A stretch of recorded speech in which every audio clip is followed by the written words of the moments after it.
It's been 34 years, Luigi. Oh my God. 34 years since we last played this game. Oh man, and we had to play whenever I'm dead to the world. I don't know Look, what's it's gonna going be on crazy. anymore, Luigi. Damn, We're bro. fighting some creatures. Got some red Oh, exclamation marks. I don't even know how to play this game anymore. I kind of feel that way.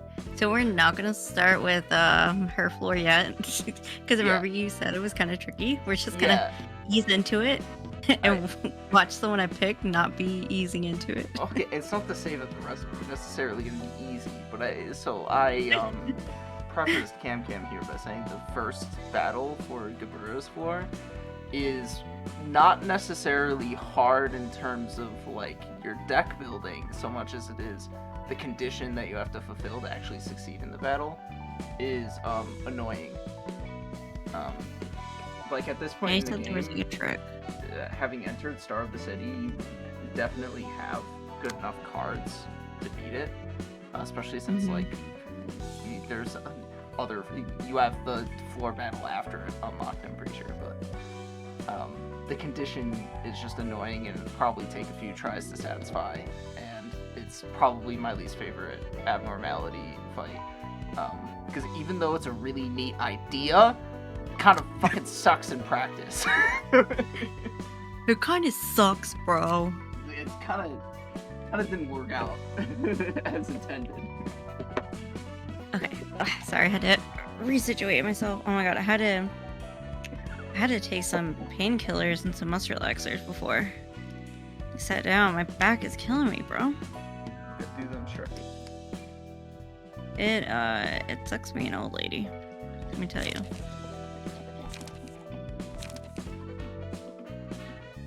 Mm. So my dog got bit by the neighbor's dog, so that was exciting. Interesting. Where the? Oh, it's this one. Okay. Yeah. I was like, who is this little girl? I'm pretty sure it's not poop.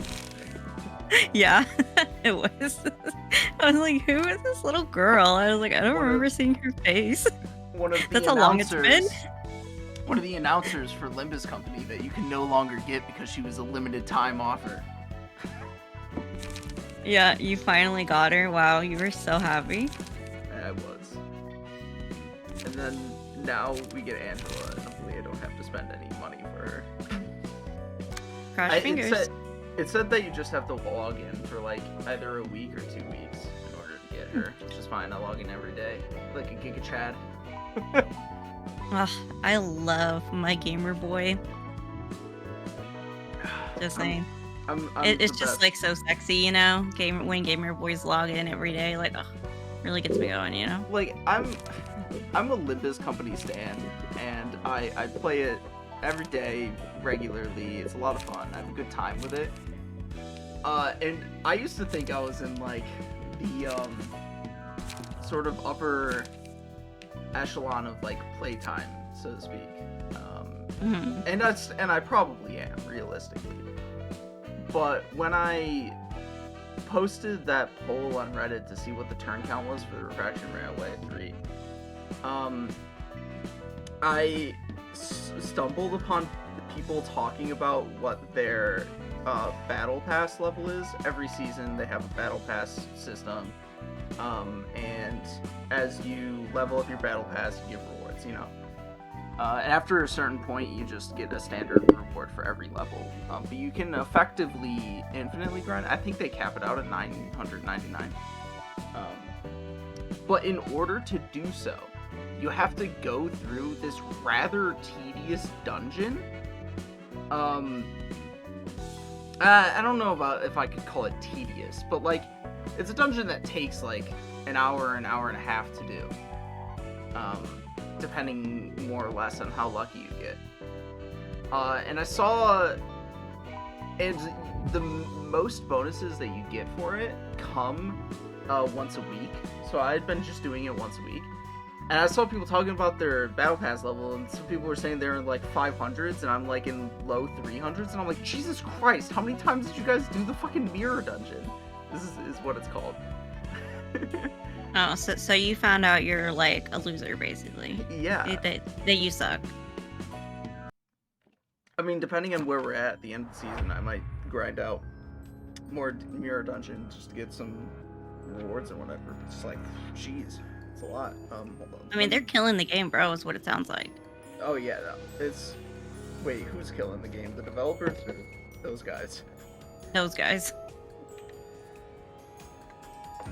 They're grinding. I mean, their mirror dungeon runs are actually probably relatively quick now because you can like upgrade your. You can get like bonus effects at the start of the dungeon as you do it more. And they probably have like most of the bonus effects unlocked. Oh yeah.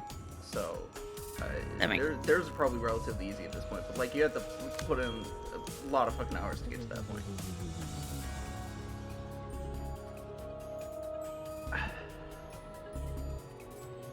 Wait, that's the origin details. If the character has warm heart at the start of the scene, all appearance restore light to the back. That's the special effect that's beneath, or the status effect that's beneath his character. Yeah, I see.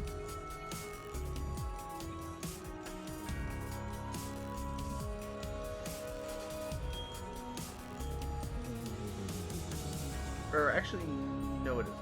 It's different. His status effect is something else. Each scene targets the character with the most light. When attacking all dice, gain power equal to the amount of light the target has. On defeating another character, recover 20. Okay, okay. Oh, there's more to it. You can scroll down. Here. I thought I tried to scroll down. You didn't try to scroll down. Unless the application selection might not have done. Oh, okay. Now I'm scrolling. Boo. Okay. Is the character... Well, now you're hovering over a different character in the background. Oh, it does that? I didn't know that. What the heck? The one that you're Well, that's hovering magic. over, the one that you're hovering over takes precedence. But if you're not hovering over, Yeah, but I didn't know if you click on one, well, yeah, you click can on like one, hover over another one too, Yes. and it'll pop up. I thought you had to click on each individual one. No. No. And, Magic. And you can only have one enemy and one ally selected at a time.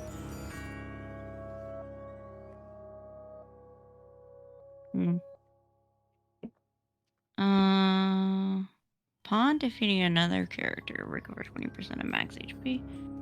Oh, 3 stacks of warm heart. Is that up here? It's also at the bottom.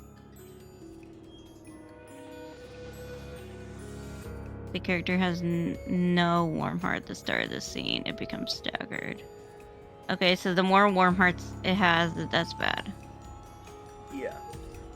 I don't remember a lot of details about this fight, but basically, if I remember correctly, the more warm hearts it has, the stronger and more dangerous it gets. And you have to prevent it from effectively killing the trees to obtain the warm heart. Okay. Oh, yeah. It calls this character. Okay. Wait, at the start of the scene, if the amount of warm hearts is 0, Yes. the woodsman calls the character? So then you want the trees to have warm hearts? What? So if you start the scene, you'll see that the woodsman is going to target down one of the trees. And to cull it. Your goal, effectively, I mean, depending on how it goes, you could get away with it, allowing it to cull the tree, but your goal, effectively, is to prevent it from culling a tree. Yeah.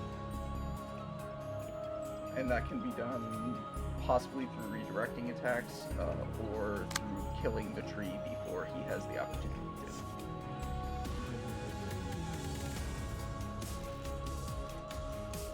If the character clashing against this page becomes staggered, it kills them instantly. Yeah, that effect will probably never proc on you. But basically, don't clash against that page with a low rolling die with like next to no stagger resist. Bro, this man wants. No, it's really a non-problematic effect. Okay, it just sounds scary, is what you're Yeah, saying. because it only rolls 5. Now that 5 is technically gets inflated by the. Well, no, that's only when attacking. So yeah, it only rolls a 5. So there's a very fine limit on the amount of stagger damage that it can even do. So it is incredibly unlikely that you'll ever proc that effect. Oh, I guess this is, Oh, that's all guess, it does is all yeah. of these? Oh. I guess he doesn't turn true right now. Does he start with 1 more part? Looks like he starts with 0. I guess the first turn is like special or whatever. Yeah. So yeah, you can go after the woodsman, or you can try and take down the trees first. But after this first turn, he's going to target a tree, probably. And then you gotta redirect. Okay.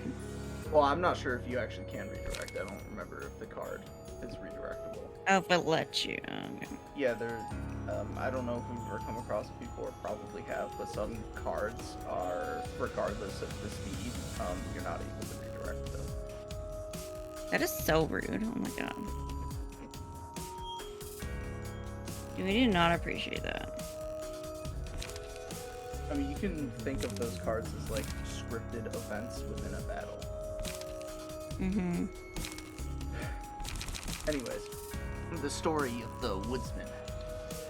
A mechanical abnormality whose humanoid body is composed entirely of galvanized steel. It holds a giant axe with both hands, but does not show any activity, as if it's unable to move. The friends were imperfect in one way or another, so they helped each other to fill what they were lacking, and embarked on a journey to make their wishes come true. The Scarecrow wanted a brain, the Tin Woodsman wanted a heart, the Cowardly Lion wanted courage, and Dorothy wanted to return home. The one they thought to be the Great Wizard instead gave the Woodsman a lead heart. But you're a machine. That means you were built to serve humans. Don't you understand? Machines don't need a heart. Good job making it all the way here, though. Take this as compensation. Be sure to tell everyone waiting for you that your wish definitely came true. Some left with satisfaction. The friends departed and were never to be seen again. The hard, cold lead was depressing. The Tin Woodsman couldn't agree with this. In anger, he swung his axe through the wizard's heart. The warm heart was pulsing vigorously. He shoved the lead into the wizard's now empty chest. For the first time in his life, the woodsman started laughing at the sight and felt a pleasure he'd never had before. Grabbing a chunk of mushy hearts, he shoves it into his chest. There will never be enough hearts. Once a woodsman, he now fells people instead of trees. This is a forest full of hearts. No matter how many he cuts down, the forest still remains dense. A kind person would carry a warmer heart. When the heart is lost, the woodsman will fall to his knees in sorrow, clutching his empty chest, as if begging for the only thing he has left not to be taken. This thing is also an incredibly obnoxious abnormality to work with Lobotomy Corporation, because so your workers, they have four stats, and those stats are range from levels 1 to 5, and later on in the game EX.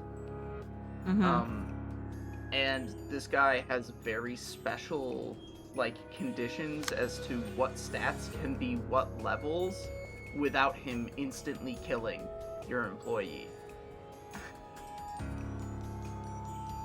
That sucks. Yeah. Bro. And That sucks. And so, ideally, by the end of the game, you want most, if not all, of your employees to have close to max level in all of their stats. It won't always work out this way, but it's what it is. But this guy instantly kills people who have one of the 4 stats above a certain value, or like level 4 or above or something like that. And so it's like, well, now you just can't work with this guy anymore. Now it's just dead weight in your facility. Mm-hmm. Not that it's entirely awful to have dead weight. I mean, it's still better than something that will, like, escape on its own and wreak havoc. But it's... You don't ever want to, like...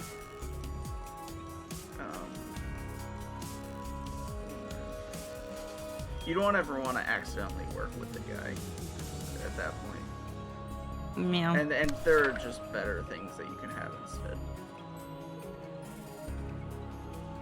Thing is, though, these are hard to redirect because I don't have my roll low. Because you're slow. Yeah. I mean, they're all rolling defense die. So, so first of all, they're not doing any damage to you. But second of all, regardless of whether you redirect them, you'll still clash against those defense die. Because defense die, when they're not used, get stored. So they can be used against one-sided attacks.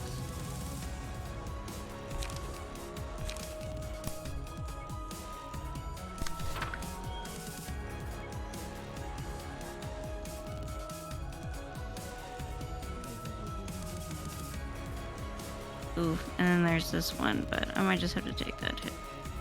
Hey, by the way, I remember you being a pretty warm-hearted person.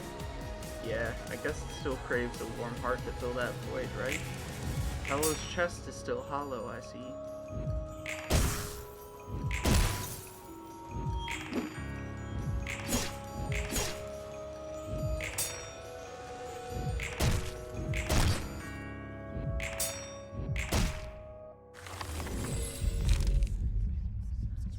Oh, yeah, Oh, I haven't the dealt with scarecrow any of these. cards. Whenever the librarian uses a page, discard a random page from hand, restore 1 line. Only useful if you are drawing a lot of pages. Yeah. Copy 2 pages owned by the enemy and add them to librarian's hand. Put 2 less copy page are exhausted on you. There's an achievement related to that card, but I forget what it is. But like all of them had range dice, so I don't know if that'd be helpful. It only copies melee.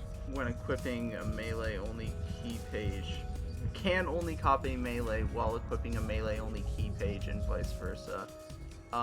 So yeah, you're not using any characters that can use ranged cards, so you cannot copy any ranged cards.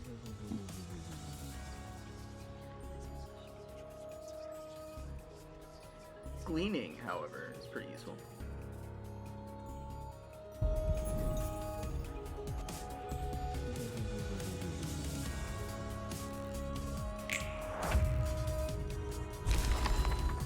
What the hell is that?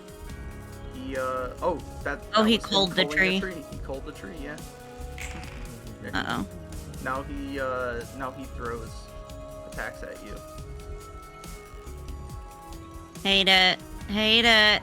But if you win clashes against those attacks, you bring him to stagger quicker. You deplete his warm heart stacks faster. He actually doesn't even deal that much damage.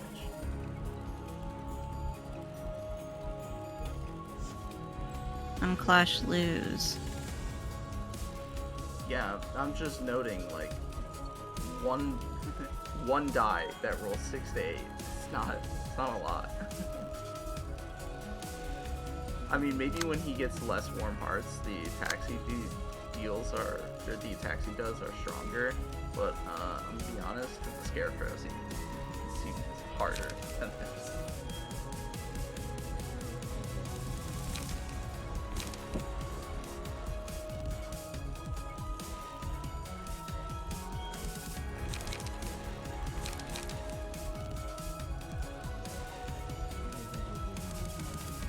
By the way, if it wasn't incredibly obvious by now, there's a theme going on with the Abnormality battles on Chesset's floor. Oh, that you're sacrificing? No. Just... At least with this one? That's not what I was referring to. The Scarecrow, the Woodsman. It was directly mentioned in the story. The Cowardly Lion and Dorothy. Oh. Isn't he the one that he wanted, like, better working conditions or something? They were like, no. Okay, I don't. I haven't actually seen The Wizard of Oz myself, but I'm pretty sure. No, I thought you were talking about what's his face. Oh yes, Chesed did want. Yes, Chesed was the head of the welfare department. Oh, okay. Yes, I was like, I need a confirmation about what his story was. His story is discussing how coffee beans relate to the circumstances in the city. True. There's this nice mod called Nice Coffee, which replaces it's a skin that you can put on well, anybody, I suppose. But it's Chesed, but instead of using the basic sword that all of the librarians use by default, he's holding a mug of coffee in front of him, and he like splashes coffee at people for his attacks. Good for him. Good mod. Best mod. The best.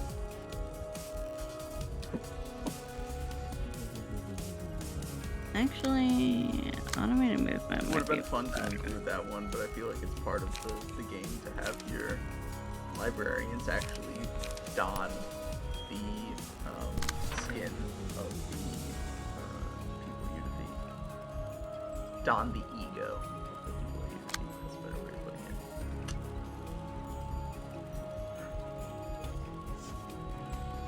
That one's 3 to 6.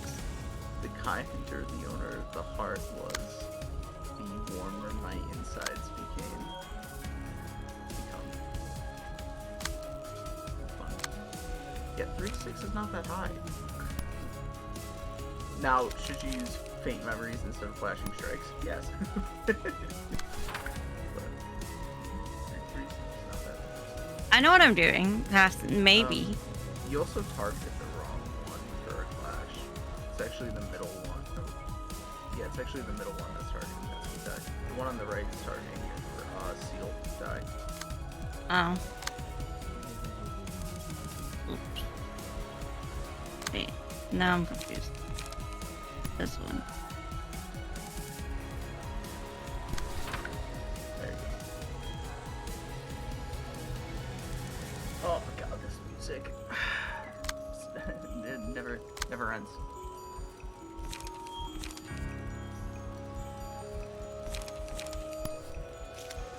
We got 2.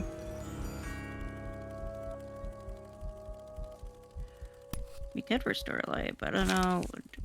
Is that enough? There's this really cool manga that I really like. And it's not because the story is particularly good, because it's like a pretty standard, perhaps above average, but not terribly special isekai. The name of it is Tensei Shitara Dragon no Tamago Data Ibarra no Dragon Road.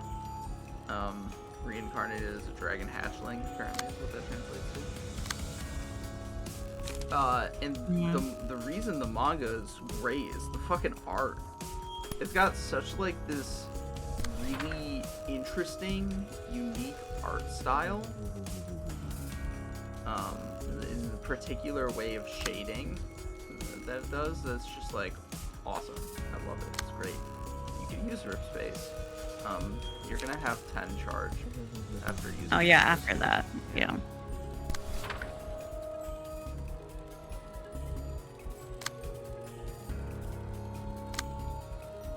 I just want to shout out that manga. It's just really.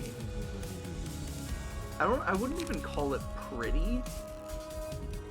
There's definitely like prettier art, but it's just very interesting to look at. Wait, counter evade die get recycled against defense die?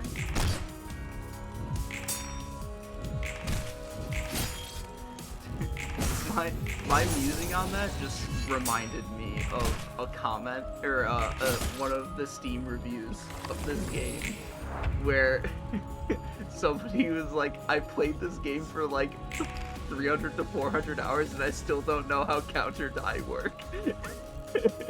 And it's like, I played this game for like 600 to 700 hours and apparently I didn't know that specific.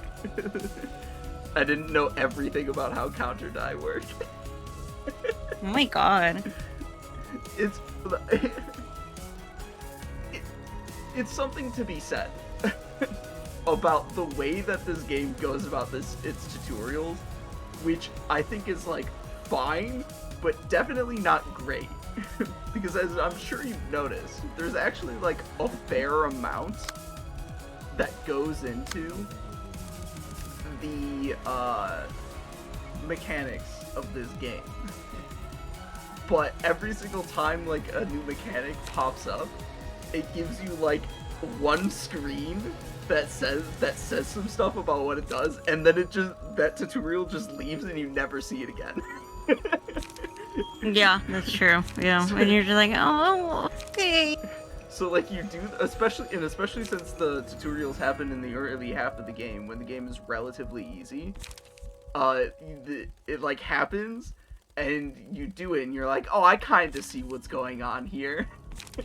And then like you promptly forget about it until 20 hours later where you actually need to know how it works in order to win. And you're like, what the fuck? I didn't actually think that this is how this worked.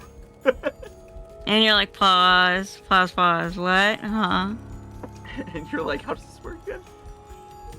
I believe I mentioned before, my first playthrough of this game, I did not know how emotion levels worked until I was like halfway through Star of the City, at which point I needed to know how they worked. I was like, oh, so much of this makes sense now. And then it... Wait. Because there was honestly a lot about like what would happen on or in between any given turn, such as the restoring to maximum light capacity when you gain an emotion level, and when you get abnormality cards to choose from. Like so much of that was just going past me, and I was like, oh, it just like happens sometimes in the battle. And I was like not understanding why, but it didn't matter because I was winning anyways for the most part. Then somewhere around midway through Star of the City, it's like I couldn't. You're like, oh no, help! I think it was like a specific battle actually in the last tier of Star of the City. I was like, I was fucked, for lack of a better term. I did not know how to win that battle until finally I like paid attention to the little bars underneath your characters on the bottom left and right of the screen. And I was like, hold on a second. I get it now. And then I won that battle either the next try or 2 tries later. It's probably 2 tries.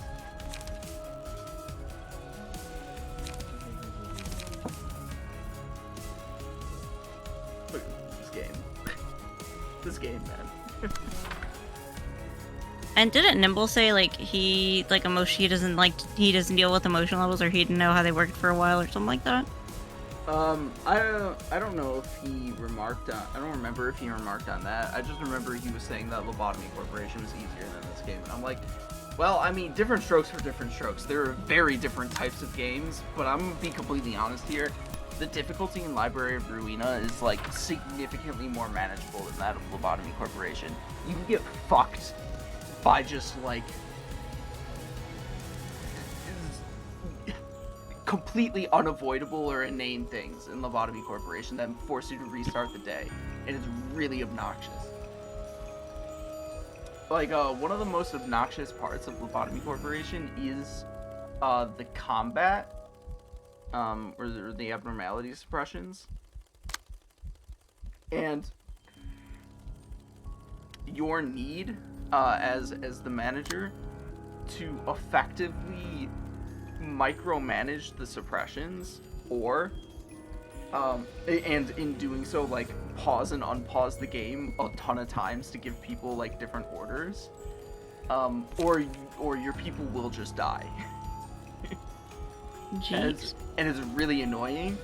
And depending on the abnormality that you're suppressing, or the amount of abnormalities that have escaped that you need to suppress,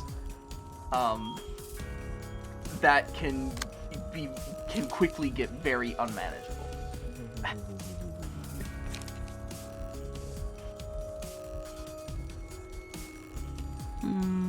The struggle with Lobotomy Corporation is not so much in remembering what all of the abnormalities do, which, I mean, it's not,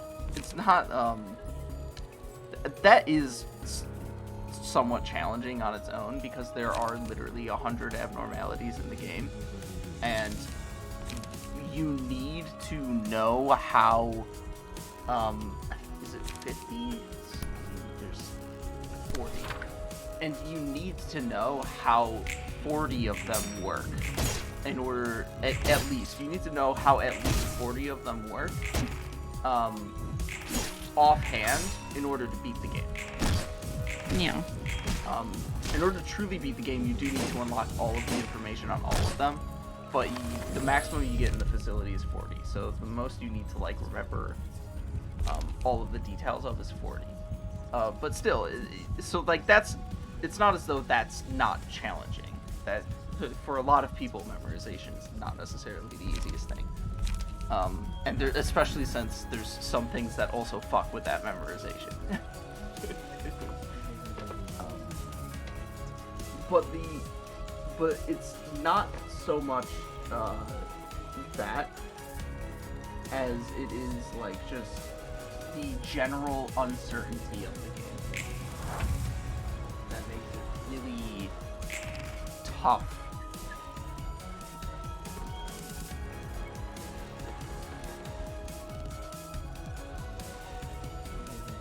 You definitely have a lot more control over what happens in Library of Ruina, even though there's a significant amount of RNG in, say, like, the speed die roll and the individual die roll and any given card that you play. But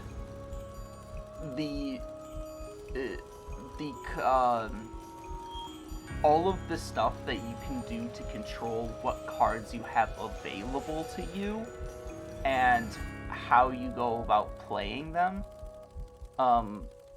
mitigates the uncertainty or the ability for RNG to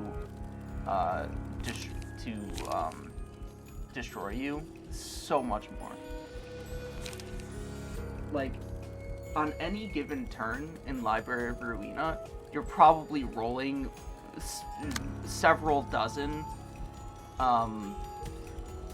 RNG checks. Like, you're rolling several dozen die on any given turn. And as such, you can law of averages it very effectively. You can approximate things to their expected value, is what's called in probability. And it's very effective at predicting what things will happen, because even though some things might fall outside of, like, the expected outcome, the amount of times you are rolling these die causes the expected outcome to occur way more frequently on average than an unexpected outcome. And so as you're rolling literally hundreds of dice on any given battle, the end result is pretty predictable if you have properly built your deck and your character going into the battle. And then, of course, properly played the deck as well.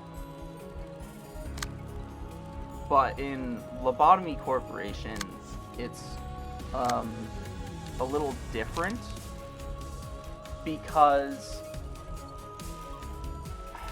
at any given time.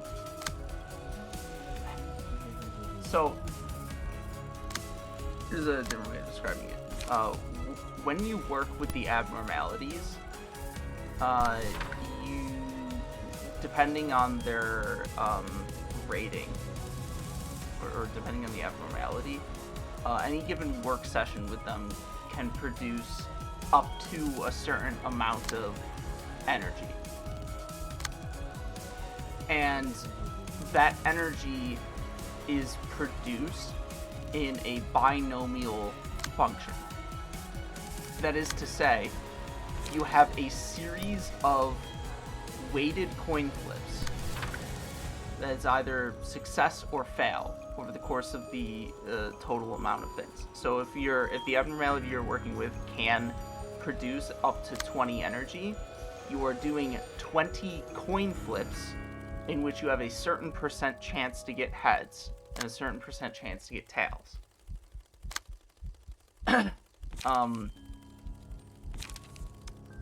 This can be problematic due to the thresholds of certain abnormalities effects triggering. An example of this is the Queen of Hatred, which is the first one that you fought on Tiferet's floor. Her, I believe she has 19? Maybe it's 20. I believe she has 20 boxes that she can produce, 20 units of energy. But there's a threshold at like 16 or 17, where if you get 17 or more, it's considered good. If you get 16 or somewhere between like 10 to 16, something like that, it's considered okay. If you get the okay work results, her counter has a chance of decreasing, that or just straight up decreases. And if you get the good work results, her counter increases. In addition, if you don't have any people in your facility die for a certain amount of time in the day, then her counter will decrease after you progress to a certain point. Basically, what I'm trying to say here is that there is a very probable chance that you do not. There's a very probable chance that she will escape in your facility, no matter what you do, effectively. In a very uncontrollable manner. Like the probability of her escaping is like very non-negligible. And when she escapes, it's really awful. She like shoots laser beams that kill a bunch of people, and even if suppressing her individually is not necessarily difficult, if you strategize around it correctly, she will very likely kill a lot of clerks in your facility, which are just like randos that you can't control with a very low amount of health. And if you have other abnormalities in your facility that escape when a bunch of people in your facility die, there's a lot of like cascade effects. And generally she's just obnoxious to deal with anyways. She's not fun, basically. Yeah. So in short, there's a lot of the mechanics of that game deliberately puts you in a situation where something bad happening is inevitable. And when that inevitable thing happens, either you successfully manage it and get around to the other side of that awful situation, or you end up having to say fuck it, restart the day, because continue because you lose a couple of like good workers that you can't replace, and you want to like actually be able to win the game going forward, because you have to like if you want to win the game, you have to strategize, or you have to make sure you're on target for surviving all 50 days, the last few of which are really fucking hard. And you need good people for that.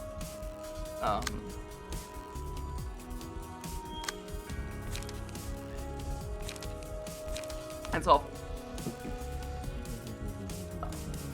Another example of this is an abnormality that you'll fight at some point on Gabura's floor, called Nothing There, where basically if you get below a certain amount of positive work results, if you do not get a good overall work result with that abnormality, the person working with them will just die. And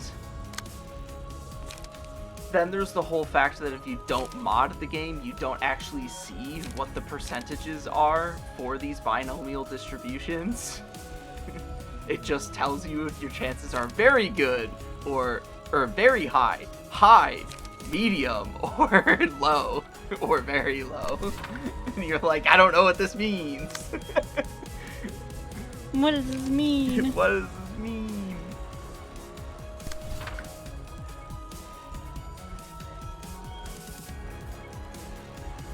And then abnormalities above a certain difficulty level. Also, the more you work with them within a given like time frame of the day, the lower the percentage of a successful work result is. So that's also really awful. Damn. This guy's rolling. I know why he's rolling you. Because his die have increased power based on how much light you have. Oh fuck, that's right. I was also wondering, it was like, those clash values are like pretty low. Why the fuck is he stomping you? Oh god, this one's like, which one? This one has 10. Okay, so we just whoop. Yeah, just one hit basically. And we can restore 2 light while we're at it.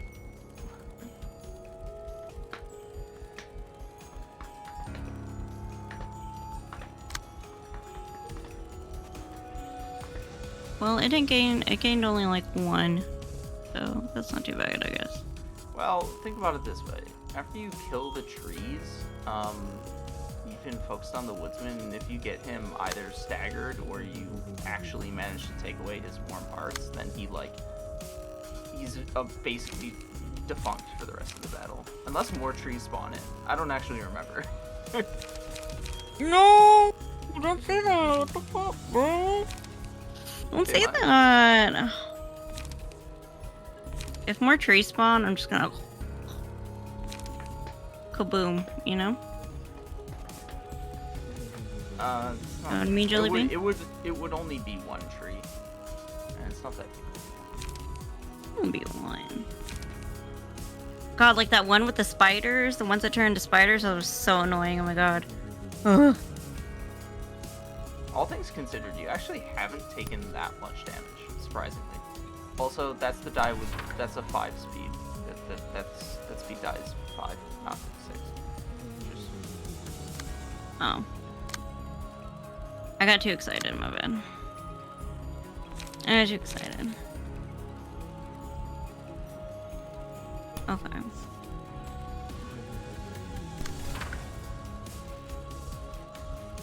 Okay. Let's see. What are you working with?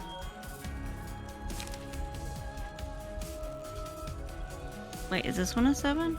Yes. Okay. I was like, I can't see it now.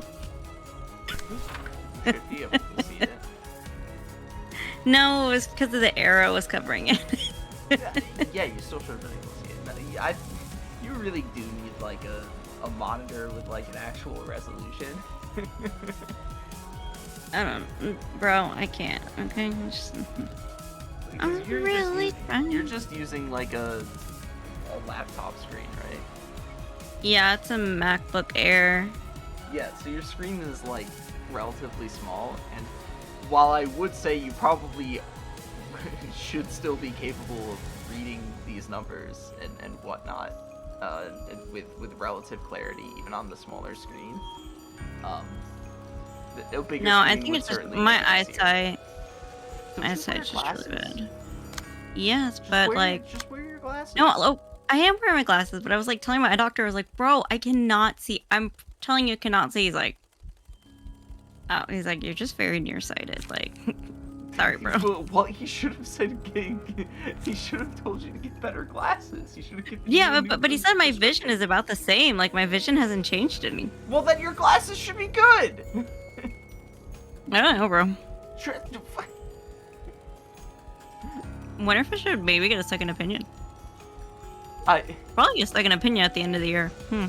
Might be a good idea. mean, if he's done all of the like standard tests, and Yeah, there's no he did all the tests. If there's no observable change, it's not like he became an optometrist off of like no training. Yeah, but he's actually, my eyesight has gotten better. Like, it got better last year. Or the year before. That does sound very hacky. I mean, there's room for error in these. No, tests, because, usually after 25, your eyesight can get better. And, I wear gas permeable contacts, which gas permeable contact lenses help, keep your eyesight stable, and they can make your eyesight better. So, yeah. So it's usually for, like, really blind people like me. So, yeah. Like, you know what, now that I think about it, I think they told me that, like, technically I'm legally blind. So, yeah. Maybe that's a problem. I've been legally It's blind not since I technically. was like fucking 10. I mean, yeah, I've had to wear glasses since I was, like, 4. So, 3 or 4. I can't remember.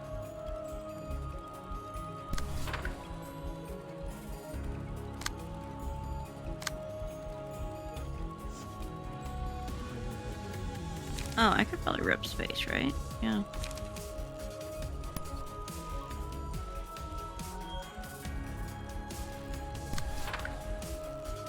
Fucking get I would his like to- ass. I would like to point out to you something though. Yeah. Look at his rightmost die again. So how many die does that page have? 3. And what does that last die say? Next scene. On hit. Yes, on hit. Well, oh, okay. And then look at rip space. How many die does rip space have? 2. Which means that his third die will be hitting you. And and I wanted you to read what the on hit effect is, which is gain a warm heart, which is the thing you don't want him to have. Well, yeah. So if you should use rip space on one of his other cards that have less die. Probably the second one.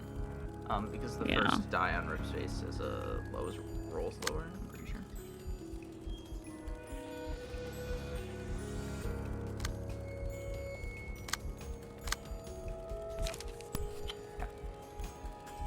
And you also don't want it to be the first card that you play that turn, because then you only have a 59-ish% chance of it working.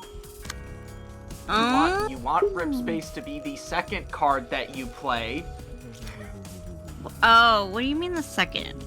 The second. What do you mean? What do I mean the second? It is the second. No, it isn't. I said the second card you play. Bitch, what the fuck are you talking about? Your speed values. I'm talking about your speed values.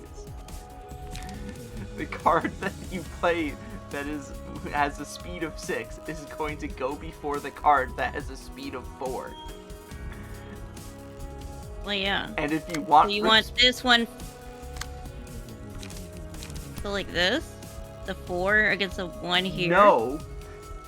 I am saying have Rip Space be played on the 4-speed die and clash against his 1-speed die, and have Dimensional Rift or Energy Cycle, whichever one, be played on your 6-speed die. It doesn't necessarily matter what that one clashes with. Although, you probably want a card that has 3 die on it to clash with his rightmost card. Yeah, that's what I was like, the fuck you talking about? I was confused. I was like, I'm so bro, bitch.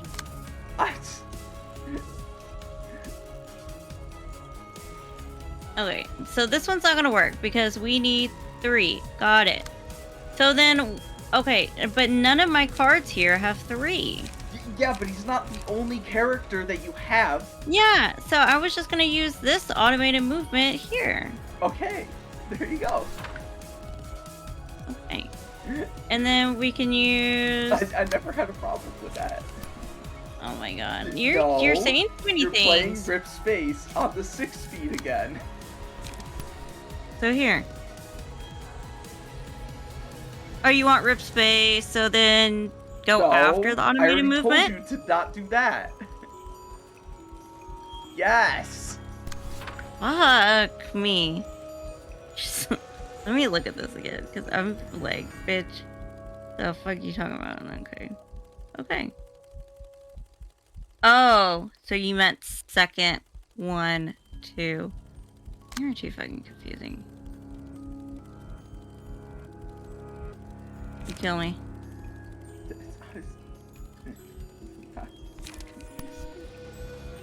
You say say an insult. Do it. I dare you. I fucking dare you. It's not confusing. It's pretty straightforward.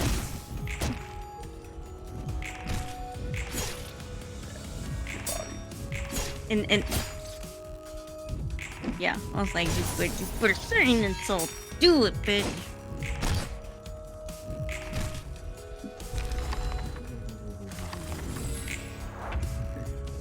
Doesn't feel like take away its precious thing.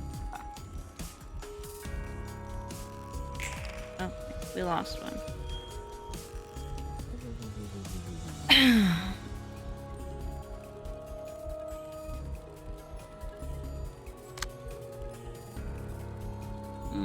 Jeez Louise, that's so fucking rude, bro. Why you gotta do that? The fuck? What did I do to you? I just work here, bro. Against my will. I didn't ask for this, bitch.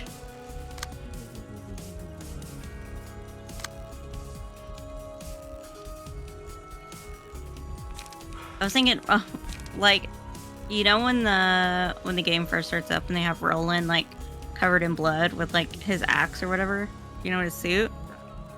Yes, he's like breathing really hard. The suit is not an axe, but yes.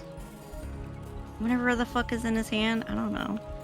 I'm like, dang, Roland looks pretty hot there. You can go, Roland. Roland's pretty hot.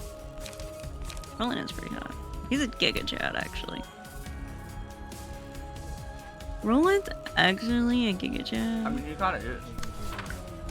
I mean, he has said that he used to be a grade 1 fixer, you know. Oh, did you just spoil me? No, he literally, no, he said that in a cutscene that you've seen before. He's already told Angela at this point in the story. He was like, would you believe it if I said that I was a kick-ass grade 1 fixer? And she was like, well, I suppose so. I don't remember that, no. Because it just goes to show how much you're paying attention.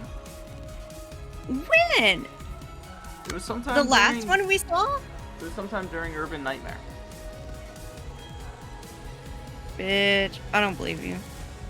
Stop the cap. I don't believe you. Oh. Let me see if I direct quoted it in the script. You liar, liar, pants on fire. Hanging from a telephone wire. It was after the She Association.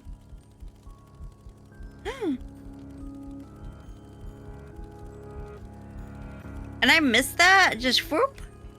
It must have been on my phone. It was or a something. while ago. It was a fucking while ago. It was probably like a month ago. I mean, you've only seen the text in these cutscenes one time. I've seen them like 6 times. Okay, if true. not more. Like, thoroughly reading most of them.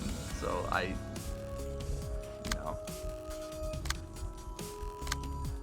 What is this bitch doing? Nothing? She's just chilling. Oh, it's like cooking? Wait, no, he has to be doing something, right?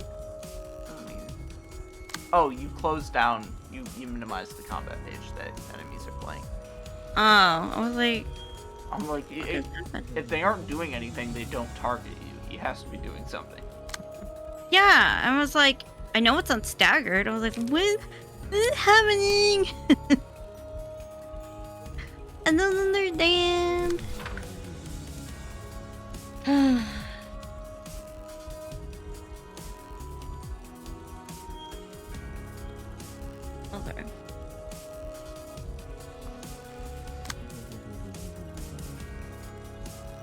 I guess we can.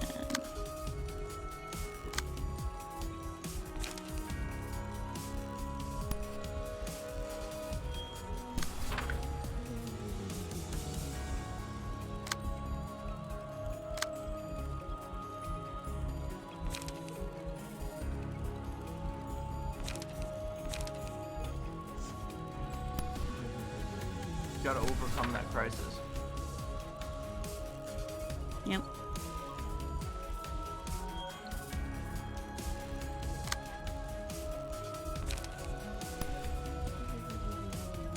Automated movement might be better to clash against the guy's leftmost die than Chased's.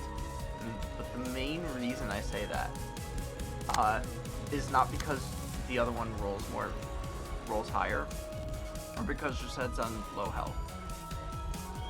I see. It's up to you.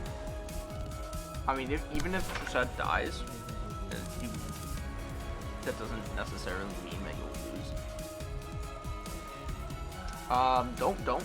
You still want to like play another card on Chased, especially since you don't want to overcome crisis to do the thing clashing against the guy's rightmost. Attack. Yeah, we're already doing that. We could go for the tree again. Yeah, I'm saying you don't want to overcome crisis clashing against that card. It'd be kind of fucking stupid.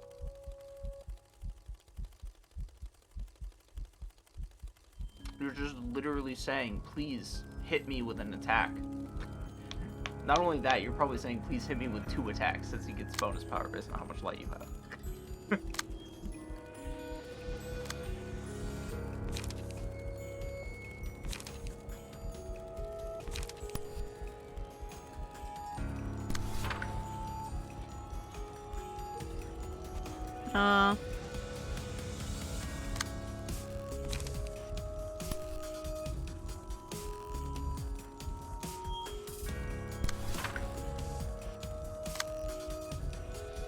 It doesn't matter who clashes.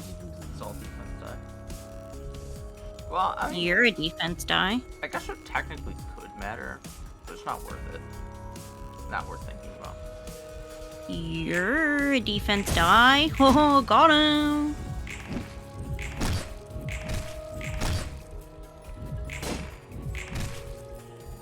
Damn. Damn.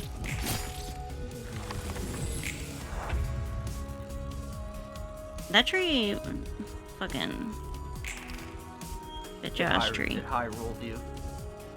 Bitch ass tree, man. The tree's like, I ain't going down without a fight, okay?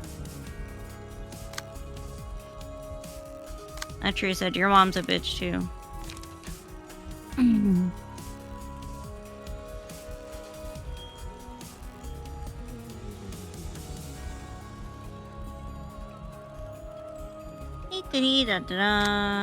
Oh my god, we got 1 card. Fuck. Oh, we can draw a page with this one. Okay, well, Yeah, that's next turn handy. next turn you'll be able to use 2 cards. Yeah.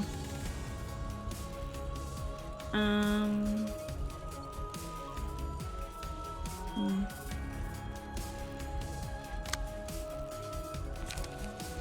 Oh, that's right. I was reading a manga that's getting adapted into an anime next season, I think. Oh, which one? It's a basic ass rom-com. No. I didn't know you liked rom-coms. I don't necessarily. I definitely don't like anime rom-coms because there's like a bajillion of them and they're all the same. It's like, and I this- fucking don't. This one is I think all of them tend to be better in their manga form, just because it feels like it's wasting a lot less of my time. I see. This one's Tokidoki Basoto Roshia go de Deru Tonari no Alia-san. Alia-san sometimes hides her feelings in Russian. The gimmick of this one is that the female lead is part Russian, and so she speaks Russian. And she speaks Russian to either like hide her embarrassment or say things that other people won't understand. But she doesn't know that the male lead knows how to speak Russian, so he understands everything that she says. Why Russian? It's so funny. I wonder what. I'm wondering. Because it gives them an excuse to have the female lead have silver hair. Okay. There is an aesthetic that Japanese people associate with Russians. What is that? Pale, silver hair, beautiful. Specifically Russian women. A good example of this, you've seen Fate. Well, I know you've seen Fate Zero, but she's not in Fate Zero. I don't. Except for, actually, technically, still applies. Ilya is the name of the character I'm referring to. Her mom appears in Fate Zero. And I think she's like a baby. Bye, Chesed. What was I gonna say? But she's like the quintessential example of what Japanese people think that a Russian person looks like, at least an ideal.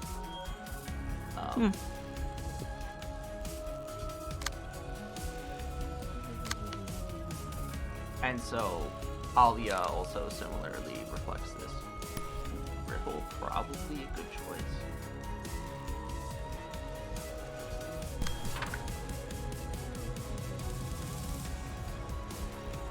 You're really close to staggering him, and if you can stagger him, it'll make your life like a billion times easier. You make my life a billion times easier. If you want my recommendation, don't have Donna. Either have Donna use Ripple first, or don't have Donna clash with the 7-speed guy. Because you'll probably take a hit, which will probably stagger you, which will make Ripple worthless, and actually, if anything, probably kill you. So either use Ripple first on the 7-speed die, or don't have the 7-speed die clash. So that's my suggestion.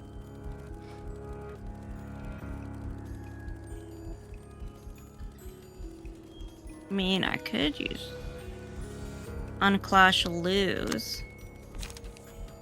Yeah, but the first die on Ripple is a pretty low value. Oh yeah, that's right. Evade die.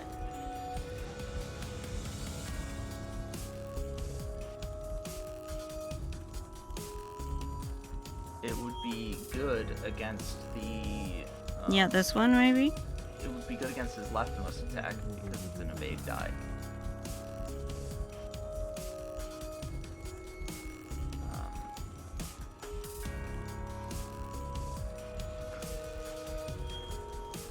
I mean, it would also good against his rightmost attack. I mean, some of it kind of depends on what the other guy has in his hand. Yeah, he doesn't. He's not good for clashing against the. He's fine, but not preferable for clashing against the Woodsman's leftmost card.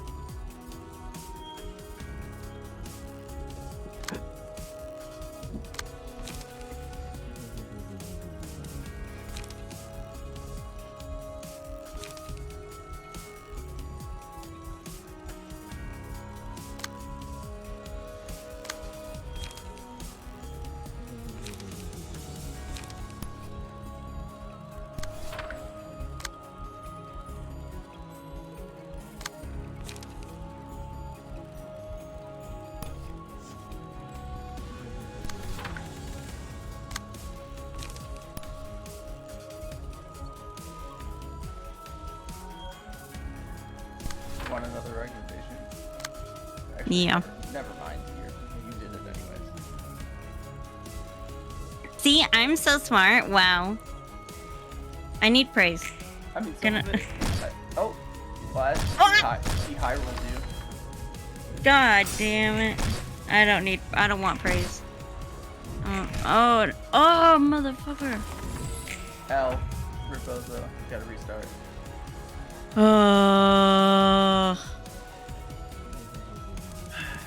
Where did press? Well, I mean, in that case, it might have actually been quicker to just have him kill you outright. Couple things that you can do differently. One of them is change some of what's in your deck to better suit the fight. Don't necessarily recommend that option just because it's annoying. And this is winnable with what you already have in your deck anyways. What about people? I mean, we're good. I think you're fine. Yeah. Second recommendation, don't even bother with the trees. You'll notice you didn't even win the clashes, which would cause him to lose his warm-hearted status effect, which would stagger him and then like cause him to eat a tree again. So the trees were basically sitting there doing nothing to you, and you hit them and killed them for no reason. You might as well just attack him. Okay. Third recommendation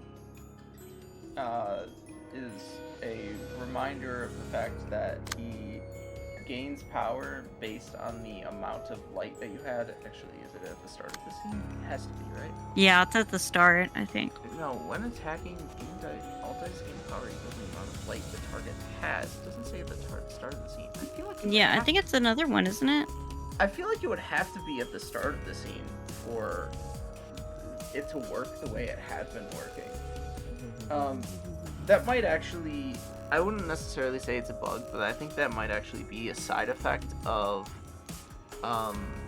one of the mods that I have installed that changes slightly the way that light and light recovery works. To something that like makes more sense, but might have an adverse byproduct in this way. So, anyways, it doesn't seem like winning clashes is all that great of a strategy against this guy.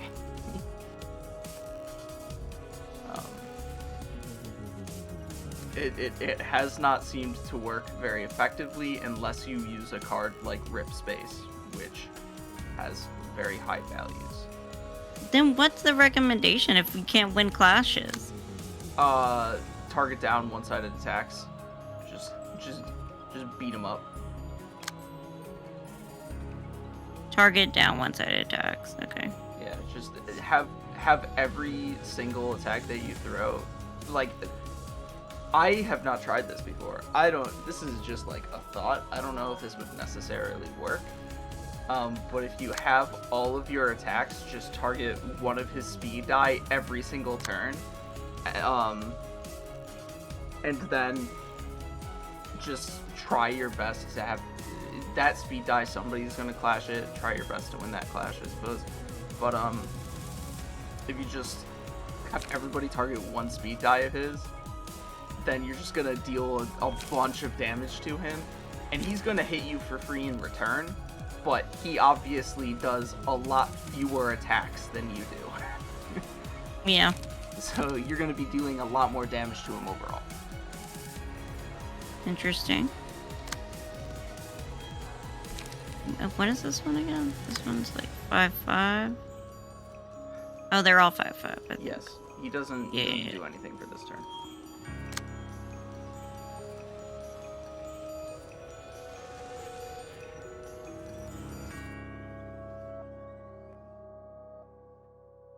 Oh, that's probably why he was taking stagger damage. Huh.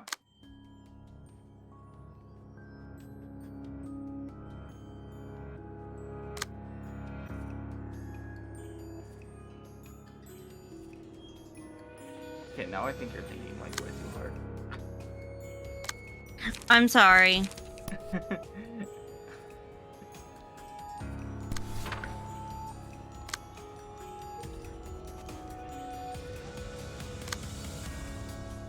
It gave me the impression of something that like I do sometimes, which is I start thinking about something, which makes me like stop doing what I'm doing, and then those thoughts very quickly become unrelated to the thing that I'm actually doing, and I realize like I'm thinking in circles and not actually going anywhere, and I'm like, wait a second, refocus. What the fuck is going on here? I'm like, wait, pause. What's happening? Oh my god, my sister's texting me.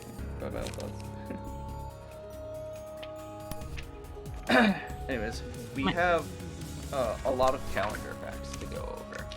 It's been all the way since either the 27th or the 28th of January since last time we did this. Oh, gee. Yeah. But first we got some birth month flowers. What is your birth month? December. Your birth month flowers are the Narcissus and Holly. Oh. Mine are Marigold and Cosmos. I like Cosmos. Those are pretty. Pretty like you. On Monday, January the 24th. Over it. A pet shelter in Japan, sorry, this wasn't on Monday, January 24th. This is a fun fact that is given to me for the day of January the 24th, 29th. 29th. Okay. The fun fact is, a pet shelter in Japan puts expiration dates on their animals' photos to urge people not to buy animals from pet stores. Pets with only a few days left flash red on the website to point out that those that desperately need adoption and to show the sad truth of crowded shelters. Oh well, that's pretty sad. I mean, like, yeah. Huh. Interesting.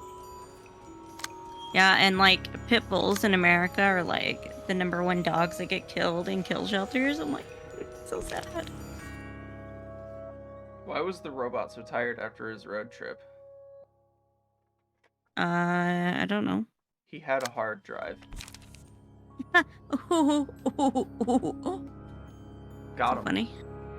For Tuesday, January the 30th, Mark Zuckerberg says the future of Facebook is telepathy. You'll just be able to think of something and your friends will immediately be able to experience it too. Yeah, Mark Zuckerberg. Totally. Mark Zuckerberg said that? Yes. He said tech buzzwords to get people to invest in his company. It's like the entire thing with Meta and the metaverse. Basically fucking making it up to get people to like get investors interested in it, even if it's stupid and doesn't make sense, and anybody with a modicum of knowledge about technology would be like, this is stupid. Because the term metaverse doesn't actually like mean anything. It basically means whatever some tech. Wait, hold up. I saw you target a tree. Hmm? Yeah, you're targeting trees. What did I say before?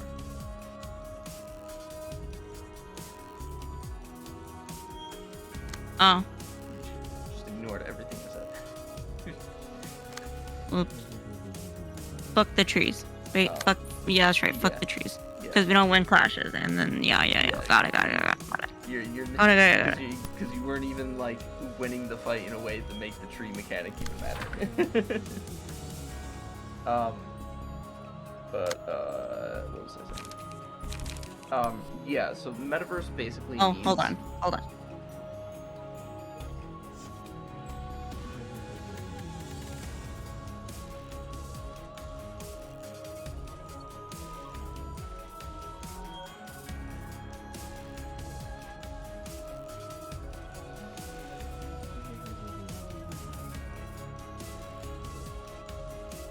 Alright, I guess I'll go back to reading my manga.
Okay, so sorry. Doggy had to go outside for a little bit.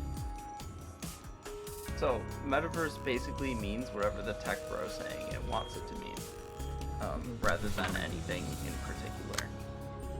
Broadly speaking, it technically refers to a virtual reality in which people effectively spend the majority of their lives rather than the real world. But like interpretations of that, how it manifests, change very drastically depending on who you're talking to. Oh, okay. And it all turns out to be very silly nonsense anyways, because when you go inside metaverse, it's bad and it's stupid and it's bad. There's this excellent video by the YouTube channel Holding Ideas, created and hosted by Dan Olson. It's called Defunct Land. The future is a dead mall, something to that effect. Mm-hmm. And it basically talks about just the entire situation of the existence of the metaverse and what it is supposed to be, like what is being sold with the metaverse. And essentially it's that of a dead mall, wherein it's just this mass open space open commercialized space, that nobody actually goes to, or very few people actually go to.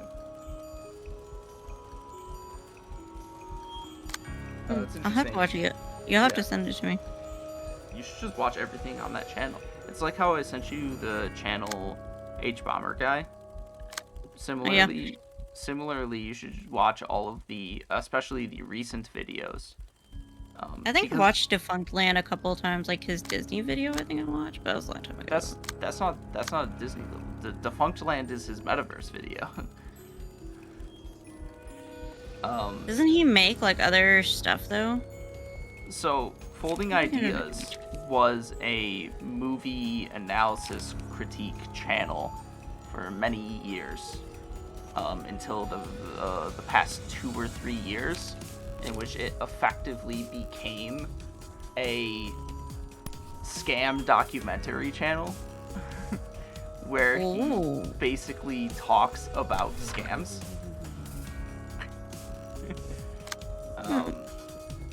So Defunct Land was the scam of the metaverse. He has his most recent video is this is financial advice, which talks about it starts with talking about the situation of the GameStop stocks that happened, and from there talks tanked, about right? With what? Didn't like when GameStop stocks like tanked or something? Yeah, the short squeeze. Oh yeah, okay. It starts with that, and that is his jumping on point for the story of people who never gave up on the short squeeze after it was already over. And basically how these people who refer to themselves as apes have effectively created a religion mythologizing the short squeeze, and how they a lot of times when they like make posts on like Reddit and whatnot, they preface their posts with like, this is not financial advice, and Dan Olsen saying, this is financial advice, do not invest in these stocks. This is stupid. These guys are all stupid. So that was a very good one. He did one on the Mickelson twins, which is a ghostwriting scam, which is not necessarily the most notable multi-level marketing scheme that exists. That's multi-level marketing? Ghostwriting? Isn't that pretty common? Like, don't celebrities hire like ghostwriters and stuff? Ghostwriting as an industry is not multi-level marketing. The way the Mickelson twins did it, I don't know. I don't know if it actually. I don't remember if it actually was multi-level marketing. I think it was. But essentially, what these guys are doing is essentially their entire scam is you can hire people to ghostwrite your books and then sell them for higher than the cost of ghostwriting on places like Audible and Amazon. And the entire scam revolves around underpaying ghostwriters in like from who knows where in the world, who do excessive amounts of work,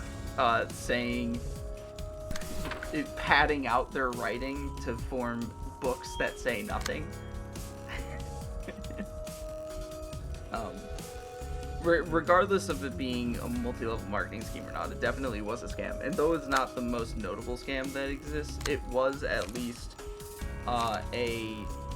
it was one that like particularly interested him, that he particularly wanted to talk about.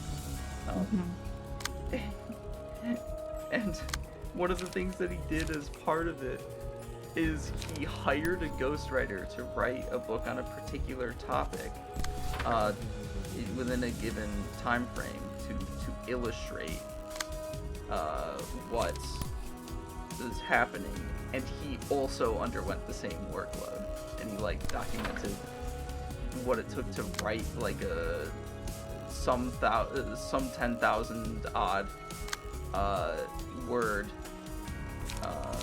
book about a specific topic that you know nothing about within a month. And how it was like kind of awful. Yeah, that sounds fucking brutal, bro. Yeah. Anyways, that's also a great video. Not his most interesting, or I mean, it's good. I won't say it's not his best work, because the only thing that makes it not his best work is just the fact that his other videos are about more interesting topics than that person. Yeah. It's not his most notable work, but it is still an interesting video. His biggest, like, his one that like blew up the biggest, his biggest like pop off, was a video about NFTs. This is one that may have very likely been recommended to you on YouTube at some point. This is like a maybe 2.5 hour video on NFTs titled "Line Goes Up," about how they are essentially about how they are a scam as well. But the point of this scam is that the idea is that the value of the thing has to keep increasing in order for people to make money off of it.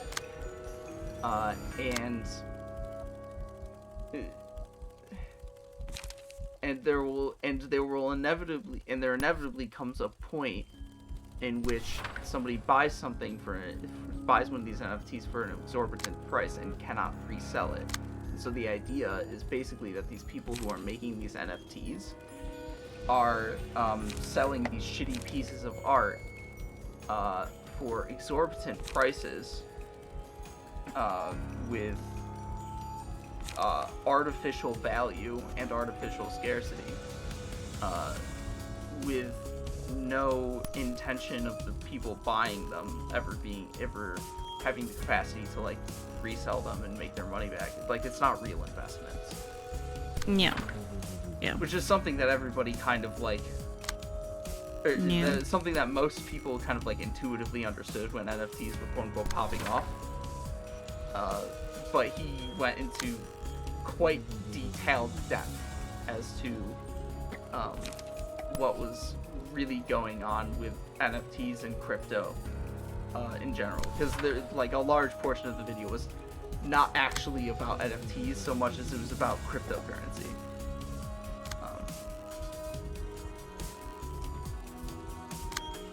This is a phenomenal video, and and one of my favorite parts of the video is the part where he talks about the 2008 financial crisis in order to like preface some of what he's going to be talking about in the video, and he basically summarizes the 2008 financial crisis in a very good way in a handful of minutes, and it's excellent. Now, of course, there's a lot more details to the financial crisis involving like what politically should have been done regarding it, and what politically caused it to happen in the first place. But his summarization is like awesome.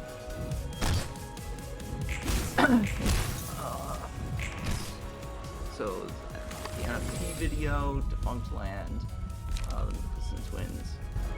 Did at least one other one, I think.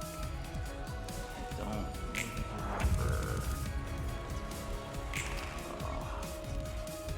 I have to look at his channel.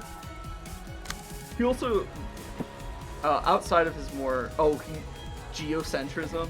He's done a geocentrism. What is that? Yeah, I think he also did a dedicated video on Flat Earth, but he definitely did a dedicated video on geocentrism and a specific documentary about geocentrism. Geocentrism. What does that even mean? geocentrism is the model of the universe in which everything revolves around Earth,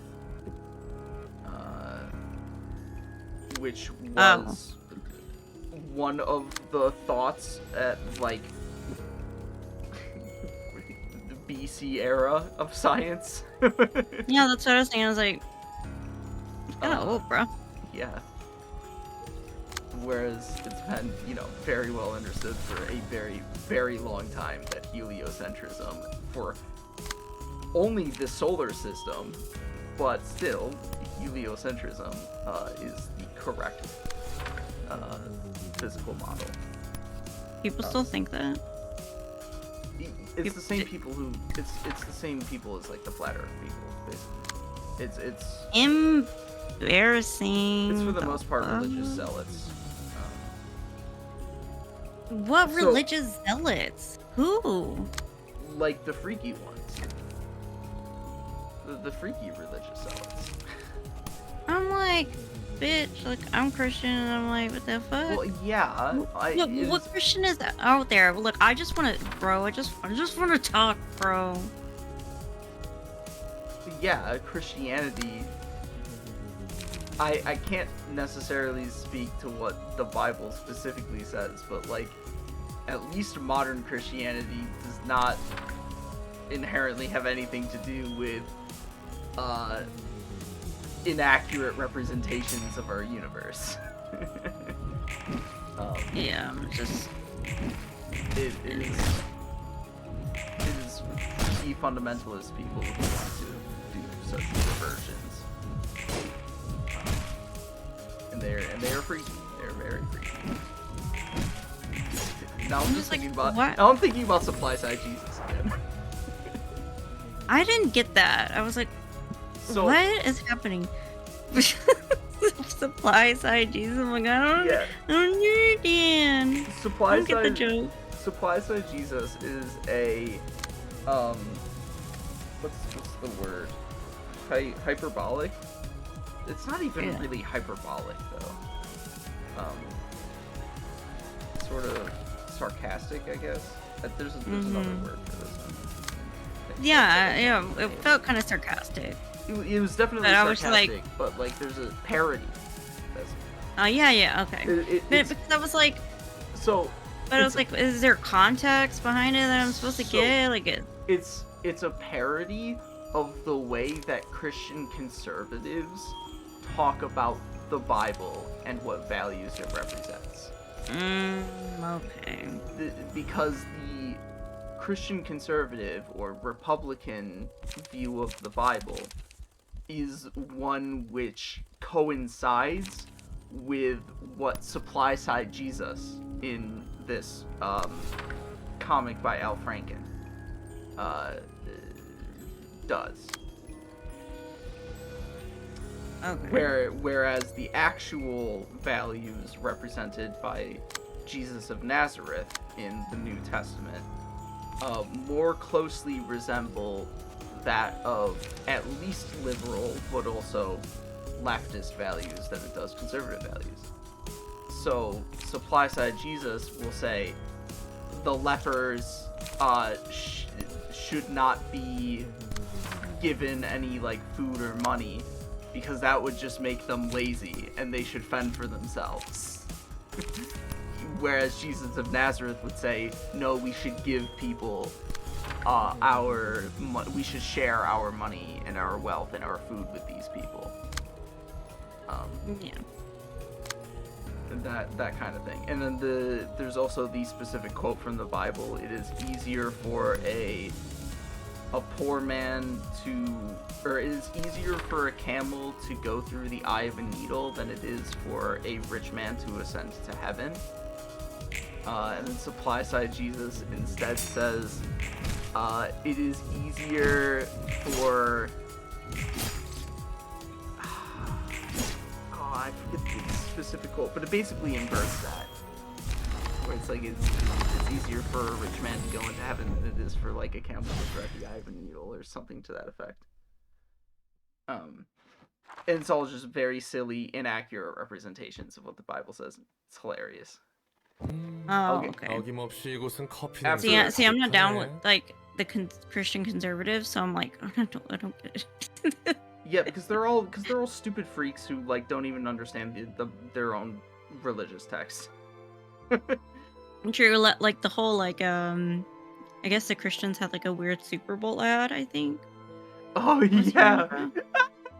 So the reason I Yeah. discovered this was actually Hassan Hassan commenting on what Matt Walsh had to say about that ad, in which Hassan was saying that Matt Walsh was unironically doing supplied side Jesus in regards to that ad. Yeah, I'm like, you think Jesus would be spending $2 billion? I'm like, you Christians are the most backwards Christians I've ever seen in my entire life. Shame on you. I was like, Jesus was in the temple over here flipping tables. Like, no, absolutely not. You should be taking that money and using it to like go feed Palestinians. Yeah. Like I'm very upset. I The was the so funny mad. the funny thing about Matt Walsh's perspective though was that it like he thinks it did not it was not a good representation of what Christianity is supposed to convey, because all that ad said was basically like be nice, so to speak. Which is like, oh, he's like, oh, duh, of course, like Christians supposed to be nice, but One of the he's commandments Jesus so gave. Jesus said, love your neighbor as you love yourself.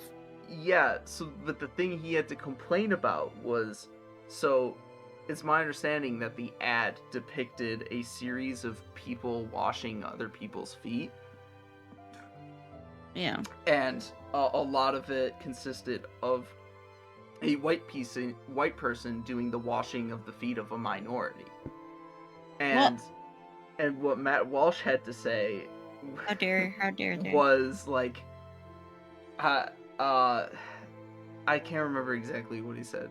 It was something about like how the reverse of this, everybody would call the reverse of what is being depicted as like racist or bigoted or what have you, and he was like upset about that. He was basically saying, no, actually, the minority should be washing the feet of the white person.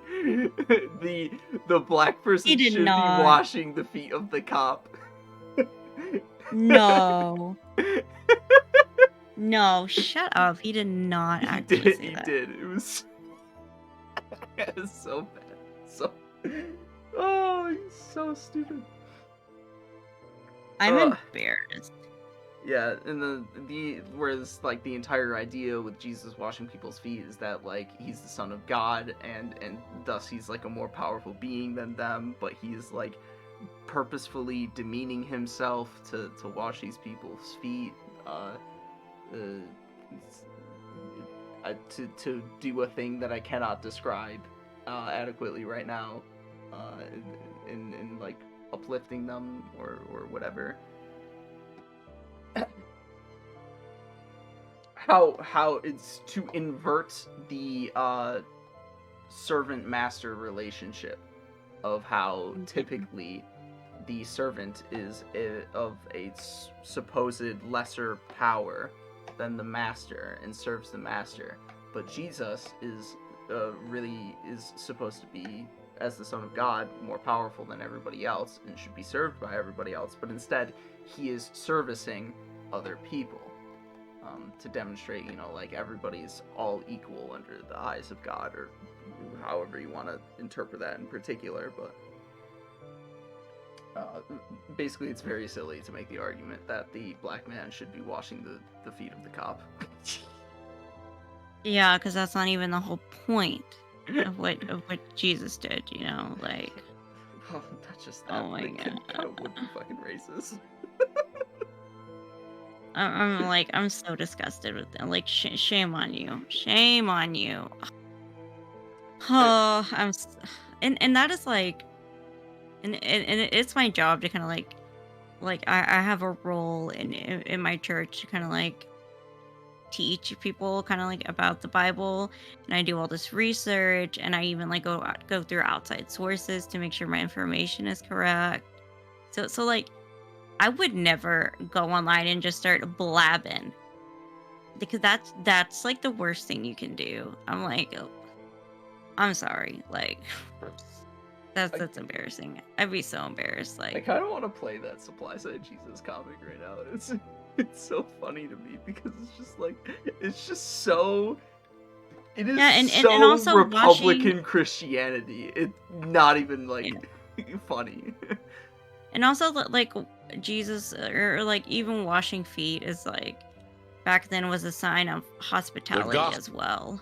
Yeah. And and that was the whole point. And then there was like that woman who washed Jesus' feet with her tears. And I think she might have been a slave or she might have been a prostitute, I think. And they were trying to like get her away from Jesus. Like, oh, what are you doing? Like, get away from him. And Jesus was like, no, let her. Like, she's doing an act of service. And like, oh, and all of her sins have been forgiven. So that was an example as well. But Matt Walsh would be like, ew, she's disgusting. She should have never touched Jesus. Yeah. That's what Matt Walsh would say. Oh, The Gospel of Supply Side Jesus. Supply Side Jesus. Pontius Pilate summons our hero. Bring me this Let's not- king of the Jews. and let's that I remember might Passover's meet him. coming up The as well. Supply side Jesus. Supply Side Jesus arrives. So you are the supply side Jesus. What a magnificent robe you have. Because of this robe, 10 craftsmen were able to feed their families. The goldsmith who made the trim and the filigree was able to hire an apprentice because I paid him so handsomely. And what a beautiful haircut Trickle-down you have, economics at supply work. side Jesus. The barber who gave me this haircut was able to hire a manicurist. Jesus, She who had been was a literally prostitute, but homeless, because I needed a pedicure, she is now able to fulfill her true potential. who Yes, couch the surfed. cuticles are absolutely I- perfect. I But there are gave those these in people Jerusalem the money who are to not happy with succeed your when radical they- new teaching, supply side As Jesus. their customer. Watch yourself. I'm so Supply Side Jesus leads his disciples past a leper colony on his way to the Sermon on the Mount. Should you feed the lepers, supply side Jesus? No, Nah. Thomas, that would just make them lazy. Then shouldn't you at least heal them, Supply Side Jesus? No, James. Leprosy is a matter of personal Okay, now I'm getting responsibility. it with the People context. knew I was healing the lepers. There That's how would be much I no know vibe incentive with the to avoid conservatives. leprosy. Okay. Supply Side Jesus. There would be think no I've got a great incentive line to for your avoid Sermon on the leprosy. Mount. It is easier for a camel to pass through the eye of a needle than for a rich man to enter heaven. For shame, Peter. That's For class shame, warfare. Peter. That's class Doesn't give warfare. you an idea. It is easier for a rich man to enter heaven seated comfortably on the back of a camel than it is for a poor man to pass through the eye of a needle. Oh my god. Blasphemy, bro. If you are prosperous on earth, that means that God is rewarding your rugged individualism. Yes. If you are Rugged poor, individualism. it is a sign that God frowns on your reliance When on Jesus said, handouts. or when God The said, get only rid of way your to wealth, gain bros. entrance into God's kingdom of abundance is Live to show humbly. your faith by giving to Him through His only Embarrassing. Son, me. All Christians should Supply be side ashamed of Jesus. yourselves. And then My this is also a disciples will now commentary pass on the among you, church where it's like, and he in order to who go gives into more heaven, than you have to 1,000 donate to your shekels local church. will become a Supply Side Jesus pioneer Oh my God. and have access to me at our annual Yom Kippur Break the Fast dinner.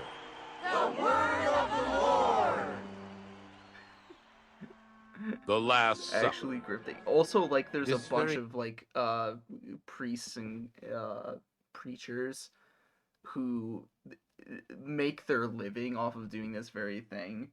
Where it's like they literally take the money of the poor Christian people who like attend their services so that they can fly on private jets and go on vacations and whatnot. Fucking work.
declines or falls.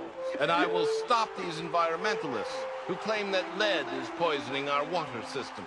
And I will eliminate the threat from Mesopotamia once and for all Keep our swords by legal. invading Iraq. Oh, yeah, the fucking Iraq joke at the end. Eliminate the threat from Mesopotamia by invading Iraq. Embarrassing. Oh my god. Supply side Jesus. Embarrassing.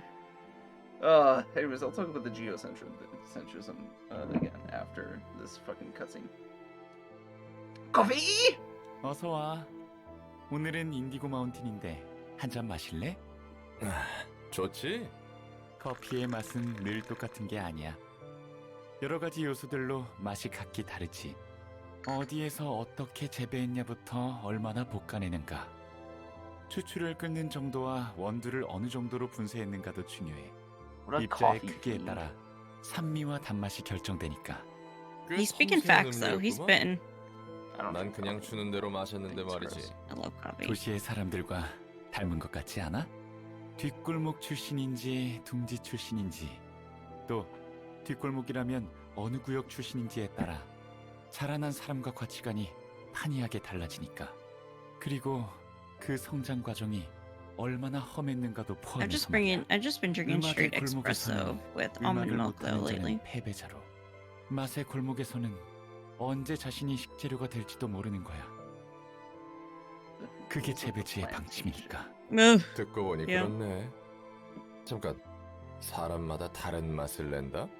상당히 23구스러운 발상인데 혹시 너 몰래 손님들을 커피로 Just 우려낸 as I 건 should 아니지? secretly cannibal. 낭만이 없네. 농담이라고 생각할게. 나도 반 농담이었지만 말이야. 뭐 무슨 일이든 일어날 수 있으니까. 서로 다른 곳에서 만들어진 커피를 하나로 섞어주는 걸 블렌딩이라고 해. 블렌딩을 통해 아무리 질라진 커피라도 향미를 낼 수 있지. 사회학은 블렌딩과 닮았어. 온갖 사람이 잘 섞여 살게 하는 방법이니까 그럴싸한데? 그렇지? 그리고 어떤 블렌딩 방법이냐에 따라 걸러지는 재료들이 있기 마련이야.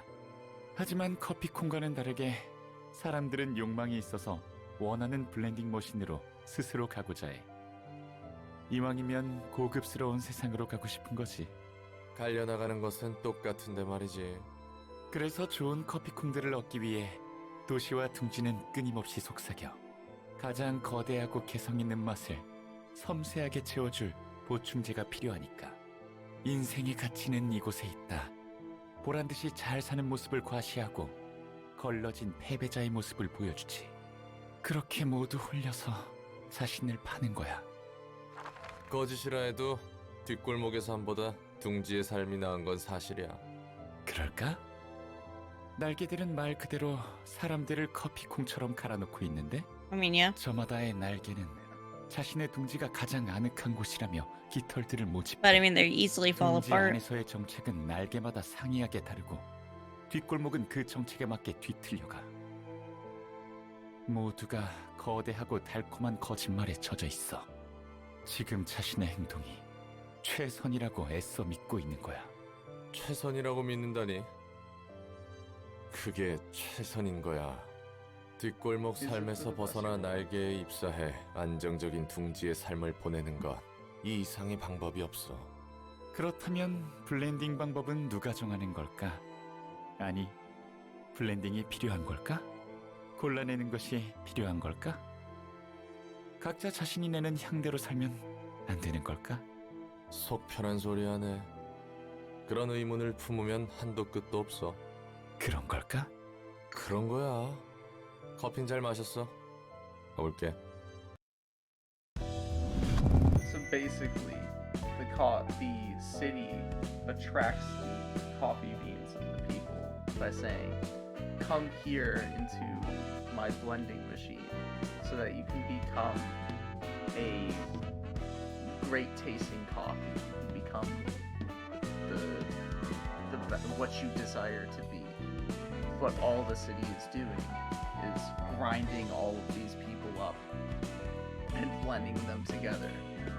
And these and who these people are to begin with as the bee does not matter, because they are all being ground up in the end anyways, even if the process of them being ground up is a little different, or the resultant coffee is a little different. In the end, they're still being ground up. You're not whole beans anymore, basically. Yes.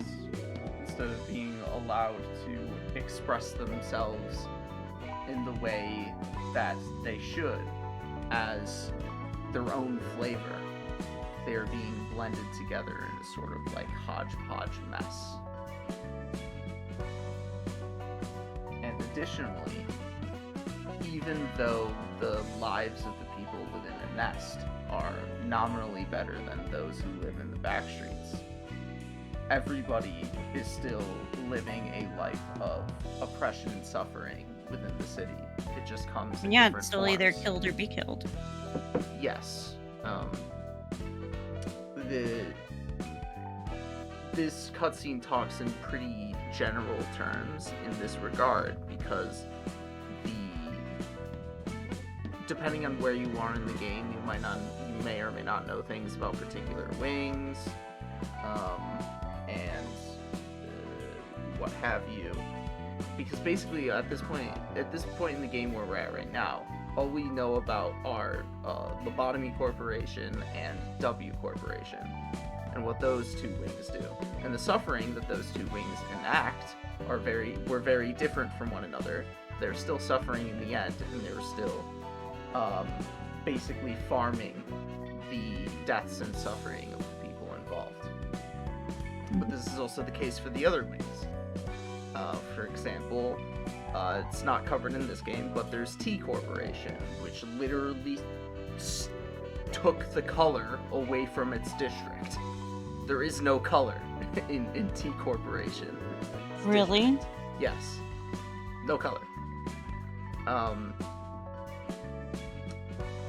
Actually, now that I think about it, we don't really know anything about what U Corporation in particular does. We only know about the Great Ocean, with all of its, like, whales.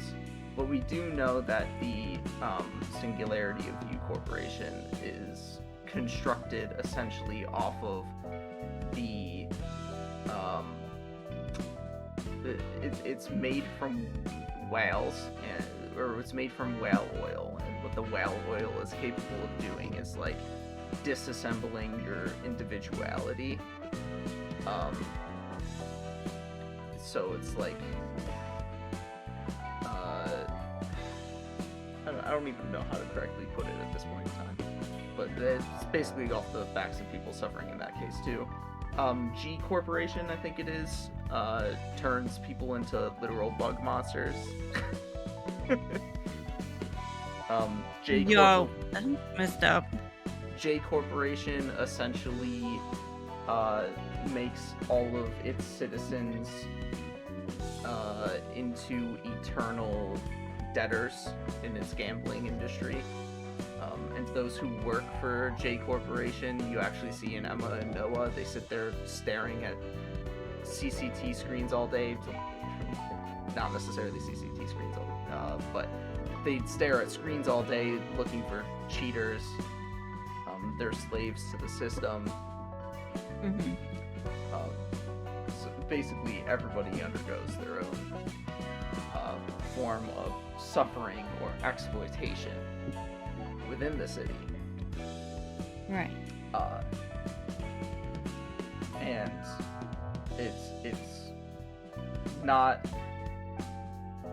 it's not productive to get hyper fixated on whose life is better than the other and, like, where your goal is in life, because you'll never be able to escape the suffering that way.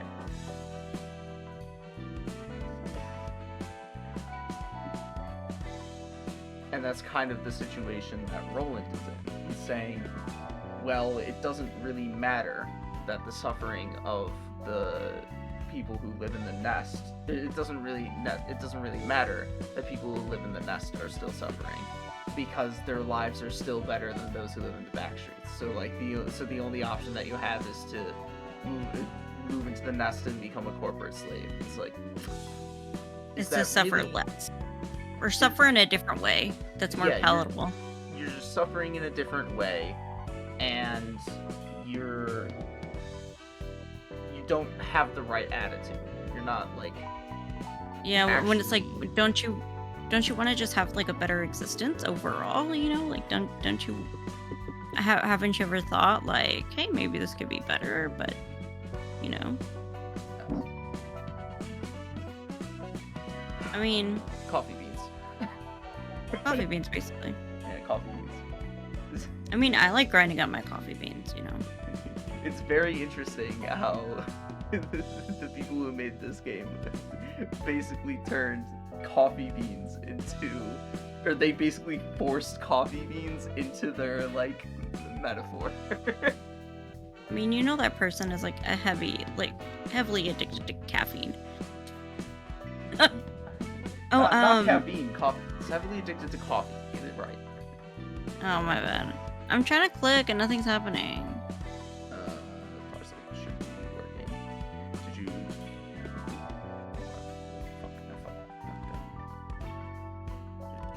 Well, I just clicked, but... Okay, I mean, if it doesn't work again, you can try right-clicking and see if that helps you like it did that one time.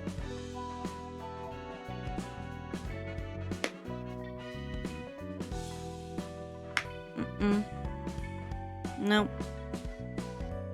That's odd. Is it on? Yeah, my mouse is on. Let me try turning it off. Turn it back on. Right click. Okay. Yeah, that was me. Alright, I'll try kicking you out of Parsec and then invite you, and then try and join again. And see if that fixes it. Connect.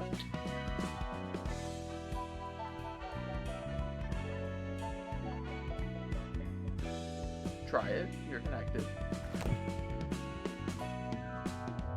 It made a sound effect, so it probably works. Yeah. Okay, there we go. There we go. Oh, maybe it was doing that thing where it was like lagging out a bit, so you have to like click multiple times. Also, actually, I am still dropping frames, but I'm not dropping nearly as many frames as I usually do when we're doing this, or had been like the last two times we did this, where I was literally dropping a third of all the frames. Now I'm only dropping like 1%. Let's go. Let's go, progress, baby. All right. Oh, it's geocentrism.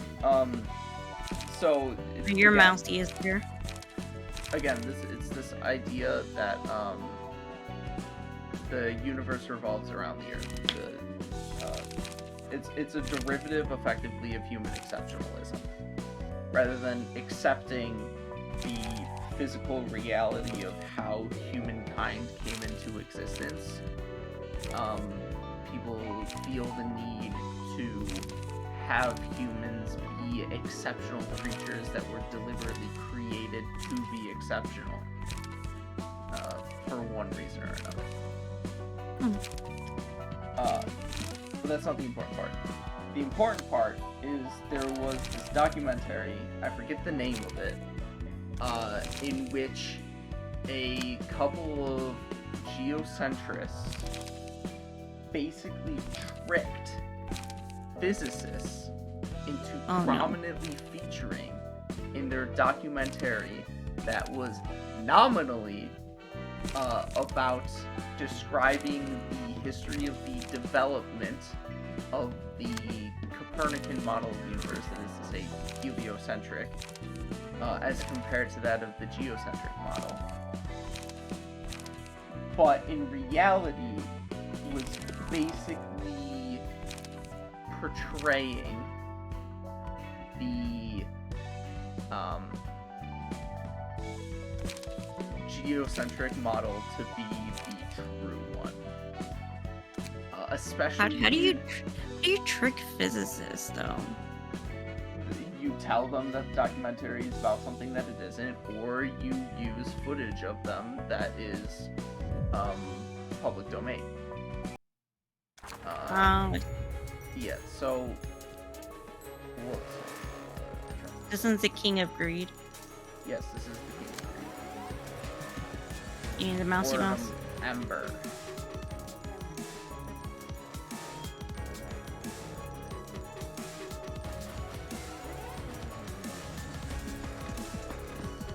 Basically, if you can deal 80 damage in one scene, then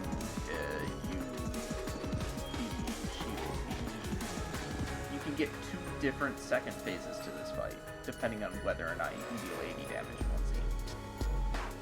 Chances are you will not deal 80 damage in one scene, but who knows? Yeah. That's not Actually, doing it's anything. entirely possible because she's weak to blunt damage, and normal to everything else. So actually, it's entirely possible to deal 80 damage. I actually don't know the differences between the 2 phases.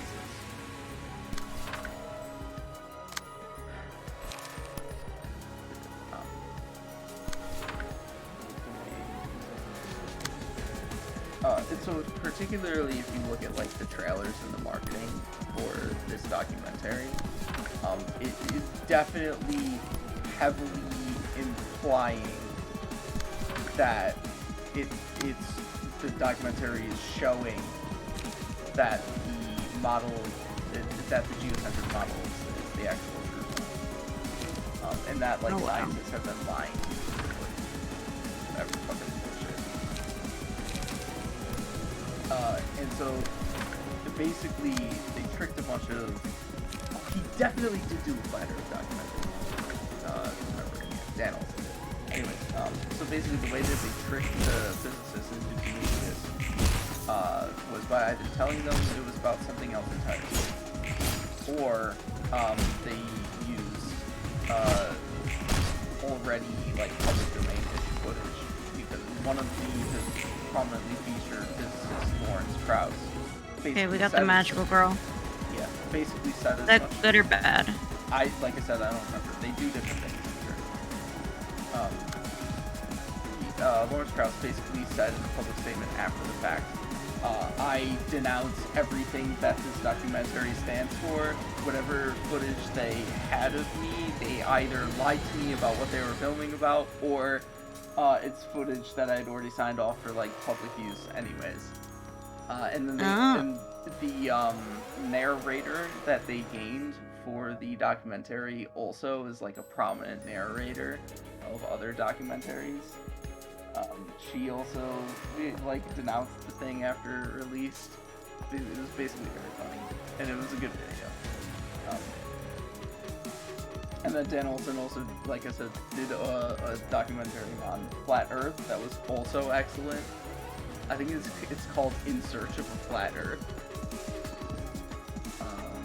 And as with any adequate Flat Earth documentary, the conclusion that you get to after spending the first like 30 minutes to an hour showing that, you know, the Earth is not flat, is how do people go about believing in this idea of the flat Earth? Why does it propagate? And why is it ineffective to try and show people that they're wrong about this? And it's also very documentary. Basically, Folding Ideas is a fucking phenomenal channel. Highly recommend. That's interesting. You don't want to get hit by that second die. It's pretty awful when you get hit by it.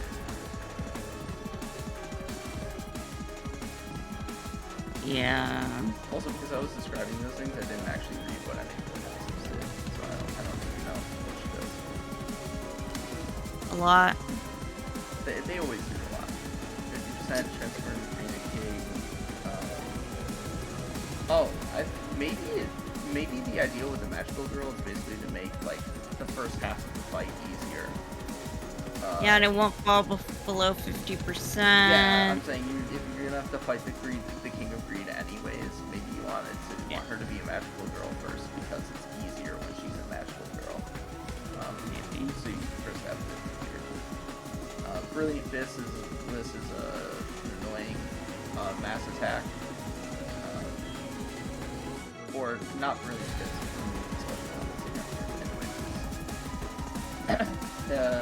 That's like a special scene you have to be on the lookout for.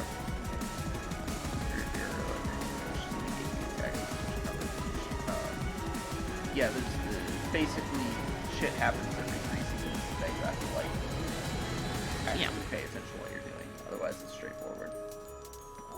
And I need to find the King of Greed.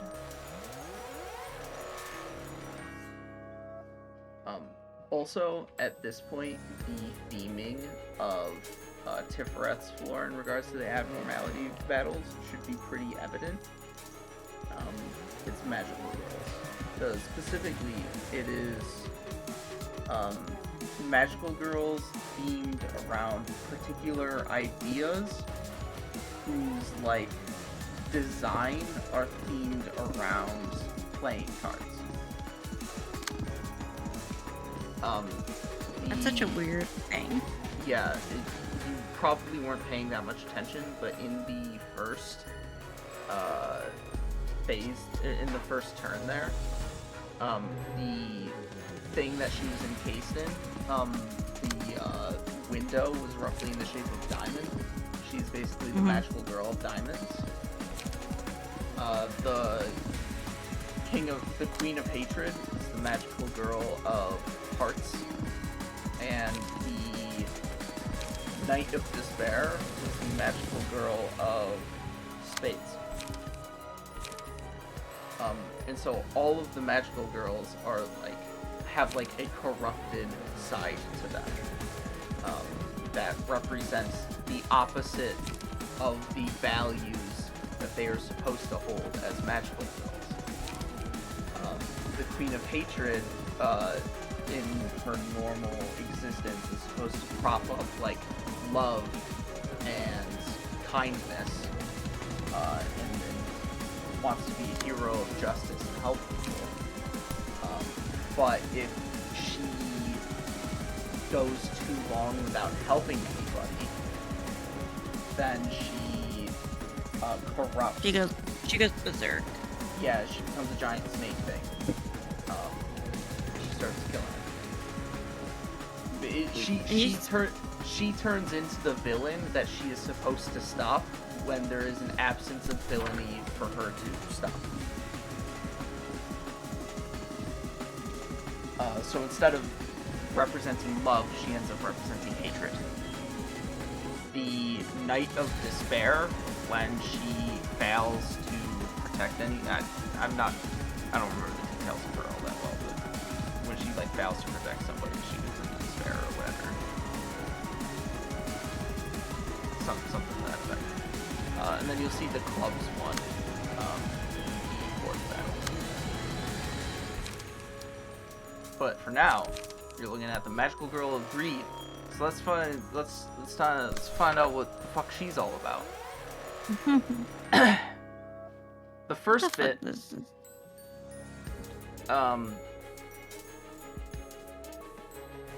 what does it mean by destroy all a target's dice? They just become ineffective? It means you don't roll those die. So yeah, okay. I suppose, give an example. So, ordinarily, if it did not... Oh, I can only zoom in on one at a time.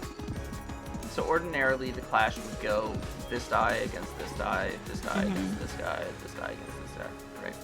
Yeah. If this die wins the clash against this die, then you don't get these two die anymore. Okay. Yeah. They're destroyed. But okay. only those two die. If you had any other... It is only the remaining die on your... Well, actually, in this case, it might be all of your other die. Usually, though, when it's that kind of effect, it is all of the die remaining on the page that you use in that clash that get destroyed.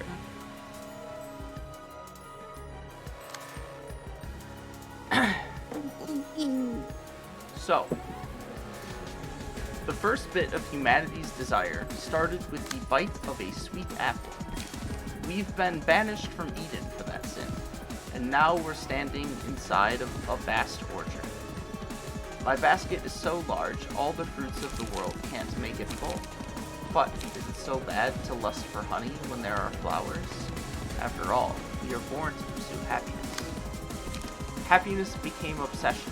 Obsession became greed, and the greed forever solidified to become a golden amber. The happiness in the beginning, still holding a smile, dwells inside. The first seed of desire originated from the pure yearning for happiness. The tiny seed grew larger and larger, hungering for more. Over time, the seed hardened and turned into a piece of shiny gem. Enticed by its sheen, a starving fish swallowed it, but it only made the fish even hungrier. The desires of people usually go unfulfilled. Many desires are abandoned, but they are not completely gone. They hide deep in the subconscious, lurking at the bottom of the lake, ready to spring up at any moment. However, the yearning for happiness may also rear its head from time to time, darting its tongue like a snake. As soon as a tiny piece of bait falls into the river, the hungry fish will come up and snatch it in an instant. We delude ourselves to be highly rational beings who are in full control of these things, but it's such a preposterous belief it's laughable. We don't have as much control over ourselves as we believe. The magical girl, who was no longer a magical girl, ate many things: authority, money, fame, and many other forms of pleasure. She ended up eating away everything in her sight. Now, only visceral greed remains. Someone's diary. Many people have secretly wished for a hero. They say there once was something called soul therapy. What does it feel like to have an ill soul? We are all healthy, but maybe all of this is a tragic illusion. Once there were people who tried to change the world. We all remember them. We remember how they met their downfall. Desires. I know of desires that ruin all things. We no longer believe in something, nor do we entertain a hope for a miracle. We don't think too much about why they've changed, and we don't blame them, for we have realized that endless desire brings despair. I sometimes feel a terrible dejection, but I do not know where the pain comes from. Many people have secretly wished for a hero. Deep is the sorrow of the world. Greed is deeper still than agony. Sadness says, "Begone, pass away." But greed seeks eternity, seeks deep, deep eternity.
Who do I want to apply that to?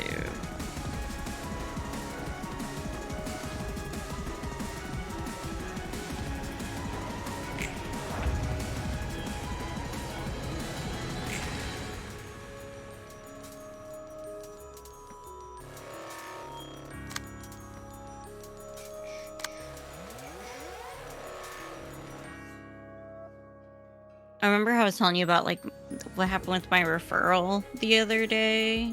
I didn't get to go to my doctor's appointment today. The viewers don't need to know that you're dying of colon cancer. Whatever. Oh my god, I'm dying of colon cancer. Calm down. I mean, I'm obviously exaggerating, and it's not cancer. Yes, I know. You did it. I remember reading at some point you saying something very doomer about like your ability to like basically live in a few years' time. I remember. Whatever. Who knows? I don't know. Imagine. I don't remember. Imagine bringing this up right before I'm about to like say something completely different. Whatever you were saying, anyways. Anyways, so I messaged, doctors have portals now where you can email them, and I told the nurse in my doctor's office, like, look, I said, I'm very disappointed that this wasn't sent to my specialist because now I have to wait all the way until March to see my doctor, and I've been waiting to get in. I was on a cancellation list, and they squeezed me in, Well, she replied back in all caps, the nurse, in all caps, with exclamation marks, we sent it in January. Nobody called our office. I was like, oh, she mad at me. Well, then I had to call up to the office because I need to get blood work done. And so I need that blood work sent to the clinic. She's taking my blood drawn. And so I had to call, I was like, and of course it was that nurse that picked up. And she's like, I was like, hi, this is, this is CamCam. And she's like, oh. Like, oh, I need this blood work. And she's like, okay. Anything else? I was like, no, thank you so much. Really appreciate all your help. And she just hung up the phone. I was like, oh, is she mad at me? I was like, maybe I should bring her something. Maybe I should, like, I don't know. Like, bring her a card or something. Suck it up.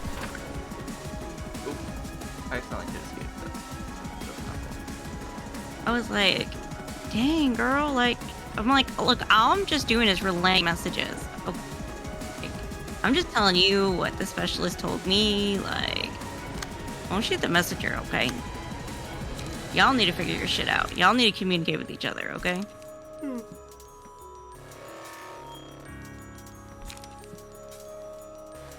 I can't rep space, so maybe we should hand this off to somebody else. So, after having brought up the manga about speaking in Russian earlier,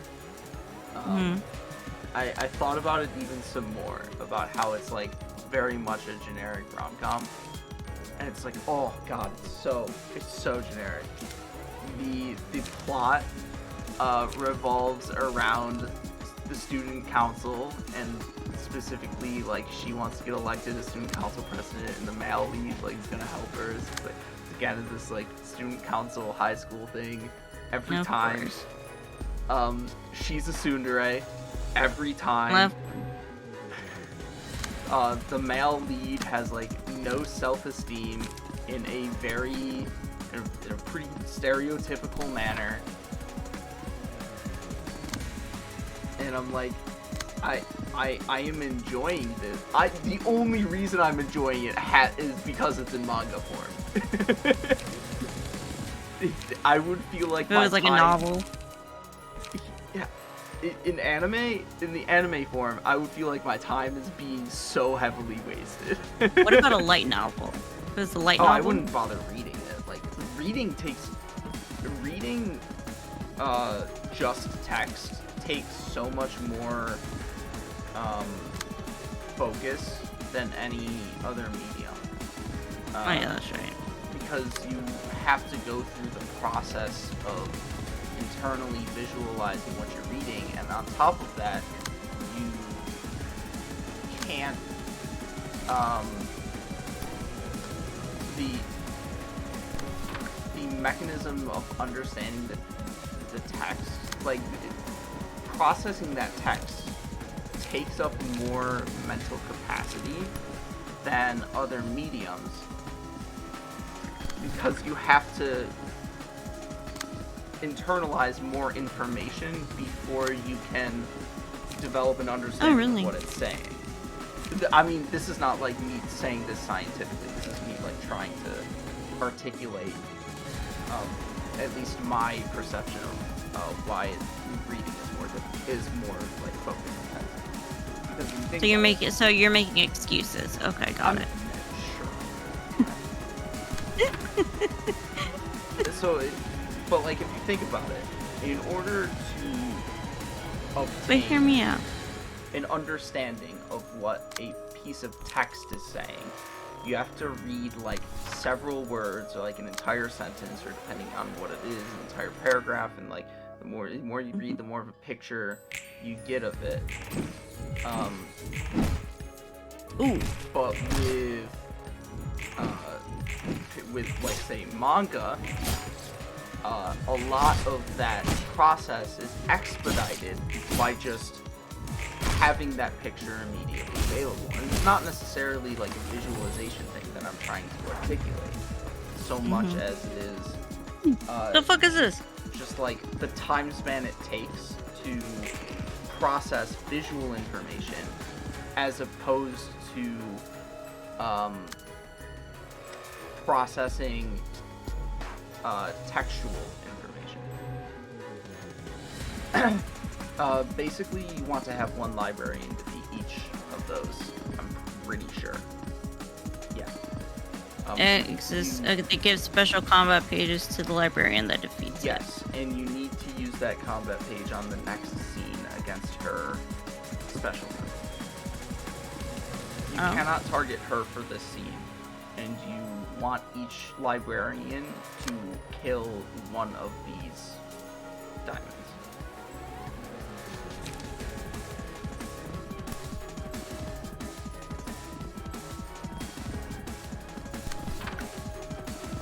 I feel like it might be better to have that guy use the one that draws a page rather than the one that grants keys.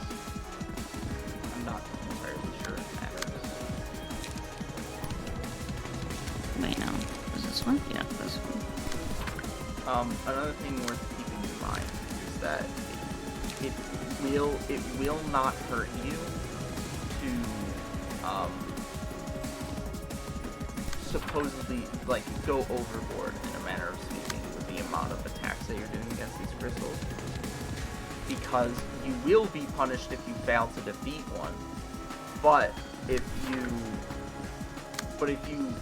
defeat one with a combat page, with your first combat page without having to use the second one, then you will not use the second one. Like you'll actually retain it.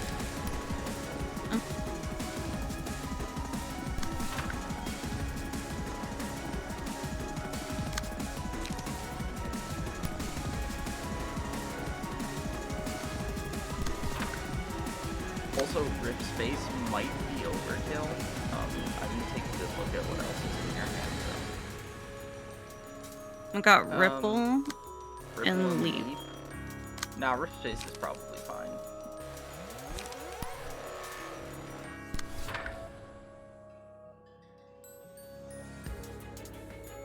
Because even if you used Ripple and Leap, you wouldn't be able to use Rip Space the next turn anyway, since both of those use charge.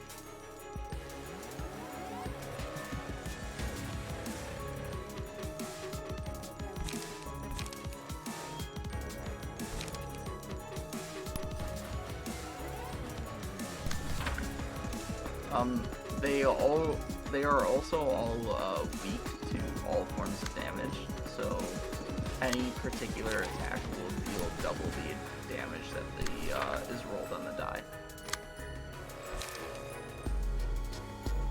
So you can technically calculate out if you have good odds of destroying the crystal. Typically, 3 attacks probably be enough to defeat a crystal, but 4 would definitely be safe.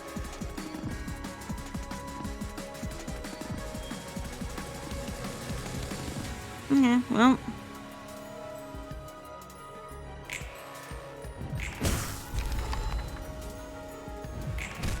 Well, it doesn't make sense to wish for the happiness of others without your own. The hardened avarice won't ever change, I suppose. It's all the same. She was a magical girl no more.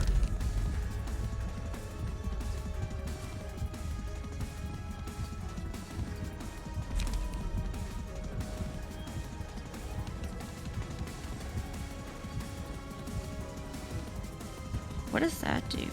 If the character took damage from attacks on the previous scene, changes character resistances against the attack that has dealt the most damage to endured for the scene. I tended to stay away from that page and those like it because I haven't found it particularly useful. I can see how they'd be useful though. Basically, if you have a character that's supposed to be like a tank, you can make them even further tankier, depending on the context.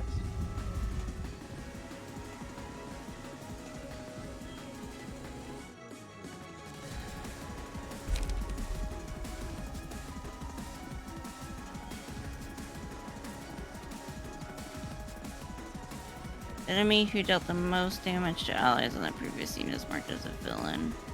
Deals that might be helpful. It's nice when you only have one enemy to be marked as a villain. Yeah. I was like, oh. Just keep in mind that only the person that you are giving the justice card to will be the one that is dealing extra damage. So who should I give it to? How can I guess something like greed be so dazzling? Like King fucking Midas. So like, here's a good point of comparison for, well actually, first let's understand what's going on in this scene. It's not that complicated, but you have to start the scene first to like see what's going on. Yeah, and then I get to use the cards, right? So on the Tendai, she's using the mass individual page. Now if you go over to any one of your librarians, you have a special card in hand, Fragment of Bliss. That is intended, it can only be used as seen as an intent and is intended to be used against the will of gold. Technically, you can avoid that attack with some other card. But your cards are not necessarily powerful enough, and it's not necessarily consistent. It is also important to avoid damage from that because it hits you and you get staggered, and it's that's bad. Being staggered is bad. Go figure. Yeah. Anyways, point of comparison to this Girl Speaks in Russian manga that I'm referring to is a show that I actually watched a few episodes of and also read the manga of prior to it airing. I forget the name of it, but it's about this like purple-haired girl. And the idea of it is that she is already dating the male lead. The male lead and female lead are already dating. And the male lead is like really prone to being unlucky and getting injured. And every once in a while, this girl who other people like idolize and think is cute or whatever, acts like really cool in front of him. He's like, only I get to see this really cool side of her. And it works well and fine in manga form. It's also not particularly good, but it's digestible and enjoyable. Because it's got nice looking art, especially like when there's a color page on the cover. The female lead's got an attractive design. And it's just kind of like nice and pleasant and sort of slice of lifey rom-com. But it's not special, and when you go to watch the anime, this is extraordinarily apparent. Because it's kind of fucking boring. And just generally not, it's just not entertaining to watch. And that, this one about speaking in Russian is definitely going to be more entertaining to watch than that other one. But it's not going to be notable.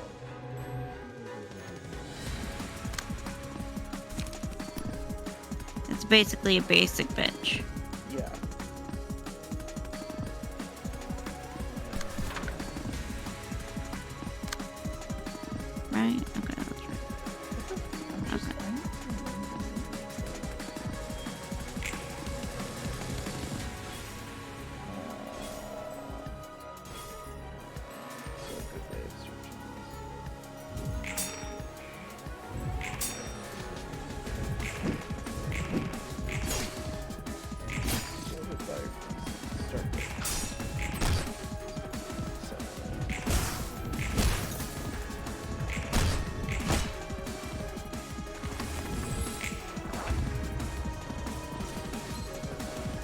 Oh, what's this?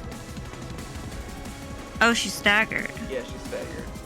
She's also almost at 50% HP, so you don't Middle necessarily... of the turn. So you don't need to go ham on her this turn. It might be good to use this as prep. Use cards that draw pages and restore life.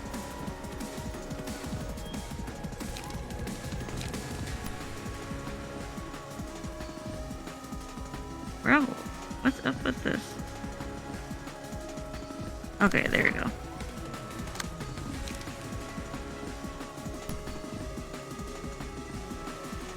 I'm like, why is that acting funky?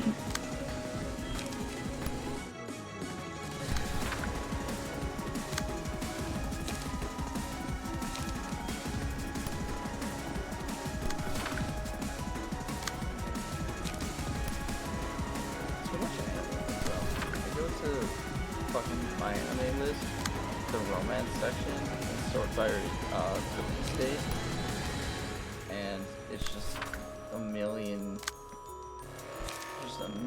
shows.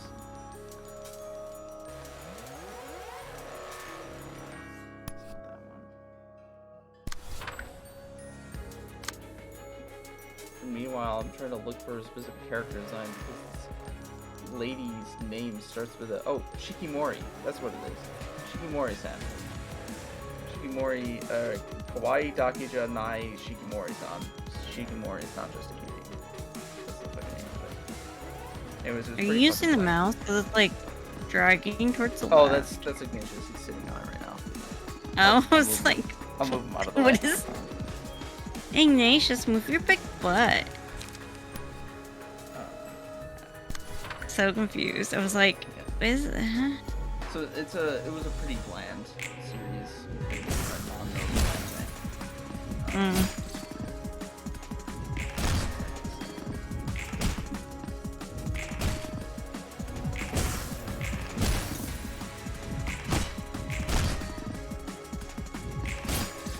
And something else that I could think of drawing the comparison to is Bochin to Rock, where Bochin to Rock you could say is relatively simplistic manga, and that the anime elevated to being highly entertaining, interesting work of art. I don't see that happening for the fucking rom-com though. I'm just throwing that out there. I don't think that a rom-com with pretty bland story beats with like non-interesting, notable, or different characters can be elevated to such a degree that will make it like significantly better or worthwhile to watch. Yeah, I mean, you gotta do something really special, you know, to Yeah. get it up there. We already had His and Her Circumstances in the late 90s. I forget the Japanese name of that show. But we already had that in the late 90s.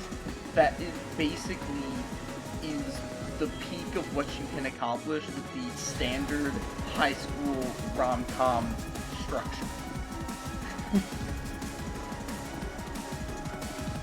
in anime form at least. And you have to, and your source material has to be particularly spectacular for your anime adaptation to surpass that and be like a particularly notable and worthwhile show to watch. Otherwise you're just watching like Komi-san the 35th.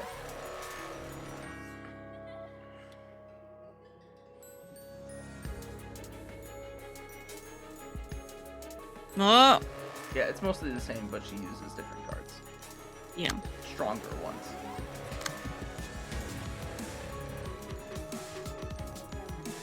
For the most part, you can still just fucking rail on her, though.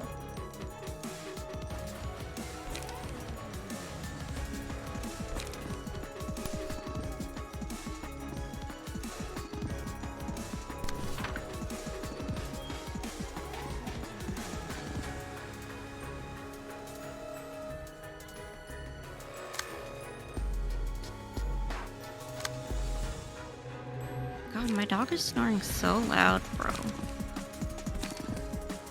So I put my dog on a diet,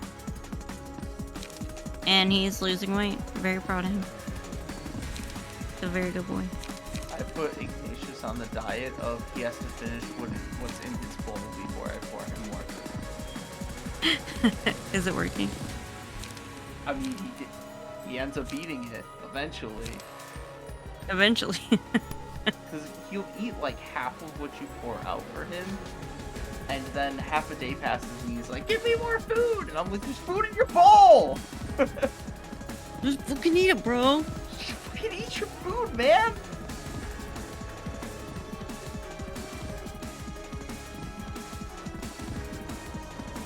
Oh wait, no, I did the wrong one. Did I do the wrong one? I feel like I did the wrong one.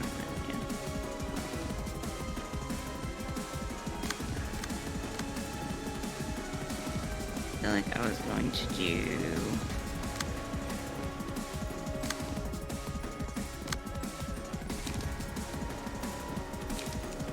this one over here. Okay, I just spent like a lot of time railing on the quality of his manga, but I will say this most recent chapter was pretty funny. Like, fucking stunks, bro. Okay, but this one's kind of funny, okay? Hey, but this chapter is wild.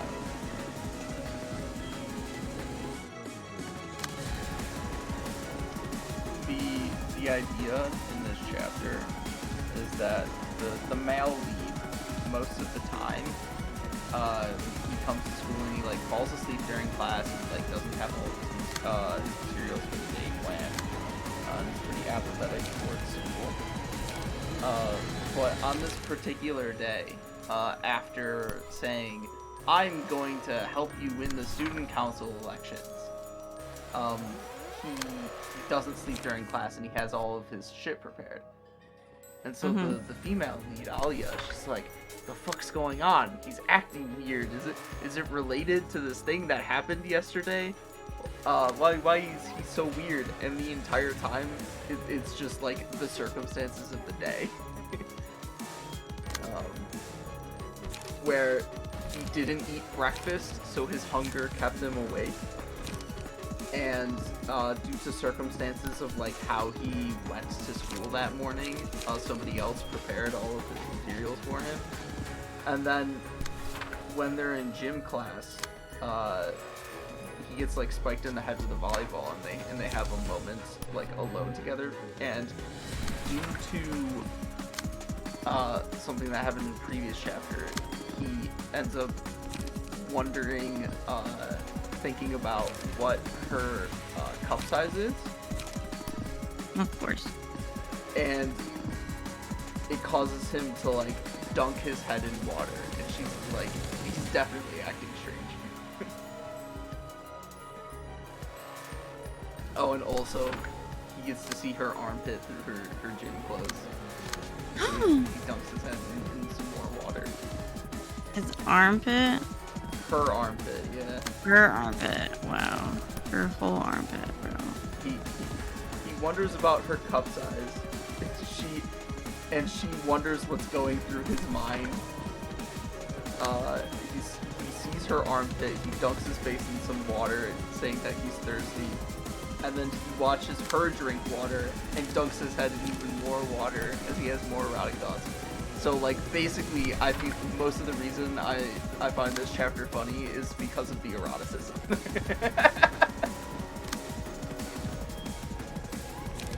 Wild. Yeah, and that's it. Yeah. But I'm like, just an armpit, bro? Hey, man, that was a pretty erotically drawn armpit. I'm not necessarily into armpits, but it was a pretty erotically drawn one. I guess. I mean, I generally find it just like more entertaining, I guess, when they lean into this more erotic, or more interesting. Not necessarily interesting. They're doing something a little bit more fun. As opposed to being, Yeah, like, but rom-coms do that as well, you know, like you see that with My Dress Up Darling. Yeah, I wanna and a lot of the see reason My the Dress Up season. Darling was good was because of how much it like leans into how fucking horny these teenagers are. That's true. And I love too the creative aspect of cosplaying. That's what really got me invested into it. Oh, that's And the like, yeah. Keep and going. she actually like went and got into it. You know, she was like invested into cosplaying, like the writer. You know.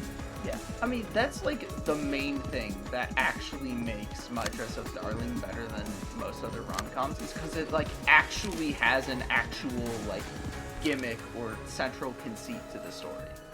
Yeah. Having it revolve around cosplay and the dynamics of the characters be revolving around the circumstances of cosplay is infinitely more interesting than the only thing being at play is whether or not the person is speaking in Russian that she doesn't know if the other guy can understand.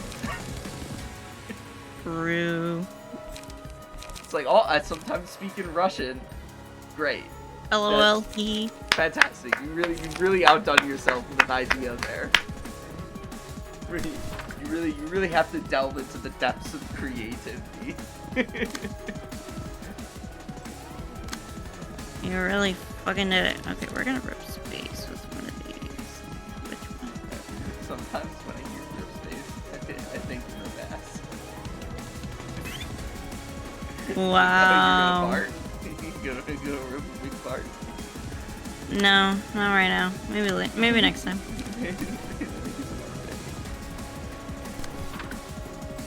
Just for you, okay?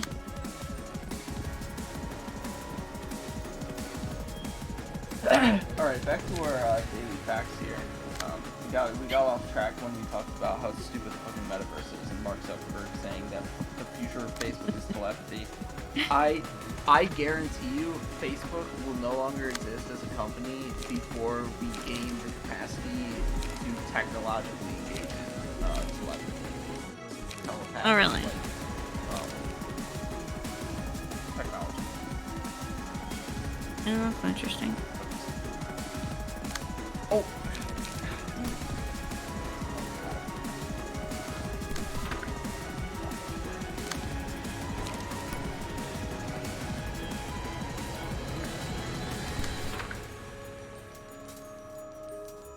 Oh, this is not good for this discussion. It's fucking spelling bee. I don't know how to spell. There's just the word accommodate. I don't know how to spell.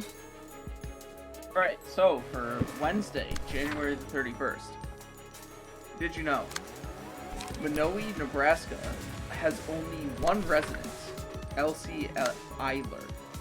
She runs the Minowi Tavern, which has I the did know oldest that. beer in town because it's the only beer in town. Actually, it's the only business in town. I saw a YouTube video about her. It's pretty cool. I think she slid there with her husband and her husband died, so she decided to stay. Well, here's a nice quote for you. The secret of staying young is to live honestly, eat slowly, and lie about your age. From Lucy Amen, Ball. brother.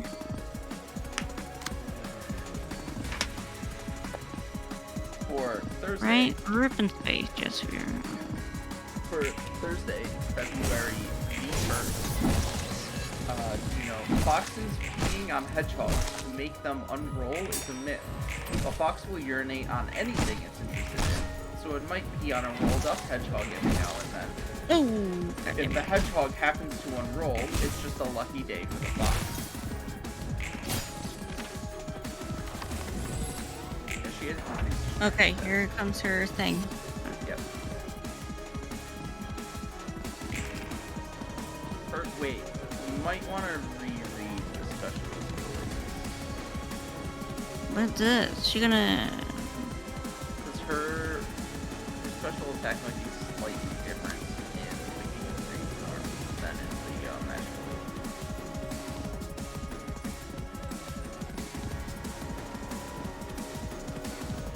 Uses 2 special combat pages against a single target.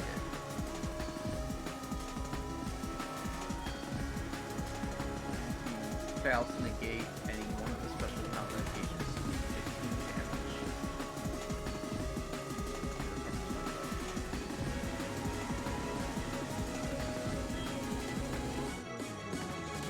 And what do the brilliant listens do? Do they still say the same thing?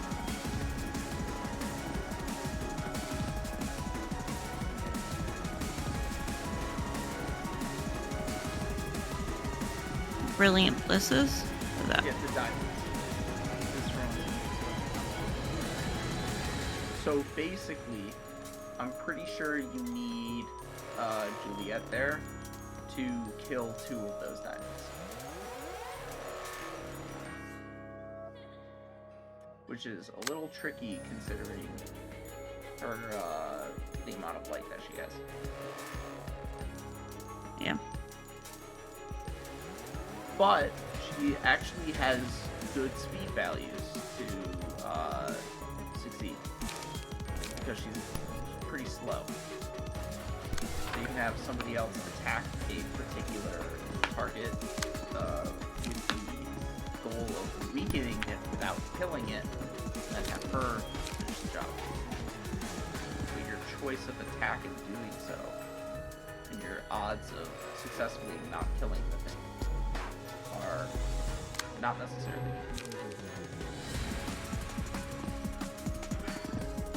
For some healthy living advice, before that first sip of coffee in the morning, drink a glass of water so you start the day hydrated. Yeah, we could do overcome crisis and then extract fuel. You didn't select overcome crisis, and do you honestly think that the card you did select will not kill it? Also, while it's not impossible, I would not bet on to overcome crisis followed by extract fuel doing enough damage. I mean, it also might be your best option. Yeah. It depends on what your other characters have there. Like, no, these would probably do as much damage. Yeah, it's probably your best option. Oh, what is the roll on DD again? 3 to 6. I can tell overcome crisis. Well, actually, you have more blunt die power. DD might give you better odds than to overcome crisis, specifically as regards to extract. I would still recommend to overcome crisis to the other one that you're using. What do you mean? So, you're using what's the name of the other card? It's not collision, it's Sparking Spear. You're using Sparking Spear and extract fuel. While Sparking Spear can kill something on its own, you are still best off not taking any chances and weakening it first, which to overcome crisis would do excellent.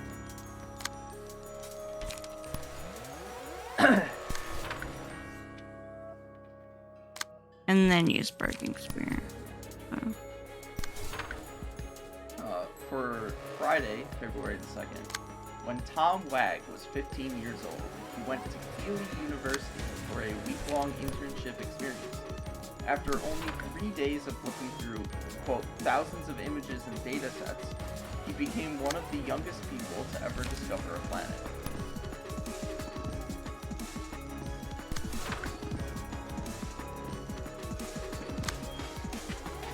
Wait, what was that? Basically some teenager did a short internship at some, like, astronomy place. Something to that effect. And he, in the process of basically just cataloging numbers that were automatically recorded at this place, he discovered the planet. Oh, jeez. Good for him. On February the 2nd, 1887, the first Groundhog Day took place in Punxsutawney, Pennsylvania. The idea for Groundhog Day originated with the Christian celebration of Candlemas, where candles represented how long winter would last. Germans later began a similar tradition, using hedgehogs to predict how long winter would last. When Germans settled in Pennsylvania, they switched to groundhogs. It's definitely all hoax. I think we're good. Like, I think Dimensional Rift should do enough damage. Like, what even defines how long winter lasts? Like, Groundhog's Day could predict that it's a short winter, and then after, like, the grace period happens, it then snows anyways.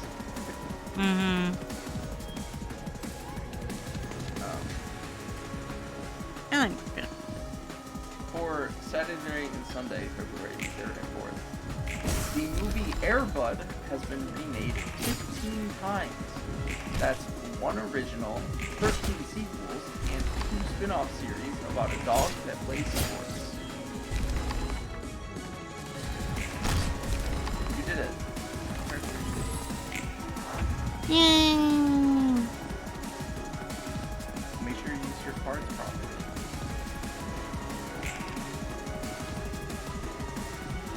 And why is it still hurt?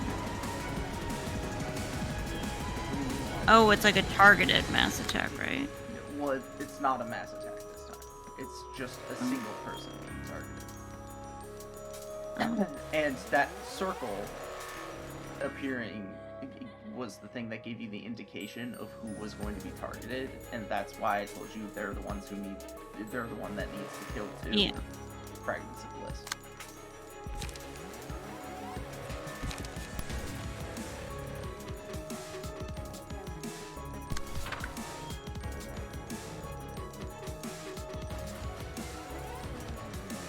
Oh, that's why I need 2 cards, because it's a 5 and a 3. Yeah.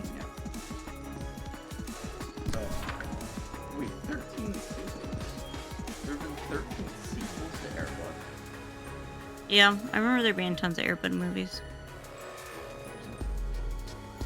Air Bud doesn't movies, say- like, came out when I was a kid. It doesn't say in the rules that dogs can't play. The Air Bud. That was in a legal video recently about something. Oh, I wish I remembered what it was about. Some constitutional thing. Oh, it was about. But why does everybody else have a fragment of Bliss card? I guess for another round? No, because they killed a fragment. You killed all 4 fragments of Bliss. So you got 4 Yeah. fragment of Bliss cards. But I don't need to use them. No. Because we're not being targeted. Okay. Got it. The video was about Texas's right to secede, where one of the arguments that people would use is that it doesn't say in the Constitution that they don't have the right to succeed. so that's the Air Bud defense. If it doesn't say it in the rules, that means you can do it. That's so dumb. I mean, it is technically applicable in forms of contract law, just not in the case of secession from the Union. Of course. Just not in this case. Okay, guys, calm down. The joining the Union of the United States of America, I don't think it's a contract.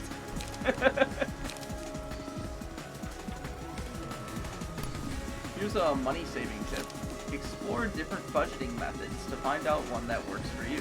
Something that works for other people won't always work for you. Thanks. That was real helpful money tip there. That was... What was that? That was... Okay. Very bad.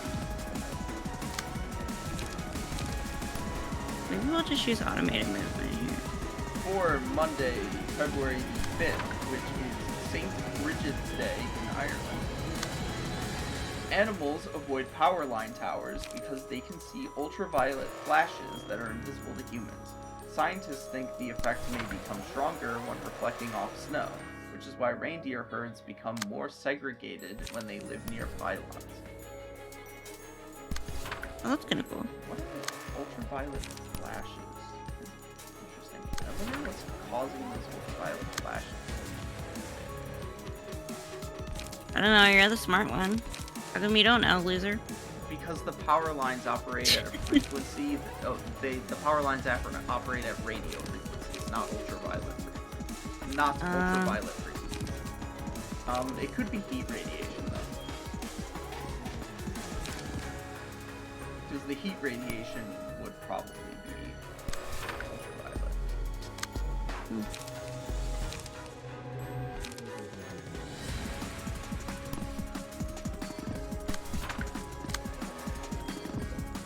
That's all tab switches.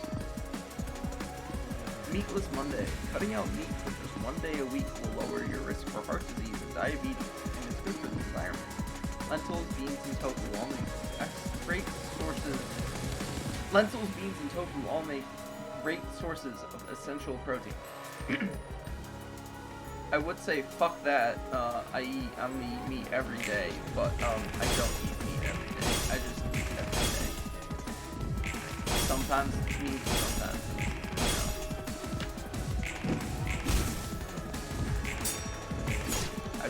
I'd probably cut meat out once a week, just like naturally.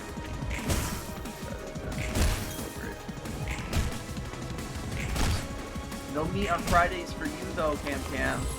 It's Lent. I'm not Catholic. Fuck you. So sorry, I'm not Catholic. I can't believe there are different denominations of Christianity.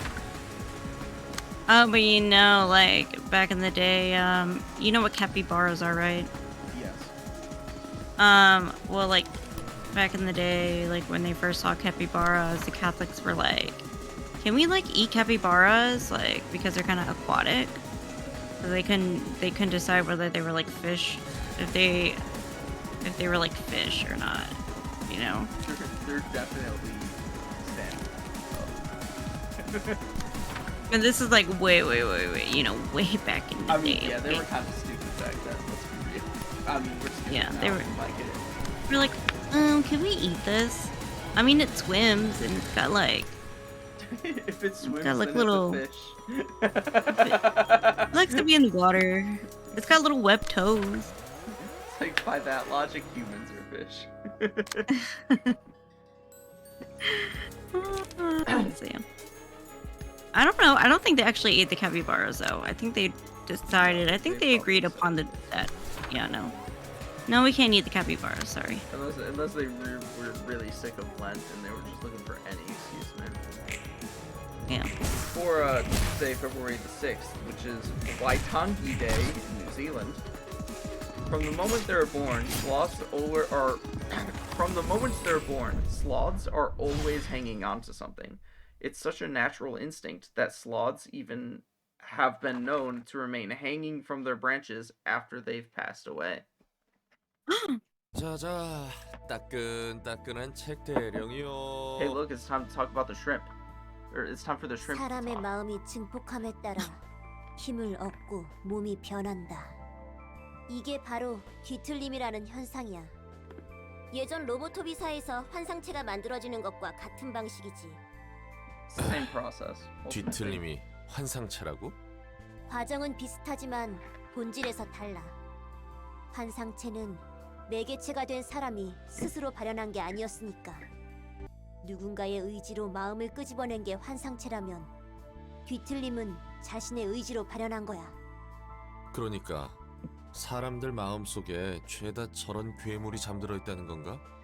나중 가면 개나 소나 뒤틀려서 난장판이 나겠군. 강렬한 계기가 필요해.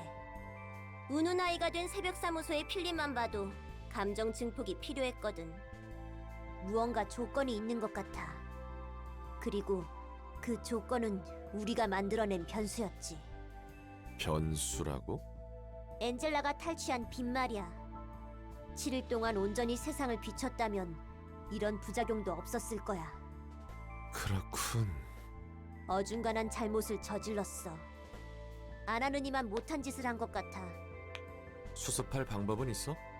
뿌려진 빛을 회수해 온전한 7일치의 빛을 뿌리는 것.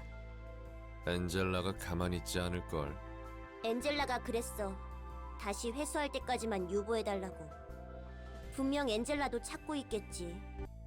그러고 보니 넌 엔젤라가 시간을 달라는 것에 동의했다고 했지. 어째서 찬성한 거야? 네가 말한 것처럼 계획이 틀어졌는데도 분했지만 믿고 싶었어. 엔젤라에게도 기회가 필요하다고. 아이고 성인 군자시네. 솔직히 마음 같아서는 지금이라도 화내고 원망하고 싶어. 하지만 에녹이라면 이랬을 거야. 조금만 더 믿어보자면서. 대단하네. 나보다 훨씬 강해. For a little bit of context, I don't remember what Tifret's original name is, but basically she and a boy named Enoch were taken in by the researchers, were taken in by Carmen, actually. Enoch, and they were very close to each other, and they were children who lived in the outskirts. They had no family otherwise. Enoch volunteered himself for human experimentation. He died. Carmen killed herself. Yada yada yada yada yada.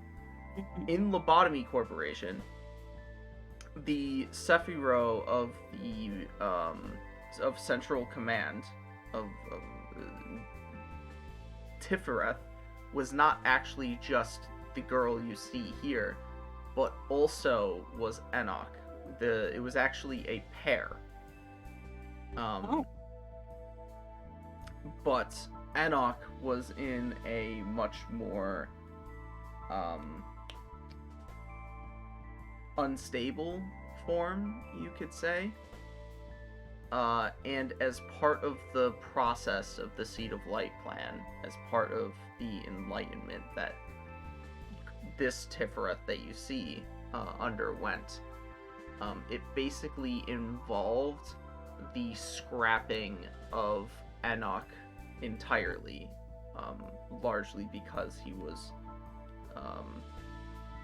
defective, so to speak.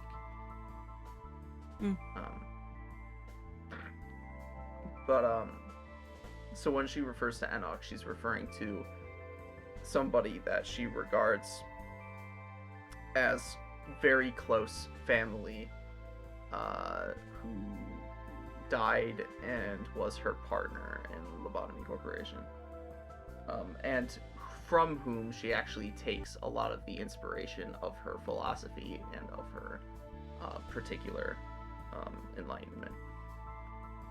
Yeah, Enoch was like somebody in the Bible, and Enoch was born in the time where nobody was like serving God, and Enoch was said to be one who walked with God, and he is like Enoch was at the time, like in Jewish culture, like nobody had gone to heaven, so Enoch was the only one that had the privilege of like going to heaven with God, and yeah. That too, because, and that is good to mention, because a lot of the names in these games are very intentional references, and so Enoch's name is intentionally a reference to the Bible. Yep. Tiferet's original name was Lisa. Just Lisa. Yeah, just Lisa. 난 그러지 못했을 거야. 그렇게 멀리 바라보지 못하거든. 너에게도 의미 있는 사람이 생긴다면 분명 멀리 볼 수 있을 거야. 그때까지 견뎌보자고. 의미 있는 사람이라. 응원 고마워 꼬맹이. 어린애 취급하지 말라고. I'm not gonna lie, because I went on that diatribe, I kind of lost the plot a little bit. That cutscene. You lost the plot. I lost the plot a little bit.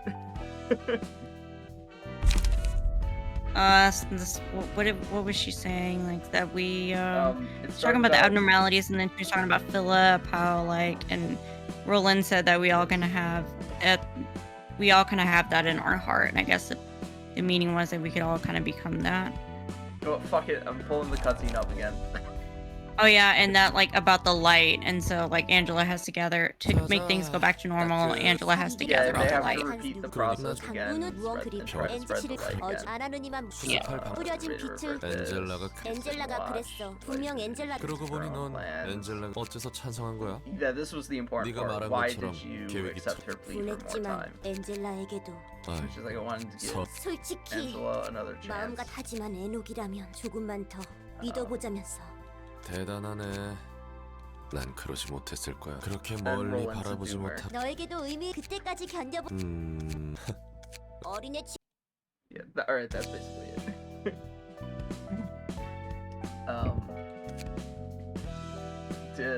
Tiferet, through the influence of Enoch, is basically saying that Angela deserves to have another chance to redeem herself.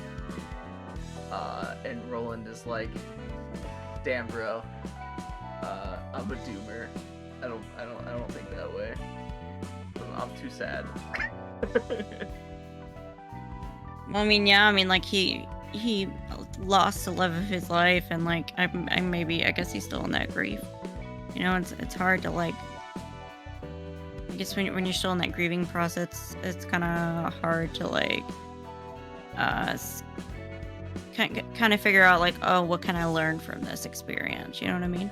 Well, this comes back to what Tiferet's supposed lesson or what have you is about, which is the expectation for the meaning of existence. Tiferet is saying that we need to strive to we need to feel as if life has meaning, and we need to give people the opportunity to also bring meaning into their lives. And Roland is basically saying, my life has no meaning. Yeah. Oh, yeah. I remember now. I hadn't really kind of thought about it since I was like, oh yeah. You know, remember when I was like, oh, you said something interesting about Roland, and like, I hadn't really thought about it since. But like, I think you had said something about Roland in your script about I guess kind of like that. What I kind of got from what you said was that Roland had never really kind of thought past that that he could do something else with his life, that he's just kind of like been stuck in he's kind of just been like stuck in life, like he's not really had a purpose, or he's kind of like never, or in this moment in time he's never thought of like, oh, I could do something else, you know, like what are my hopes, like what are my dreams. When Angela kind of presents the idea like, oh, you could be like, you are my friend, you could be like my traveling buddy, he's kind of like, oh, you know, he's kind of like taking it back, like, oh, like that's an option, like I have options, you know what I mean? Yes. At the moment, he has a very single-minded determination for a singular purpose, and that purpose is in complete disregard of his own life and his own future. Okay. He cares not what comes after the fact. He holds no attachment to himself or what the consequences of his actions will be. He is just he's single-mindedly focused on one thing. Yeah. Even if that one thing is ultimately harmful to himself. Yeah. And it kind of reminded me like of like you know, I think a lot of us, I don't know about a lot of us, but I know like I've spoken to a lot of women like my age, like kind of late 20s, early 30s, who kind of been like in bad spots in their life, or like kind of been in a bad mental headspace, where like they've kind of been like in that kind of same cycle as Roland, kind of like you know, you have kind of this like kind of like this self-destructive kind of mindset, like this doomer mindset, and it's kind of hard to see a way out of it until finally like someone kind of presents the idea like, oh hey, like you know, you could like do something different, or you could like do this, you could do that, and it's like it's so eye-opening when whenever you just kind of like think like, oh, I have options, like I could do something different, and it's just like a total like light bulb moment. It's so weird. So I kind of thought that like you know, like a lot of people seem to experience that. So it's pretty relatable, I would say. It was actually even more interesting on the part of Roland, because there's a very minor piece of dialogue that happens earlier in the story in which he mentions that he's effectively searching for an alternate, or that he hopes that an alternate answer will arrive as well. Yeah. And that basic, and so like he's closely observing Angela and the decisions that she is making and where she is headed, and he hopes that she will come to a different answer than the one that he has come to, so that he no longer has to hinge himself on where he is currently.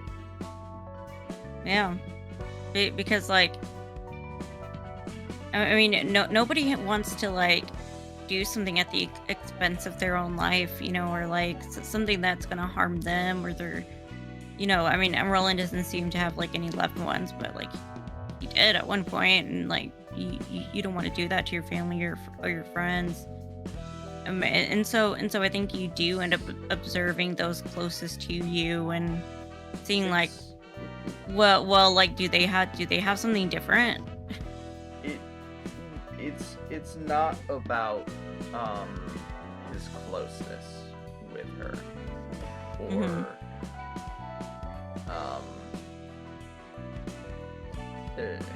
or having any particular bond with her necessarily. It is that they both have similar goals in mind. They both have similar attitudes. And the process of everything that happens within the library effectively changes this attitude and changes the course of their actions away from their original intent. Mm-hmm. And so, I mean, Roland, who observes that Angela has the same goal as him, or just directed in a different person, hopes that she will come to a different answer in regards to that goal, so that he can then use that answer to move beyond, move past his grief. Yeah, and I mean, I would say there is like some closeness there, at least on Angela's part, but like, Well, yeah. I mean, is it just kind of like a one-way relationship at this point, you would say? They do develop a close bond with one another. I'm just saying that Different type of closeness. the things in which I am describing do not necessarily have to do with that bond. Mm-hmm. I mean, you can't say it doesn't play a role, because the conclusions that they ultimately come to, the decisions that they ultimately make, are affected by the close bond that they develop with one another. But ultimately, those decisions come less down to that bond than they do than it does like they're having their minds changed effectively through what happens on each of these floors. Through the actions, right? Yes. Through some of the actions, through some of their discussions that they have pre and post hoc of any particular invitation, and most notably through the philosophical discussions that occur on each of these floors.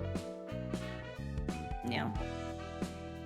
Yeah, and I would say, would you say that Roland, I guess he's kind of like been in isolation this whole time, like before being in the library? In a sense. You'll get a lot more of Roland starting with the completion of these. Yeah. Like Because, like, this starting with this is, well, actually, is it going to be that one or would it be the following one? I know plenty of Roland's backstory is, no, it's got, I think it's only in like the last ones. Basically, I mentioned before, the conclusion of these four floors revolves around Angela. The conclusion of these three revolve around Roland. This one revolves around Roland, and the one after it revolves around Angela. Yeah. So, particularly with the conclusions of these three floors, will you understand and explore Roland's circumstances? Okay. Because I'm kind of wondering.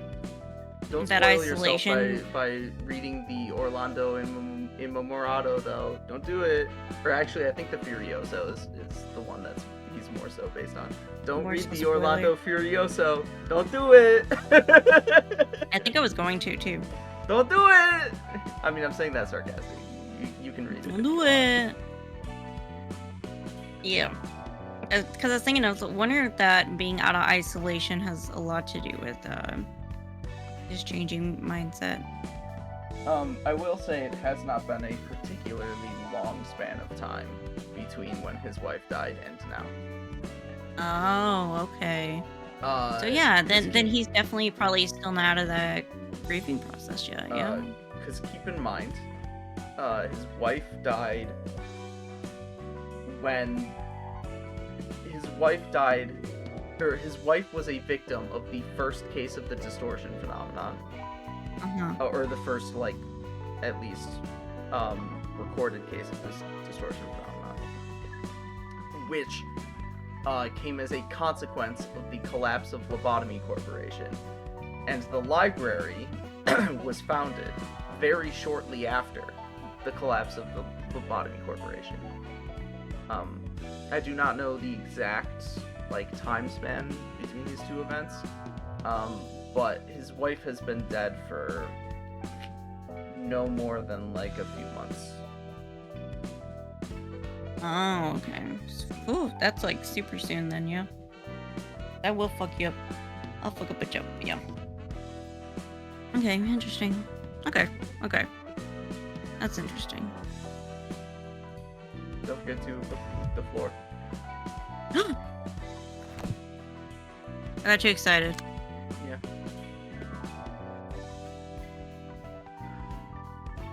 Oh my god, my brain had to shut down for a minute. Okay. My brain was rebooting. You get to equip the Giga Chat.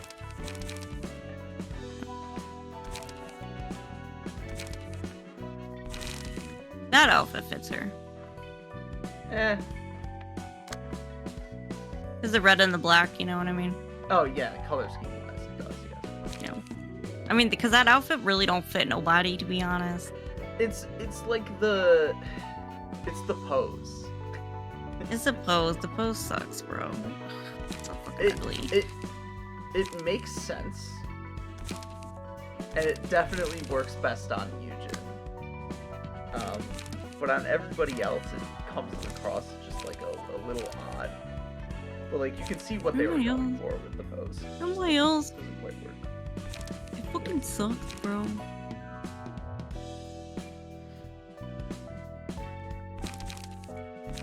Down. I am doing down. It's... It doesn't look like you're scrolling down. Okay, there we go. There you go. It was like, okay. Like, what is happening?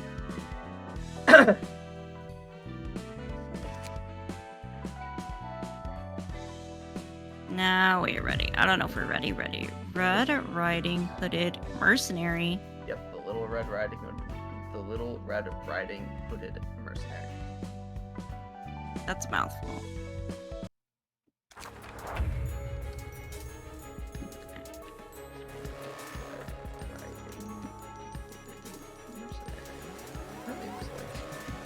I don't like it. It looks scary.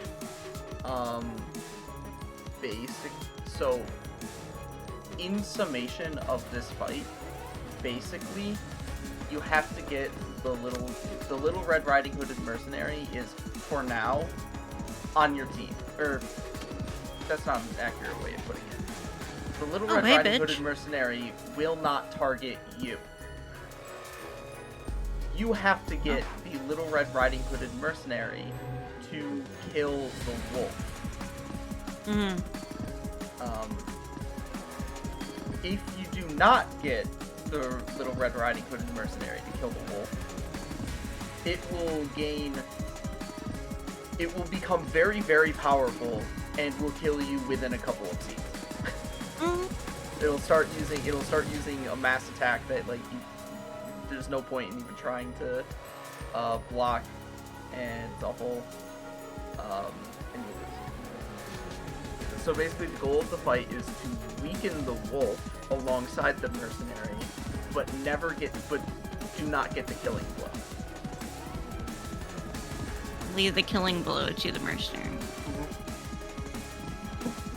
And you can read the mercenary's passive abilities for more details. Oh, also if the mercenary dies before the wolf, I think you lose the fight. But it doesn't matter. The battle is when if the mercenary finishes off the wolf. The battle is lost if the mercenary dies. But the wolf died. Use a strike without hesitation every 2 to 3 scenes, targeting all characters. Yeah, it uses a mass attack that hits everybody every few scenes. Even when he's on our side? Yes, because it's not on your side. It's just not targeting you. That bitch.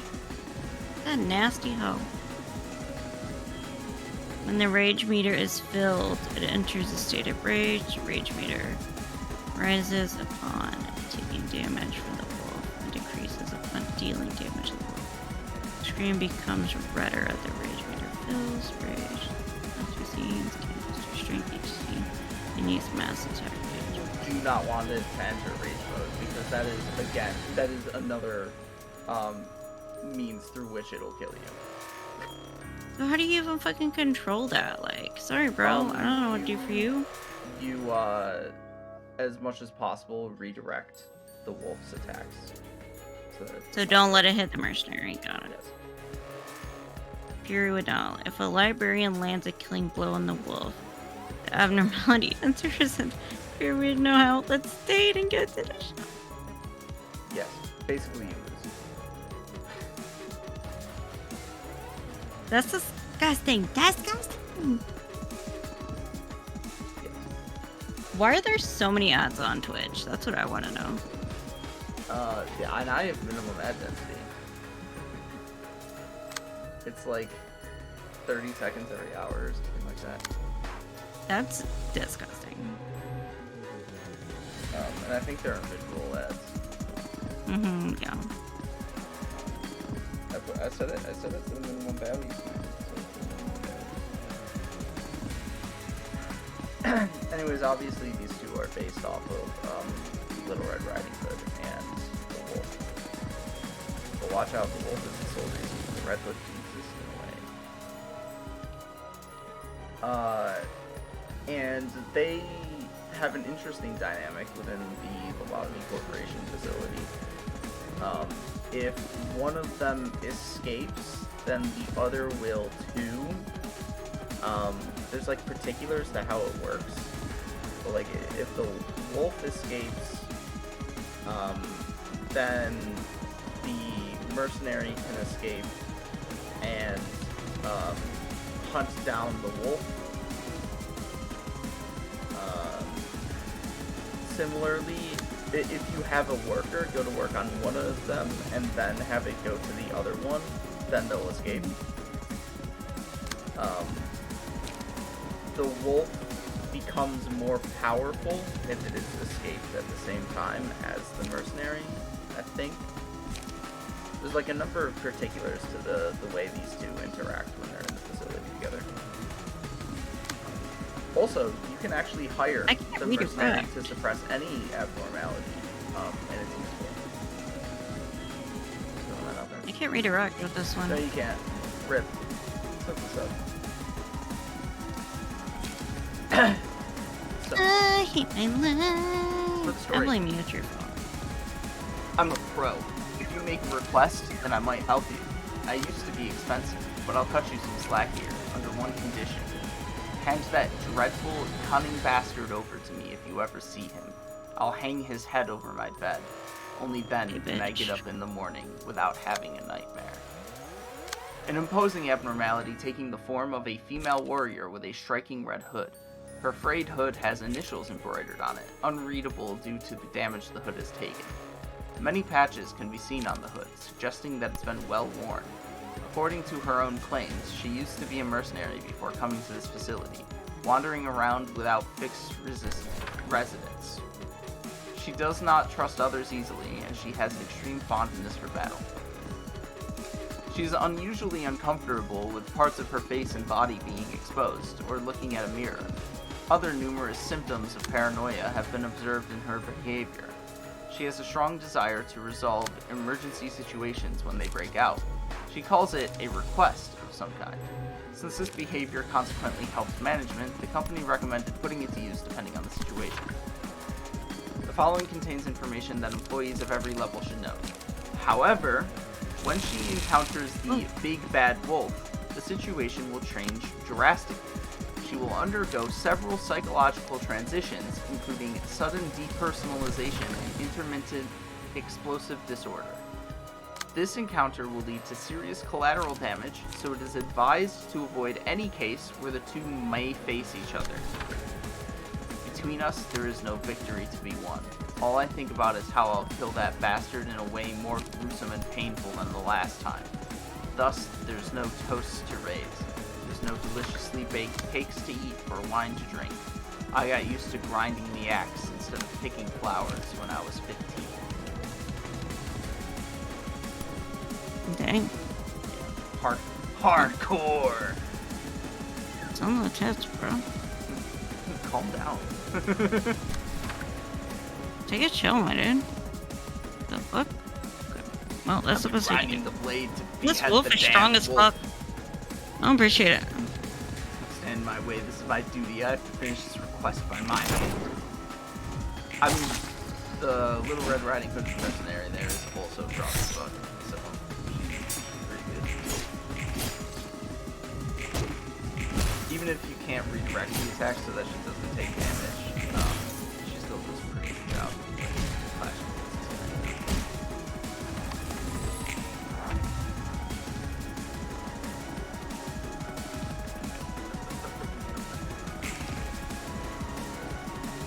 Oh my. Okay.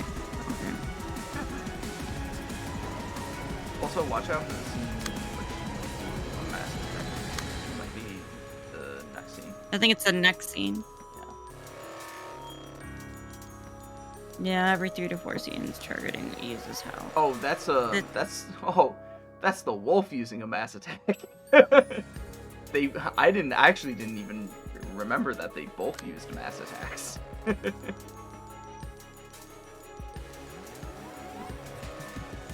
Yeah, next Hers scene. is every 2 to 3. The wolf's is every 3 to 4. God damn. These bitches need to fucking chill. Where's the rage meter at? It's you see how the top left corner is vaguely red? Top left corner. Yeah, of the screen. You see how the top left corner of the stage, the top right corner is as well. It's like tinted red. Yeah. That's the rage meter. Oh. That's not helpful. I know. Trust me, I know. I was like, the fuck? Okay. Okay. I was like, it's like an internal variable of which there is a visual clue that gives you no idea how close it is to actually being full. This is actually also the case for the Queen of Hatred's hysteria meter, if you remember that. It never fully filled up. I never used it. Yeah, it never fully filled up for you. I didn't know that was a thing. Probably a good thing. I don't remember how difficult the snake form is. Yeah. No. But similarly, the hysteria meter just kind of like shows kind of on the screen where it's at, but you don't actually really understand what it's showing you. and you're like, I can't do anything with this information.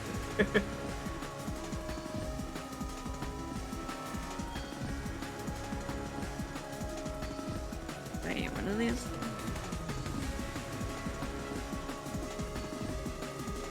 Inflict 3 bro, that's kind of fucked.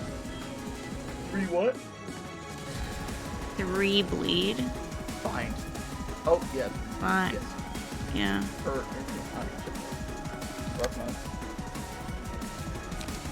Right now it's got a 3 fragile though, so you're gonna be doing, I think it's 3 bonus damage with education. Oh, I only got 2. I was like, why did I fucking working? I guess. What? I was looking at my phone and just randomly looked at my Google feed, and apparently Amazon is joining a group of companies that are arguing the U.S. Labor Board is unconstitutional. Oh, really? It's like the major good thing that Biden has done in his presidency has been the NLRB, the National Labor Relations Board. And go figure. Now the big companies that have been hurt by that organization actually doing a good job are arguing that it's unconstitutional. Who would have thought? Of course. Who would have thunk it? And who knows? Should there be a Republican administration after this year's election, that might just fly. That might just be the rule. Actually, even if there's a democratic institution, so the fucking Supreme Court, that might just pass through. It might be. The interesting thing about that though is that if the National Labor Relations Board is deemed unconstitutional, that has like massive ramifications even beyond how labor is used in the United States of America, or like even beyond like the labor sector, because that's basically saying that any executive delegated administration branch is also unconstitutional. So it affects shit like the EPA and the FDA as well. Shit which would just be awful in every way. Personally, I like the mod that. Oh, fuck. Got in chat. Personally, I like the mod that gives every patron library their own unique key page and signature pages. Yeah, I've used a couple of different mods like that, but the shit that they give you is usually like endgame tier, you know? We're not exactly in the endgame. Oh, hi, Lucky Lou. My name's CamCam. Nice to meet you.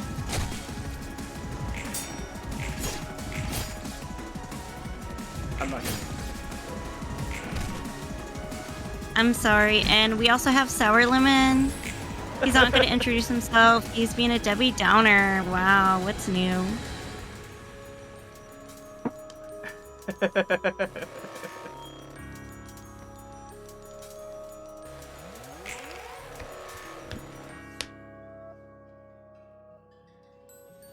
Okay, get that wolf's ass. Okay, bitch. Oh, you're being mass attacked. Motherfucker. Huh.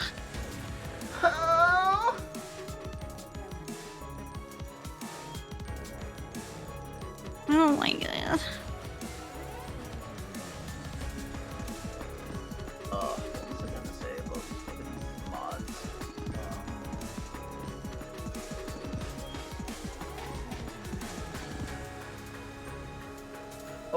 What's cool about those mods, a lot of them have like unique interpretations.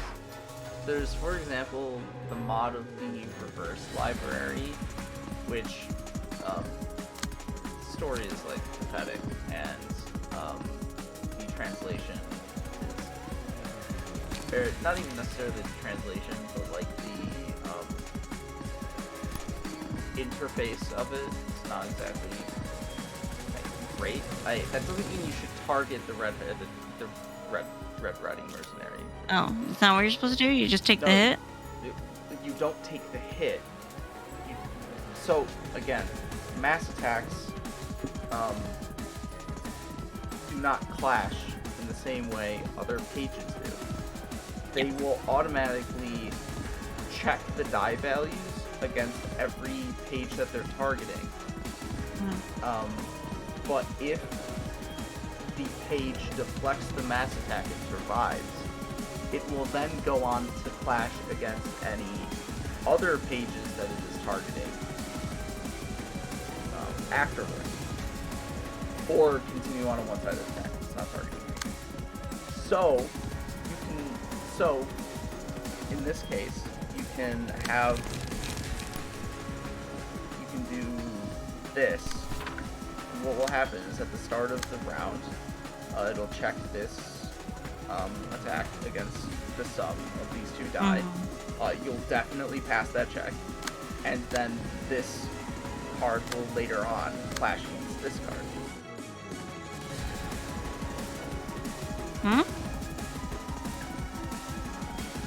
Pause.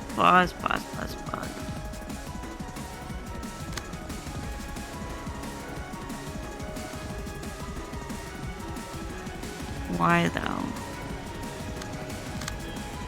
That makes no sense. It doesn't make sense. So just leave the mass attack alone is what you're saying? Yes, you cannot target mass attacks or clash against them in the traditional sense. Okay. They rather than clashing against die, they are more like checks against those die.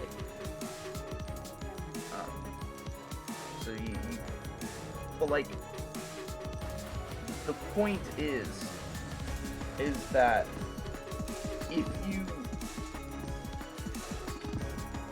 treat, what's the best way to phrase this?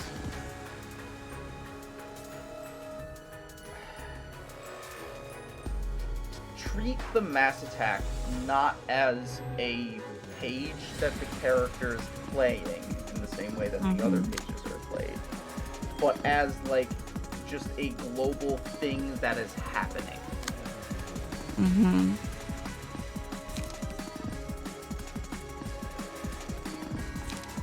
Okay. Because another way to think about it is if I sat here and I targeted the die that the mass attack page is slotted on, this would actually be a one-sided attack. Yep. Because the mass attack does not like clash. This is not a clash, and you can tell because the arrow is not golden. This is not a clash. Yeah. Oh, okay. This happens in like an entirely different phase of the combat than this does. It's not a clash, it's not a Yeah, it's not a one-sided attack. It's like a meteor. Okay. Why the hell are card draw pages so rare? Only ones I've found were either really conditional, smoke, or just that really should die. If you think they have really should die, you're probably using them incorrectly. But more importantly than that, it's because they're necessary, and they're powerful. When you add a powerful effect to a card, you have to nerf the die on the card to compensate. So you don't just have completely overpowered cards dominating the game. There are still cards that is the case for in this game, don't get me wrong, the balance is not perfect. But from a game balancing perspective, if you had a card like,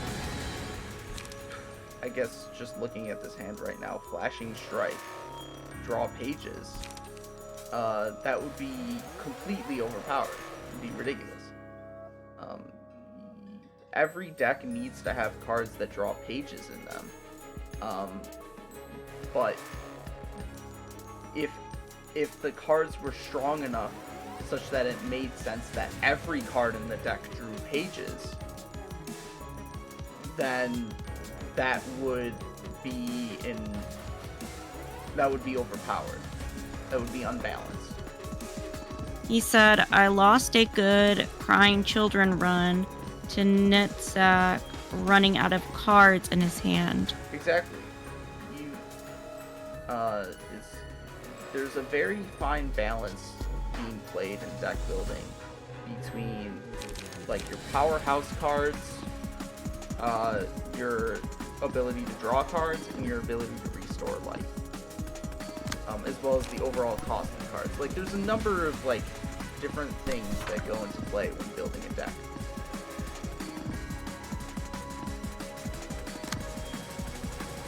That you have to keep in mind. Like, for example, a weakness of the deck that May is currently using, which is the key page of Emma, is that it does not have enough card drawing. It's a powerful deck. Its die rolls are quite high, and it's able to regenerate light pretty well. Does a fuckload of damage, but it only has, I think it's like one page. I think it only has 3 cards in it that each draw a page, and all 3 of those cards cost 3 lights. Compare this with Eugen's deck, in which it has, in which none of its cards, I don't think Eugen has any cards in its deck that costs more than 2 light, and additionally, it's able to constantly keep up its light and card drawing to overcome Crisis, because that does both. But that card only works reasonably with Eugen's deck because Eugen starts at a quarter HP, and that ability only occurs if you're at a quarter HP or less. Like, to overcome Crisis would be a completely overpowered card that could carry you all the way through Star of the City if it didn't have that quarter HP conditional. You could just throw 2 or 3 copies of that into every single deck, and you're all set on light and card generation. But that would be ridiculous and stupid and unbalanced. So they didn't do that.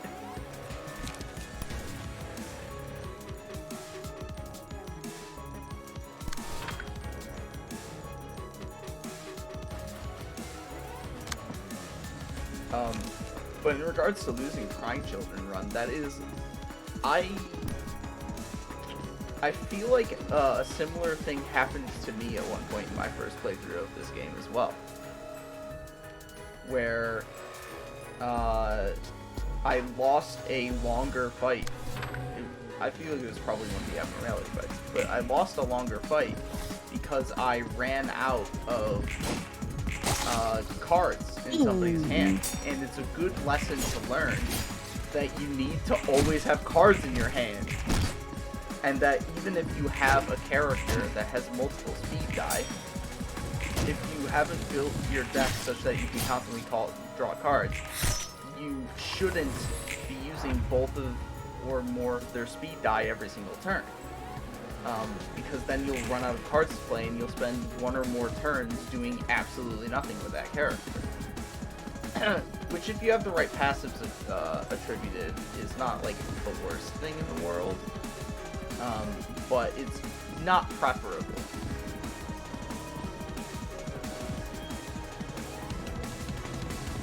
There's nothing you can do to make that not hit the mercenary. It's up to the mercenary's die rolls and what cards it has slotted.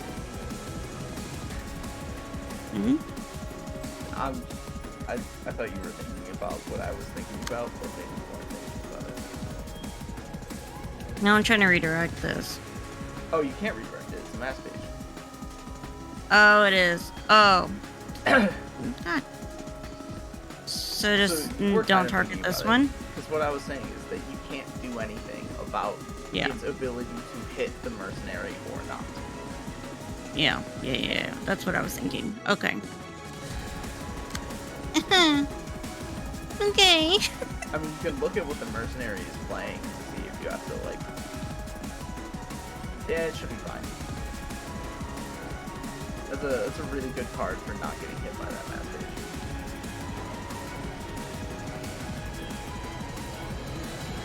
That mass page is rolling minimum 10, though. Pretty rough.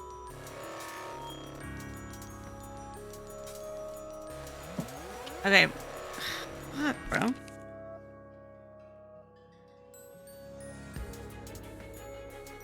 You will find that, generally speaking, against summation pages, pages with more die are better, because the overall value, because even though each of those individual die roll lower than a single die, the overall value of all those die combined is higher than equivalent cost pages.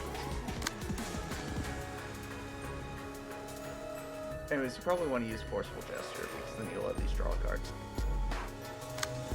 Okay. And you might want to use it on one of his other pages. Just because it would be... yeah, on the other one. Just because it would be actually... When I said the other one, I meant the other one. When I said the other one, I meant the other one. Yeah, I meant the other. Oh, I'm so sorry, my bad. I say that because I was looking at the amount of die between the two. And so it's equal. Anyways, the main reason I said that particular card to use in a clash is because it's strong. Because each of its die, especially its attack die, rolls really high. And currently the wolf has +3 strength. So you need some high rolls if you want to win clashes against him right now.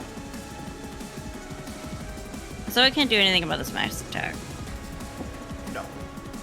No. Okay. And then, okay, we don't have anything there. Okay. Moving on. What is this? An 8, so I could Gabrielle use... only has 2 light, and she needs to avoid getting hit by the mass attack page on the 4 speed die. On the 4, yeah.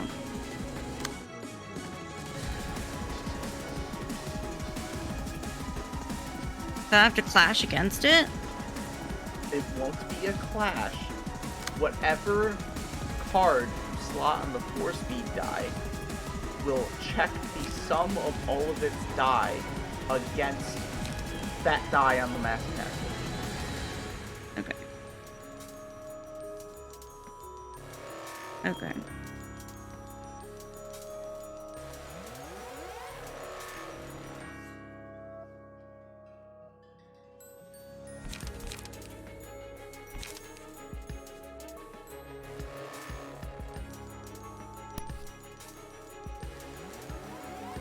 What movie earned Tom Hanks his first Academy Award nomination?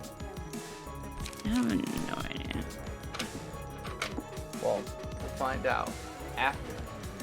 Fact for Wednesday, the February 7th. When Katherine Johnson was little, she loved to count things. By the age of 10, she was in high school. In 1961, she calculated the trajectory of NASA's first trip into space. She was so consistently accurate that when NASA began to use computers, they had her check the calculations to make sure they were correct.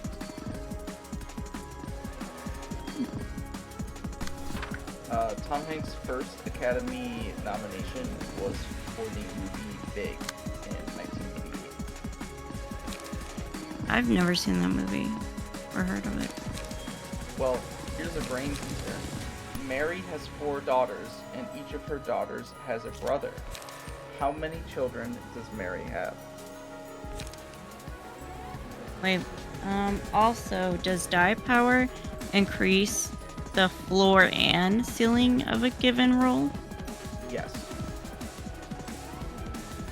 You can think of power as being a flat increase to the value that is rolled.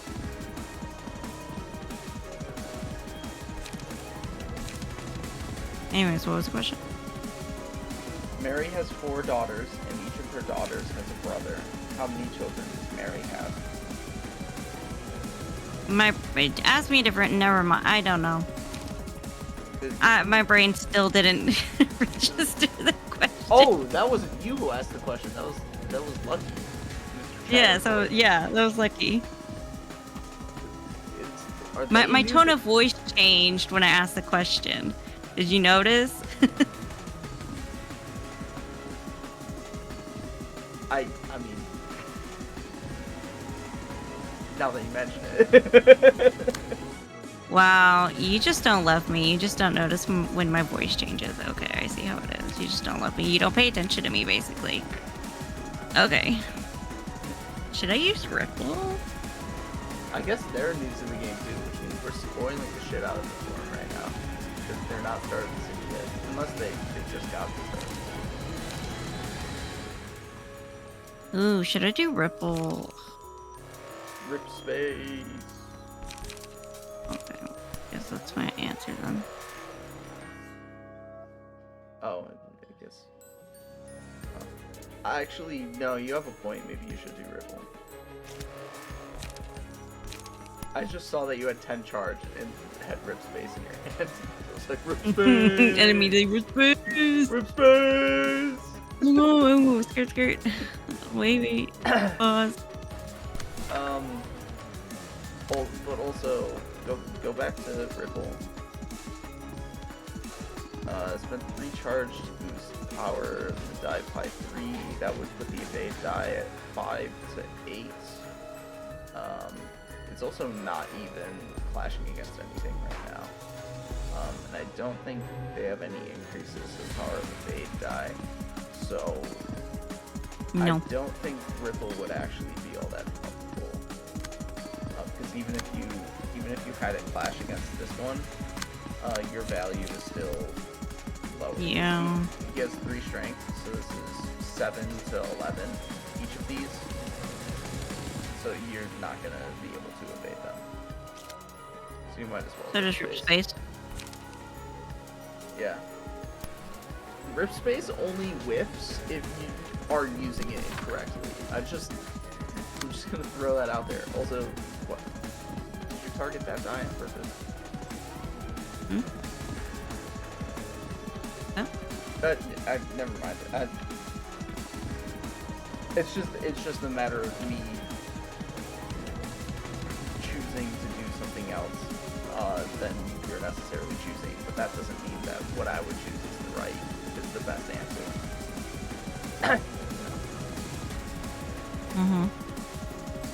Anyways, all this fucking distracted me.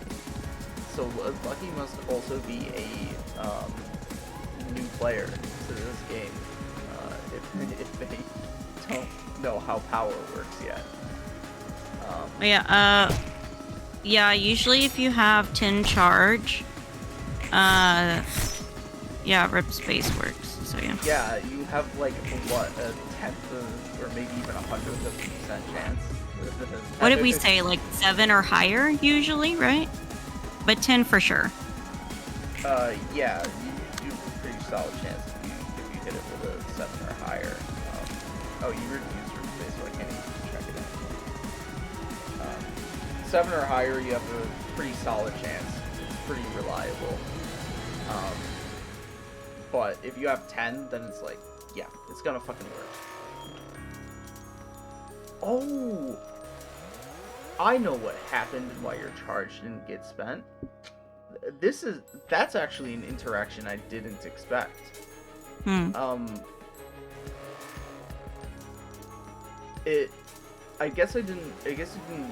didn't read rip space close enough.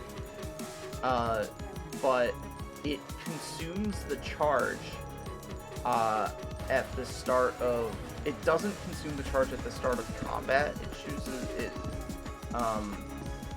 It consumes the charge at the start of Clash, or something to that effect. Which means that the die on Rip Space did not get the power boost until after, or would not have gotten the power boost until after the mass attack went off, and the mass attack exceeded the roll on Rip Space, so your Rip Space didn't go off because it lost to the mass attack. That's really unfortunate. That's really unfortunate. Okay, what are we doing over here? Anyways, there must be a new player to the game. They don't know how power works yet. And the reason I make that comment is that if you're playing the game for the first time, why I am compelled to ask the question why you're adding any mods that significantly, or that make any notable changes. Because I have mods installed for CamCam to use in her playthrough, right? But the mods that I have... damn, my light is so low. Fuck me. But the mods I have installed for her to use are bug fixes, cutscene fixes, optimizations, and very minor interface changes to ease gameplay and have certain things work correctly, work in better ways. Mods that I do not have installed for her to use are ones that add key pages, or cards, or passive abilities, or reception, or anything of the sort. Because while a lot of mods are fun, they do break the balance of the game, and they are not reflective of the true experience of playing the game. You're probably just gonna have to eat that mass attack on your character's below, which I think you've realized at this point based on what you're doing right now.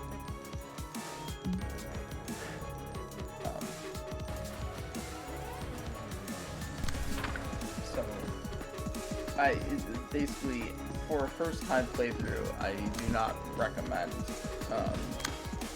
using any mods that add pages and pages or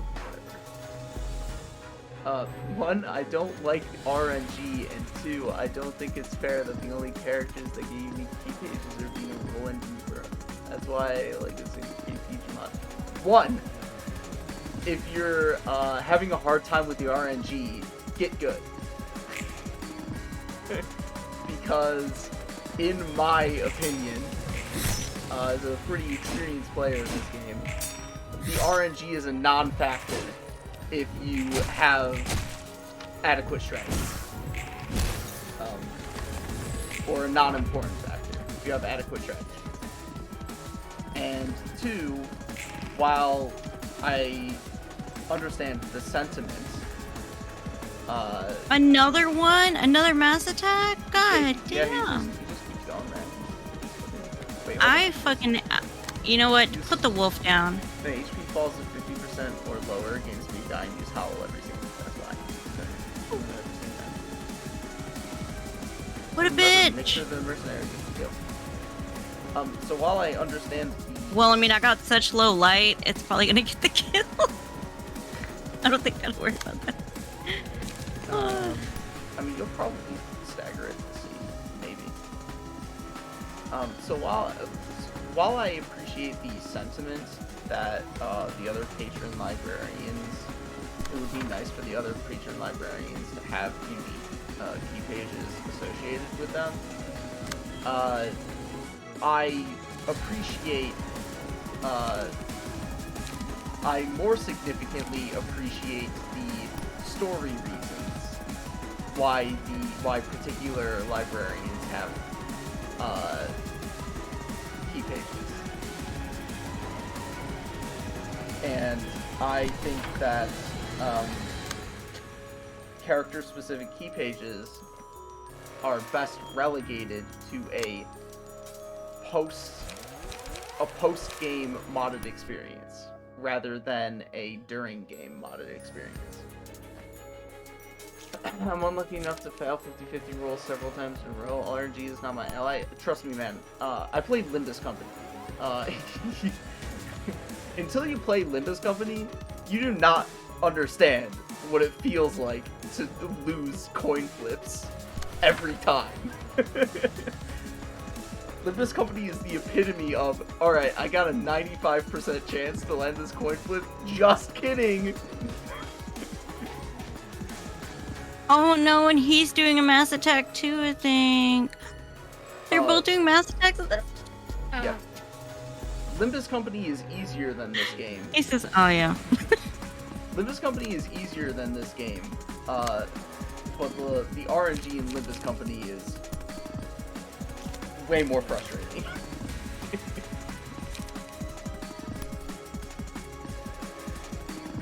in Library of Ruina, you should not be reliant upon 50/50s. You should always be doing something that puts a particular clash in at least somewhat in your favor. And if it doesn't, and if it is not in your favor, then you should not be doing that clash. So you didn't even take that off. No, I'm not talking about Limbus. I'm just saying, like, in Limbus Company is like the epitome of the experience of these fucking coin flips, man. Oh, did I enter Rage? Oh, it entered Rage. What did? The mercenary. Fuck me. So we're fucked? I mean, you don't have any flight. You're having a rough time with me.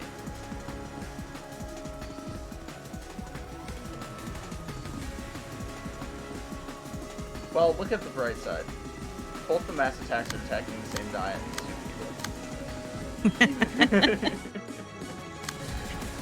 and also, those die rolls aren't very high. She does have 3 strength, so it's actually 5 to 9. But it's not that bad.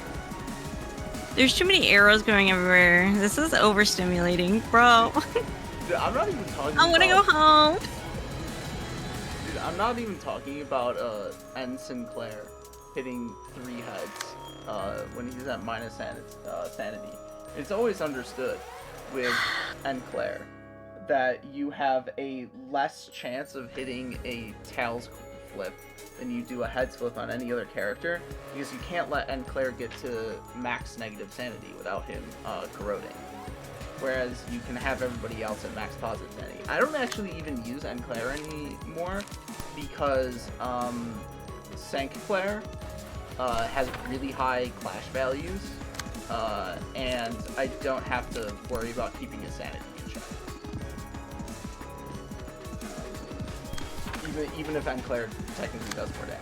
I'm more so referring to fucking W Ryoshu and W Don Quixote, and even worse, R Heathcliff, who sit there and have like 5 coins for their fucking attacks, and then on every so often you'll get like 1 heads out of those coins when they're at max sanity, and they lose the clash, or at least one of those coins because of it, and you're like, come on, man! Or, even worse, when you use a fucking ego attack to win a clash, like against the fucking,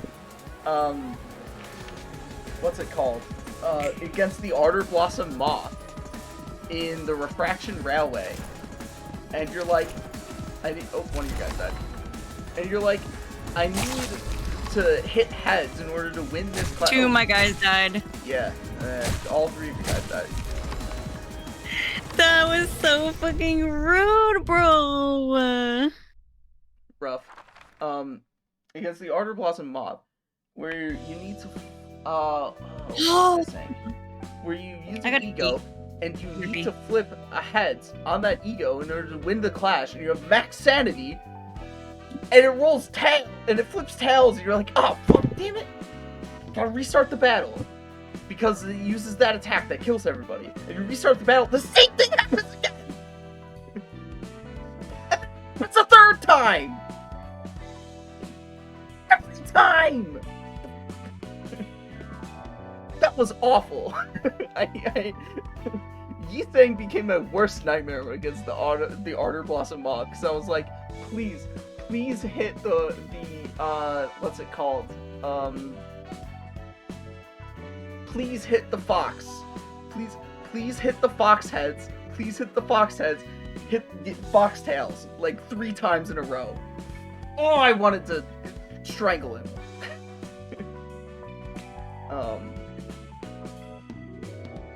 Also, when you look, I don't even pay that much. I mostly focus on charge and burn ego gifts in the railway, so I don't actually know that much about the other ones. I mean, look, I understand the sentiment behind people playing games for the people playing dumbed down difficulties of games for the sake of the story. Yeah, I understand that sentiment. You know, everybody has the time or the tenacity or the willingness or what have you. But that doesn't mean I won't make fun of you. Because I will make fun of you, and I will tell you to get good. So, get good. Library of Ruina is a hard game. It is a somewhat complex game. But it is a very manageable game.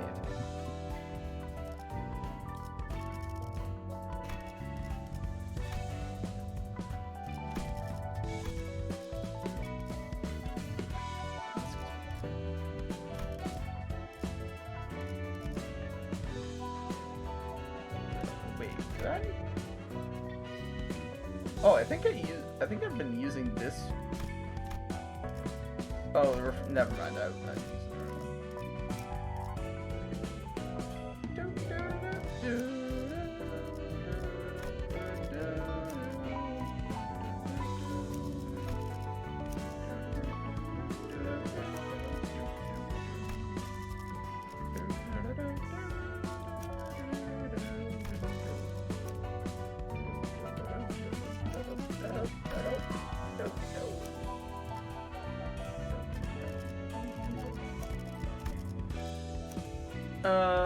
used using charge. Fucking reindeer is really annoying, but I guess I'll use the fucking reindeer. 2, 3, 4, 6. Yep, here we go. This ain't no ruined library. You sure about that? It's pretty ruined to me. I'm just waiting for the person actually playing the game to get back from the bathroom, you know. In the meantime, I'm just dicking around in Linda's company because somebody else reminded me of it.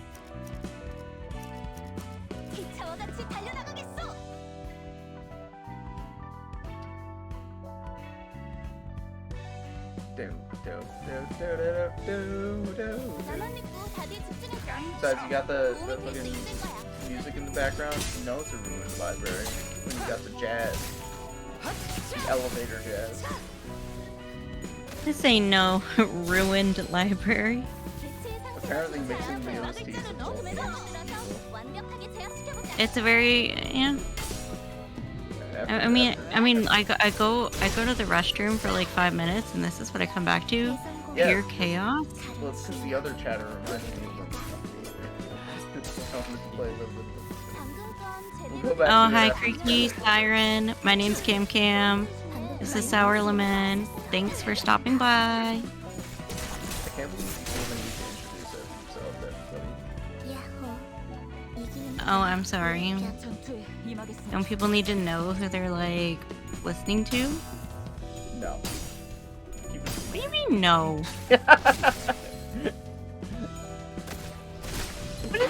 They need to figure it out through osmosis, not osmosis, diffusion. They need to intuit the answer. Like you don't even. I don't even. Whenever we talk, like. We don't even say, you don't even say CamCam or Cam. You, whenever I talk to you, I don't even say like Sour Lemon or Sour sometimes. I'm just like, hey you with the face. I am, of course, kidding. Or I'm like, hey bottom. If anybody wants to know who we are, they can just ask. It's more so what I'm saying. Oh my god. Heaven forbid. To be fair in that regard, I have been called Shredded Official by chatters before, since that's the name of the channel. Oh my god. Hopeless. Only IDs I'm missing are Zway and G Corp Gregor. Yeah, it's fine. It's fine, G Corp. Why? You think I would know by now? Yeah, I mean, I've only said it like a million times, back when you fought this guy in library of Rubina. I'm gonna kick your ass here in a minute. Okay, that was like, oh my god, that was so hard. Like, there's so much shit going on. And then like, again, where is the fucking bar at? Like, I don't see no aggression bar. Like, I'm trying, bro. I'm trying to not make you mad. I'm trying out here in these streets. It's hard out here in these streets. Also, both of us are described in the description of the channel, so they can just like scroll down and read.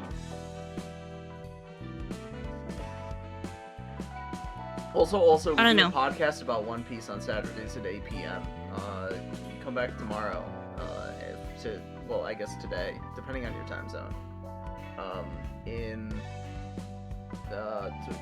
16 hours to hear us talk about the final episode of live action One Piece. It'd be pretty entertaining. Recommend it. Like, if people want to know, they can just go look in the description. Yeah, I read Sweaty. I read the description of the Twitch channels that I visit.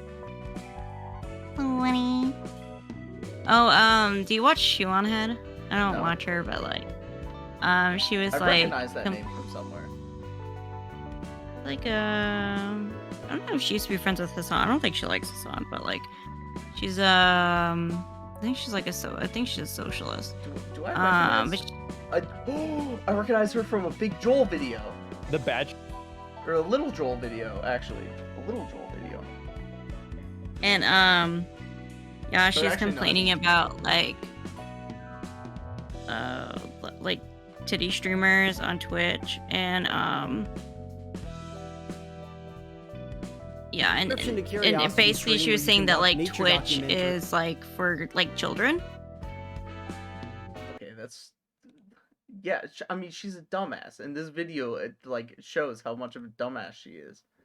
And I'm like, Subscription to Curiosity Stream where you can watch. It's for 13 and up, and like 13-year-olds are teenagers. Stream and Nebula. Hey everybody! So a few weeks ago now, you're I acting like they're I've like ever seen in my life. On June 7th, 2021, children, like 5 years old. Said this: "Fucking animals is bad." Globe emoji, sock emoji, rose emoji. Source? Yeah, like this is her.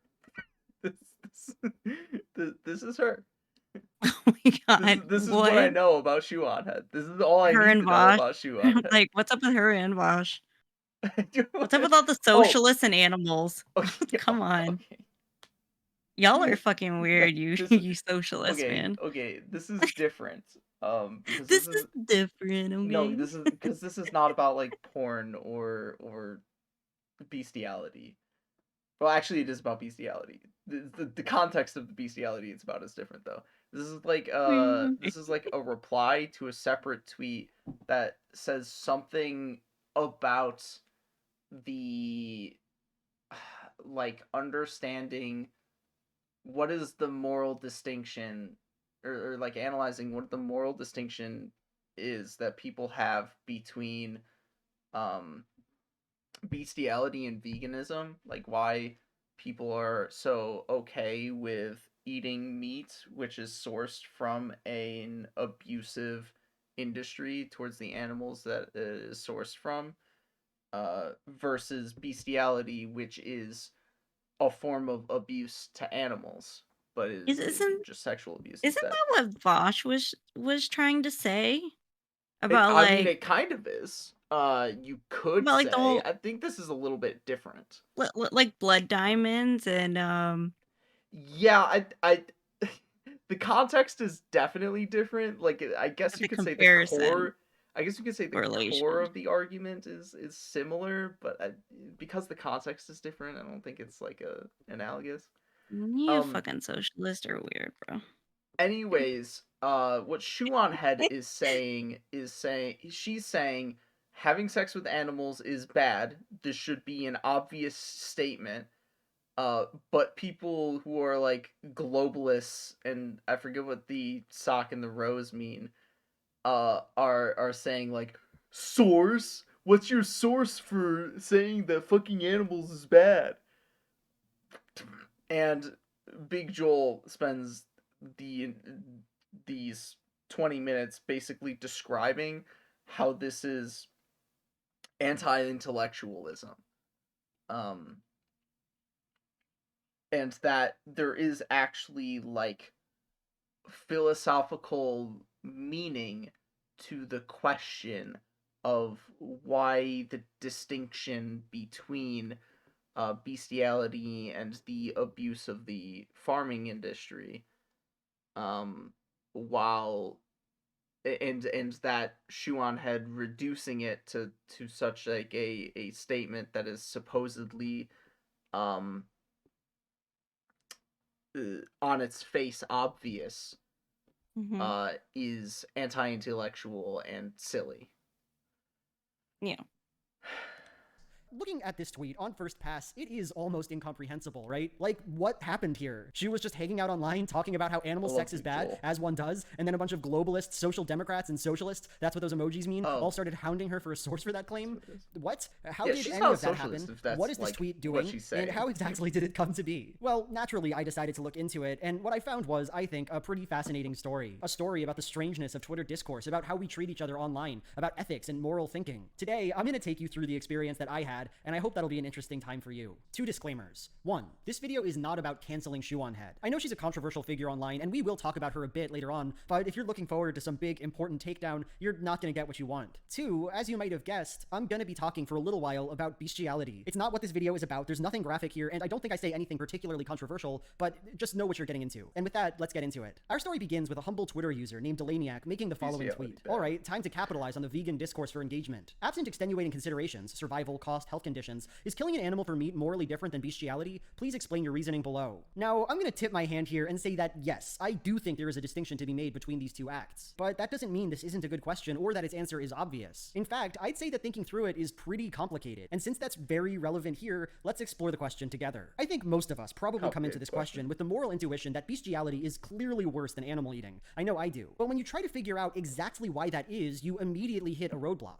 For one thing, killing an animal to harvest its meat seems to be very harmful to the animal. And just instinctively, I would say I don't really know how to measure that harm against the harm of animal sex. But to make matters worse, that's like the important thing here is like, since we cannot converse with animals, since we do not operate on the same intellectual level as animals, how do we quantify and make distinct the different levels of harm that we can conduct against animals.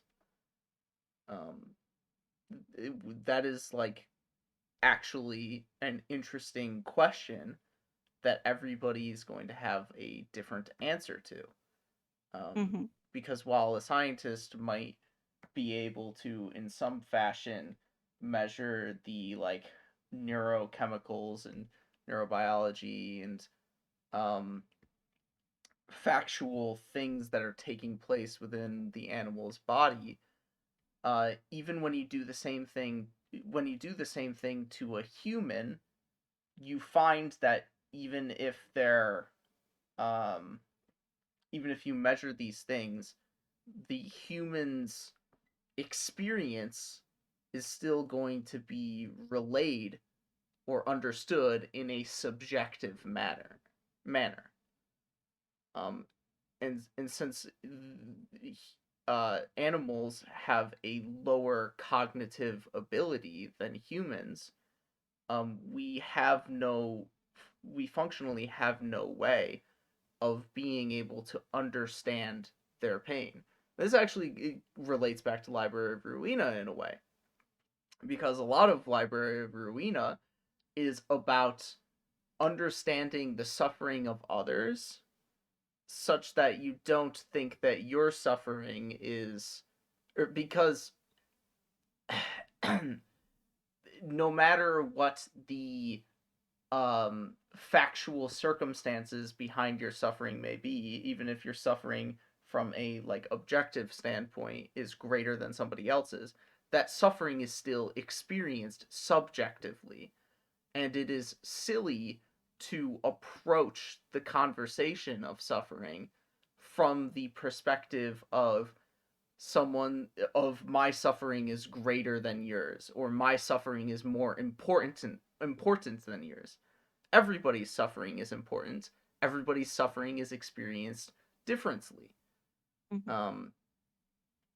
So we have no way of truly understanding what the experience of any particular kind of suffering that we inflict upon animals is for those animals.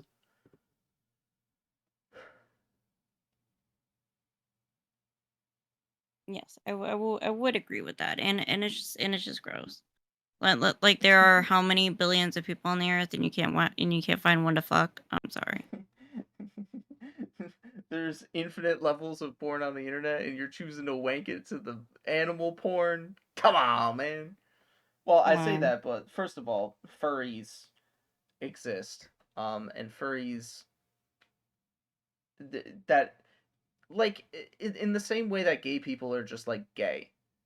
Furries are just furries. It is not a learned behavior, so to speak. It is a discovery that furries undergo at some point in their lives. But it is something that is like intrinsic to them. But even beyond, but even ignoring furries, there's like an entire subcategory of pornography that's like, say, Pokemon pornography. And where I'm going those with this, Animal Crossing like pillows. Yeah, Animal Crossing. I was like, no, thank you. And where I'm going with this is that these animals are drawn in very anthropomorphized ways. They look like humans. They are interacted with within that pornography in the same way one would a human.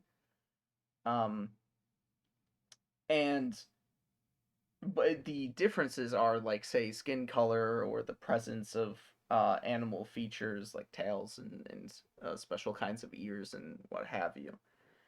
And it is true that for some people, going down and some of that porn is pretty fucking hot, man. Bitch, gross. Even for somebody who just likes more conventional stuff, a lot of that stuff is drawn very conventionally, just within the context of the characters that is based upon being anthropomorphized animals.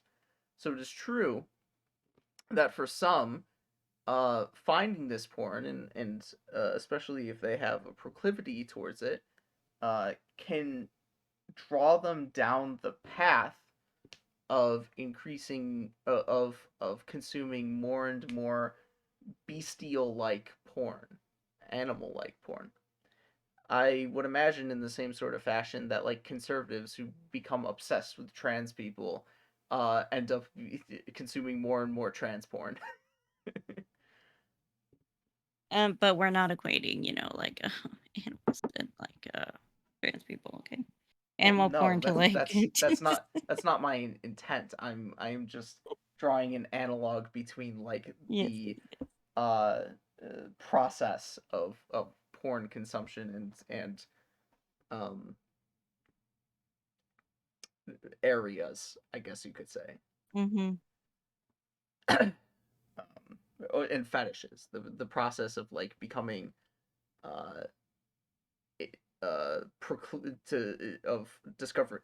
obtaining proclivities towards certain fetishes within pornography.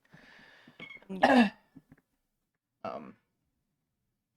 is? Anyways, I forgot where I was going with this. How about Shuan had something about her being stupid, but then you started talking about bestiality. I don't know. It had something to do with harm. I don't fucking know. The internet is for porn. Like harm to animals. Like somebody can't give her like a good answer to like why bestiality is wrong or something, and it was like, we don't know what animals are thinking.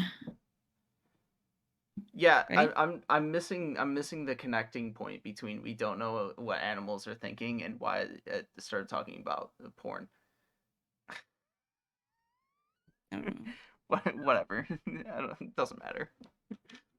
This question even harder, we have to acknowledge the current conditions of factory farming. Under this system, farmhands are regularly paid to, use their hands to inseminate cows. Oh yeah, that's like the main thing with the farming bit, and why it's like why this question is interesting is the actual acts that are done within the farming are actually not that far removed from bestiality.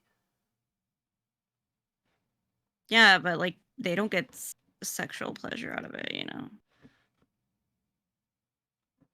Either the case of bestiality or the case of meat production, non-consensual sexual acts are performed on animals. And yet, the former act is broadly understood to be deviant, repulsive, and immoral, and the latter act is broadly understood to be lunch. So, why do we make this distinction? Well, I think this is a decent starting point. The difference between bestiality and burger eating has nothing to do with the harm caused to animals, and everything to do with the characteristics of the person who does those things. Yeah, in the case of burger eating, while it is obvious and uncontroversial to say that this does harm to animals, it's a kind of instrumental harm. Burger Boy doesn't derive pleasure specifically from the anguish of the cow. No, he's not thinking about it at all. What he wants is beef, not the suffering of the cow. But the person who commits a bestial act is exacting pleasure specifically from a situation that causes harm. Dogs do not want to have sex with people. I think that's fairly obvious. And so, to have that sex is to take joy from the invasion of boundaries, the skirting of consent. Why then might bestiality be worse than meat eating? I'd say it's because bestiality says something very ugly and very dark about the person who does it. To be clear, this doesn't excuse any action, doesn't mean either of these things are morally acceptable, but I do think there's some difference here. What I just said was very contentious. I know that. A hardlining consequentialist might immediately respond, who cares about motive, Big Joel? All that matters is the effect that an action has. Everything else is just nonsense. Now, I could say a lot of things to that consequentialist, but if I engaged in that conversation, this video would truly take forever. I'm happy that people might disagree with me on this because my point is just that the question is complicated, that it gets at the very center of how morality works, how we should treat our moral intuitions,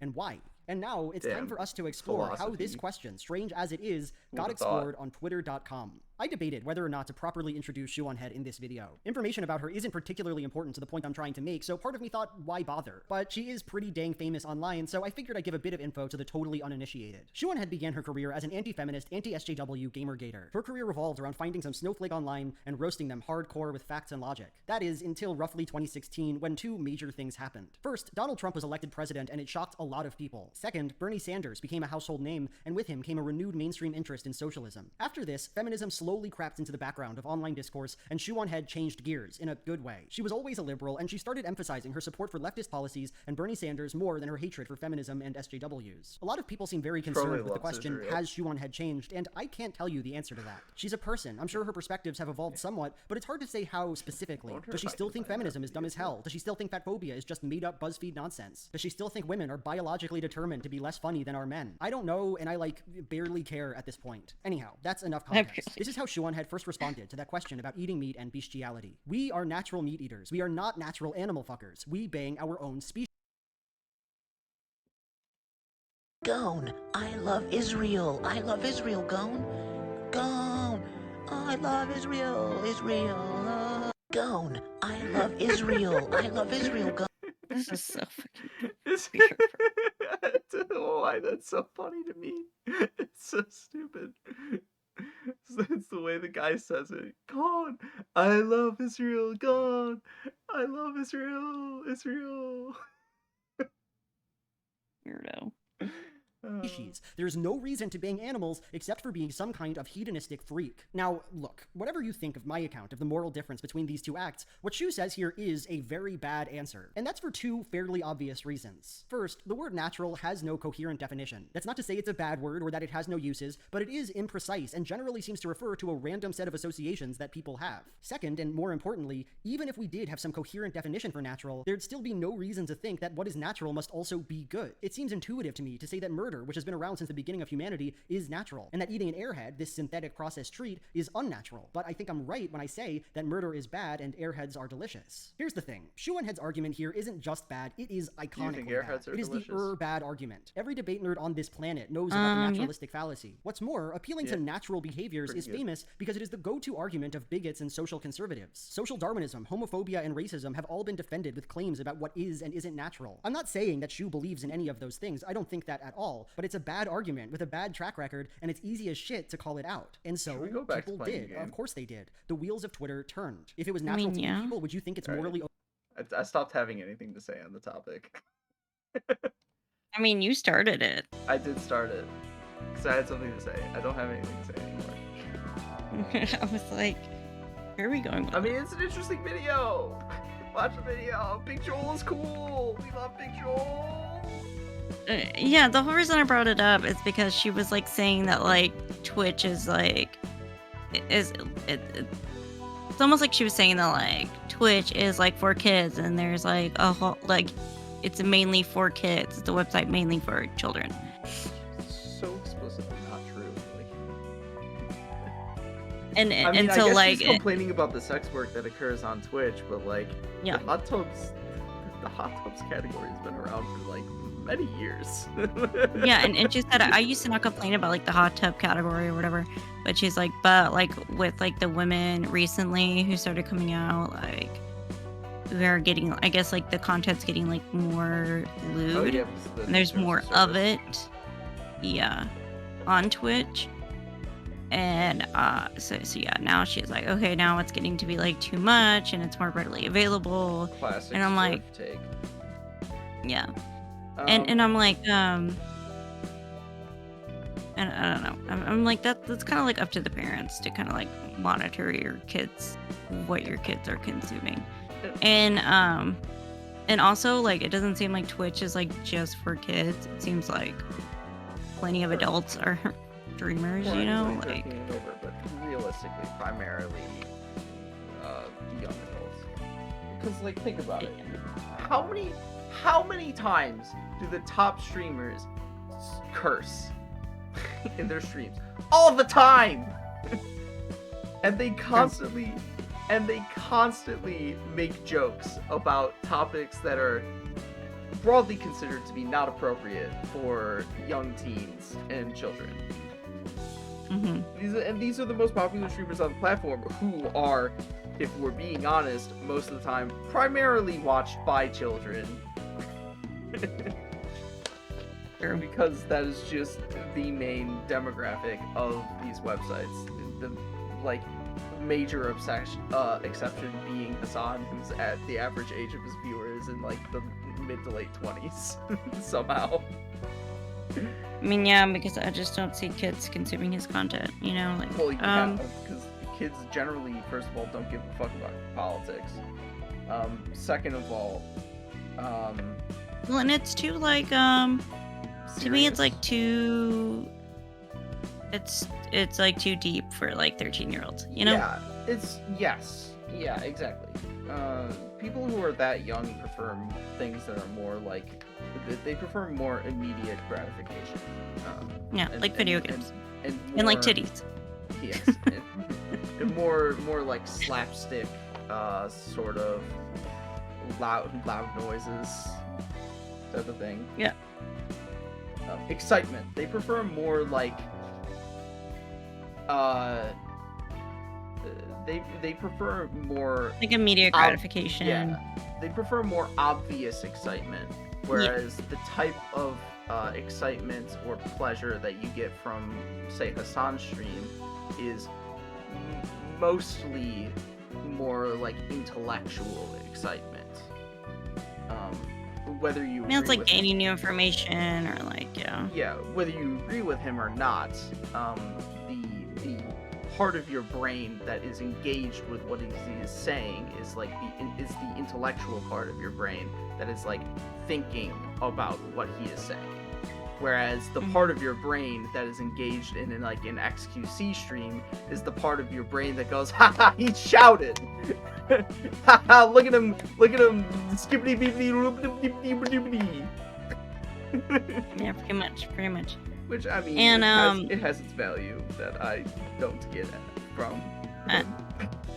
I can't get it. XQC is my age, and I'm just like, seriously? I mean, because I'm kind of immature, and, like, I do cuss a lot, and I'm, like, I'm kind of a piece of shit. But, like, I'm just, like, he's very immature. Like, he's a child. I'm sorry. I mean, he's kind of dumb. He's kind of dumb. He's kind of dumb. He obviously has some level of, like, ADHD or what have you. I think he could say he's, like, has ADHD or something. And all of his characteristics make him very well suited to the job of streamer. Oh yeah, for sure. That's why he's so popular. But nobody ever said that you needed to be smart. Nobody ever said that you need to be smart to be an entertainer. And yeah, and my thing is definitely like, an entertainer before he is smart. Yeah, and I'm like, she one head. Why don't you bitch about like all these dumbass Twitch streamers who are like being bad influences on kids? To me, that's like just as bad as like titty streamers, you know? Yeah. Why don't you bitch about something important like the capitalist organization of the economy that is exploiting our laborers for their value, and you should tell everybody about the immortal science of dialectical materialism. Oh my god. And to me, like, and she's like, yeah, I am better than these, you know, but people are like, oh yeah, like, you're trying to act like you're better than these girls, and she's like, I am better than these girls, because I don't take off, you know, taking off your shirt on the internet is easy. And I'm like, most women do not want to take their shirts off for the internet, okay? Like, women who, most of the time, like, women who do, women who do that are, like, in desperate situations, who need money, and, like, immediately, and, like, wouldn't go that far. I mean, no, I think so. Like usually that is the case, and like, and it is risky. It is risky because like that does follow you throughout your careers, and like a lot of women, like women who are nurses and teachers get fired once you found out that you have an OnlyFans. You know, it's a lot of baggage to carry. It follows you for the rest of your life. I don't think that it is an adequate assessment of sex work that most people do it out of desperation or money. Certainly there is a contingent of the population that does, but most sex workers do it because they want to do that kind of work in some form or another. When I said that it comes with baggage, I more so meant in the form of objectification, because such work is heavily stigmatized, and so you have to, in the process of the work, whether you enjoy the work or not, tolerate the objectification that you receive from the people consuming your output. And that is a hard thing to do, or a hard thing to stomach. I mean, yeah, and you hear a lot that these women, they end up having, like, you know, stalkers, or like they end up having like creepy clients who like will ask them for like to dress up weirdly, or like say weird things, or like make them really uncomfortable. You know, it's like, and it's so it's like, shoe on head. Don't try to act like it's so easy to take off your clothes on the internet. If it was so easy, every woman would be doing it, okay? And let's not kid ourselves. Yeah, very true. And like to me, like every job has its own skill level, okay? So like, more importantly than that, it's just like the classic like anti-sex work take, and it's like, you just don't like the idea of people paying or being paid for sex. Yeah. Or similar pleasure, sexual gratification. Yeah. And to me, it's just like, I'm always like, I don't care what people do. Like, as long as they're happy and healthy and kind, like, who cares? You know, you're not hurting anybody. And like, I wish more women weren't like coerced into it, or like forced into it, or like, you know, like I know plenty of girls in my life that are doing it because like they have to, you know. And so like, you know, I wish it wasn't like that, but you know, it sucks. What gets me is saying that she's better than sex workers. It's like, no, you're not. You know, like that. We're all people. That more than anything clearly demonstrates your position on the matter. You just don't like women. You think that sex work is degrading, and you think that it should be illegal. There's probably something else that I could say along these lines that I just have a bad brain. But you think it's degrading, and you think it should be illegal, and that's just silly. No. Stop being so wrong. You are not better than any individual person just because one may sell their body in some manner or another. Yeah, exactly. Damn, it's just that's what really was like, I was taken aback by. And what was that? She said it was for kids, and that she was like better than sex workers. I'm like, bitch. I'm like, you're pretty much doing the same thing. Like you make YouTube videos, you talk on YouTube, you know, you stream, like you're making like stupid tweets on Twitter, the little bestiality shit. Like, come on, to me, like that's kind of making yourself a worse person, like posting stupid tweets like that, you know, like posting misinformation, and like at least these girls are like being honest, you know what I mean? Like, at least titty streamers are being honest with what they're selling, you know. But and to me, like I don't know, like it's just dumb. It's just dumb. I was just annoyed. I was very annoyed watching her video today. I guess I can try one more time, and then I'll go shower and go to bed. There's just so much shit going on, man. Oh, okay. I just can't let this fight drag on, but I feel like it's like, fuck, it drags on, bro.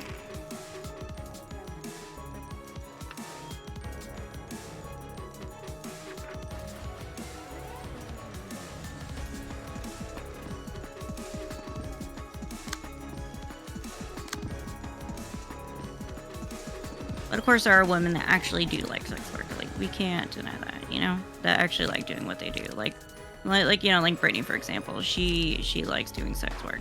And she wasn't gonna, like, be with a guy who, like, didn't like that she did sex work. You know what I mean? So, because that's how much she does like it. What? I mean, that's not sort of thing, I guess.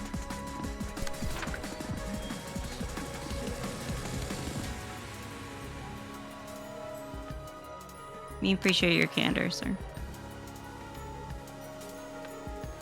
I'm not so desperate to look at specifically her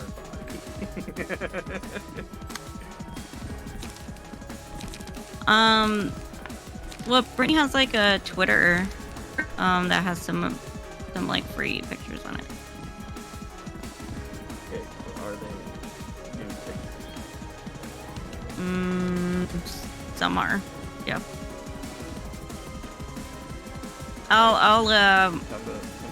I'll share it with you after we're done. Bust out that phone, man. Get her Twitter bio. It's like I can't remember what it's called. I can't remember what the name is under. If you look up her Twitter, Brittany Simon, it's in her bio.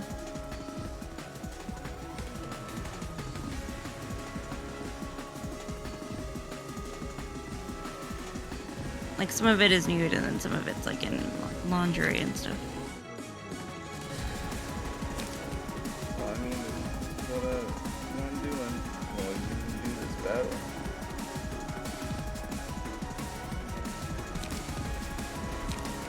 Damn, she does not have her Twitter linked in her Discord profile.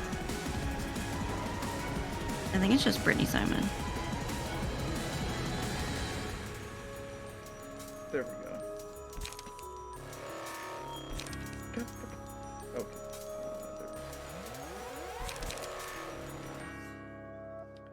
There is the Burt Simon. I mean, that's her tag. That's her handle. Yeah. Oh, she has her own website. Oh, she only got married like 6 months ago. Yeah. Yeah, she just got married.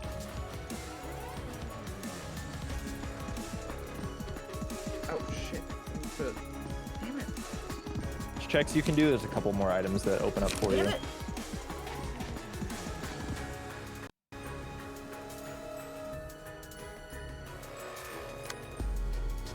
You okay?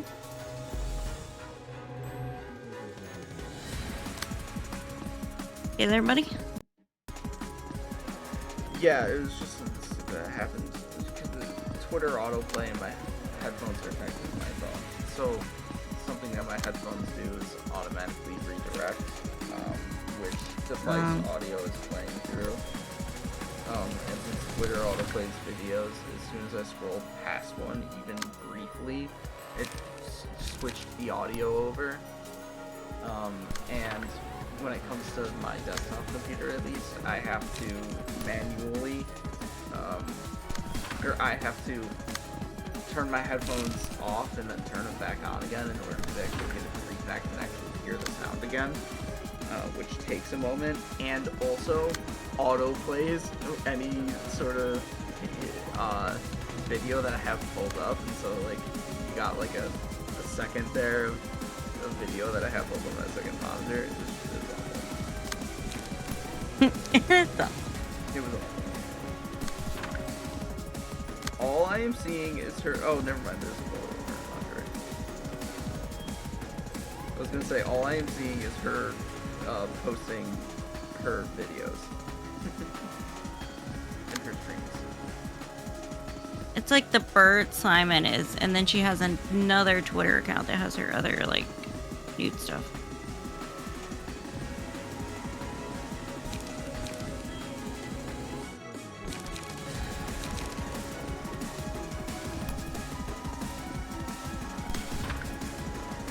I mean, she has her website.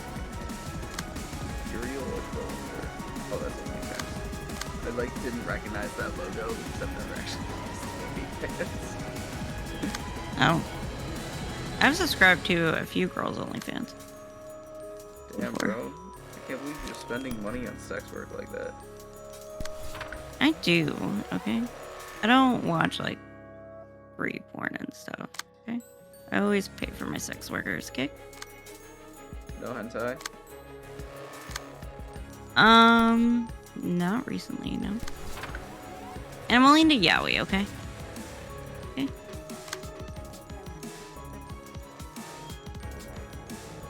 Wait, if you pay her, you get one-on-one calls, and you can just, like, basically hang out. Yeah. And some people ask for, like, advice and, you know. Oh, yeah. All sorts of things, I'm sure. It's not sex work stuff, though. Or sex. She's like, if you schedule a call and you try to, and if you're expecting sex work stuff, I'm going to tell you no. And I'm still going to keep your money. Fucking got him. Doesn't do that kind of thing. Not that I would be clear.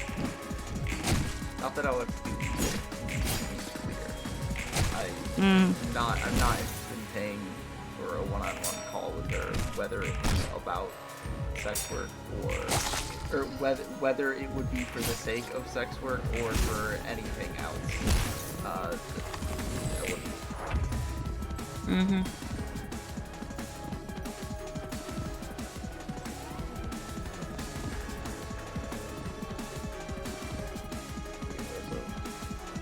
Wait, it's damn charging over $200 for these calls. Amazon money, baby. Damn, bro, that's a lot of money to spend on like a one-day call with this lady.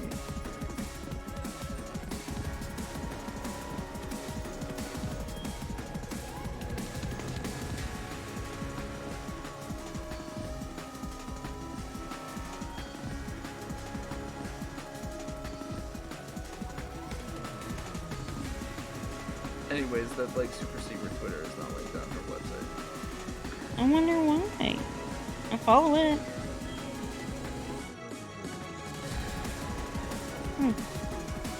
Strange.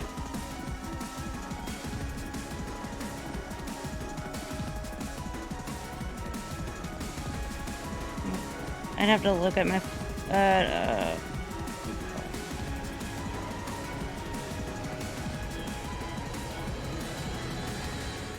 I think it's verified too now.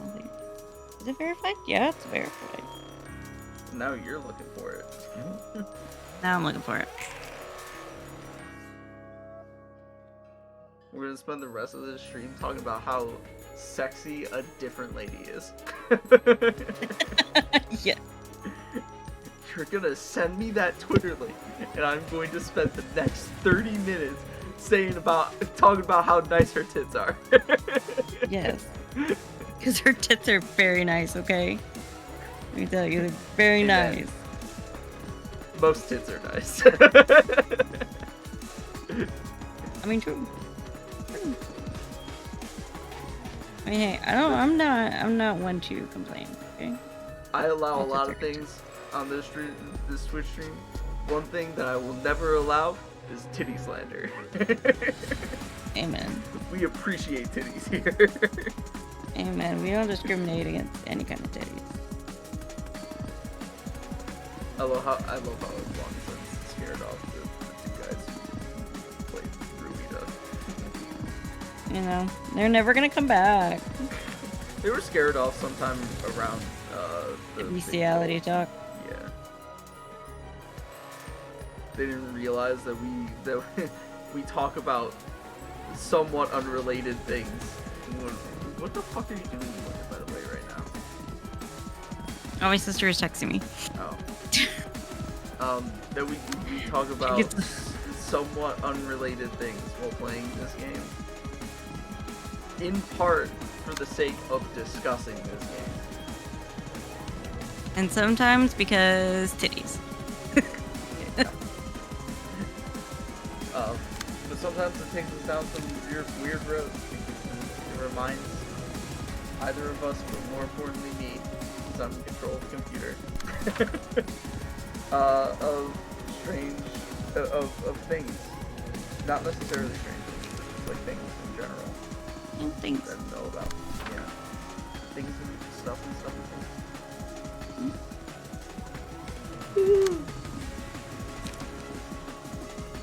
You know, something I'm thinking is, I wonder if it would be all that bad to just let, the wolf, attack the mercenary, like, and not redirect any of its attacks.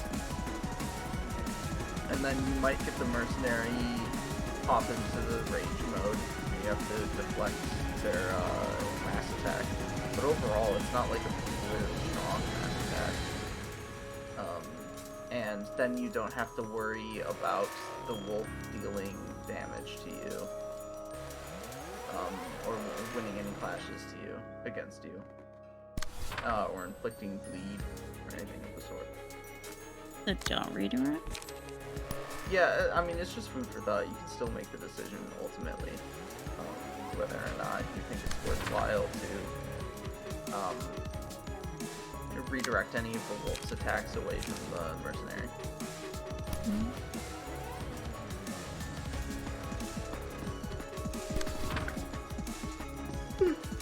Yeah,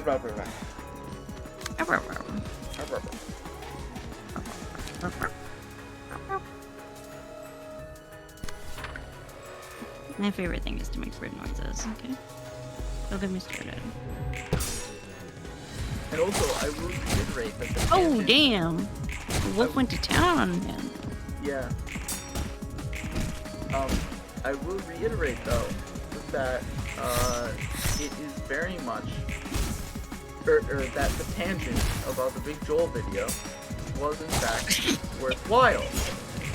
Because it was related to one of the core themes of the game, in that, in the subjectivity of people's suffering. It was important. Yeah. It was important to talk about horse fuckers. Just the right height, no bucket required.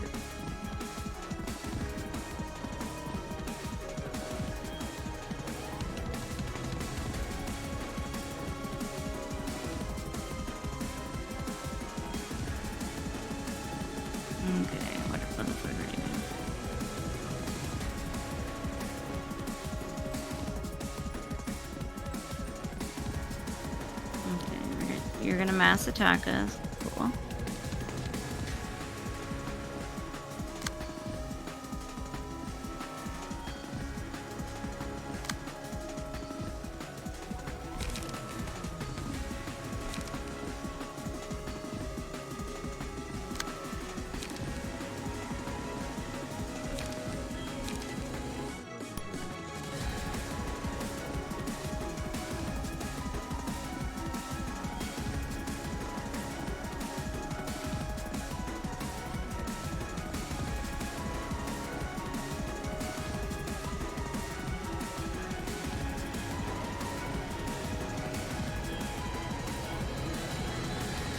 Oh my god, I need to stop clenching so hard. I'm making my jaw hurt. My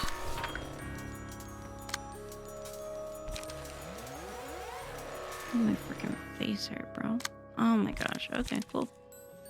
I guess I could use Ripple. I mean... spin 3 charge. And we don't have rip space, so... Yeah, I'm like actually some of that shit about like your Discord. Very strict about the way certain things are handled. Relax. But let people just fucking vibe in Discord. What are you talking about? Let people vibe on Discord? I'm saying such rules as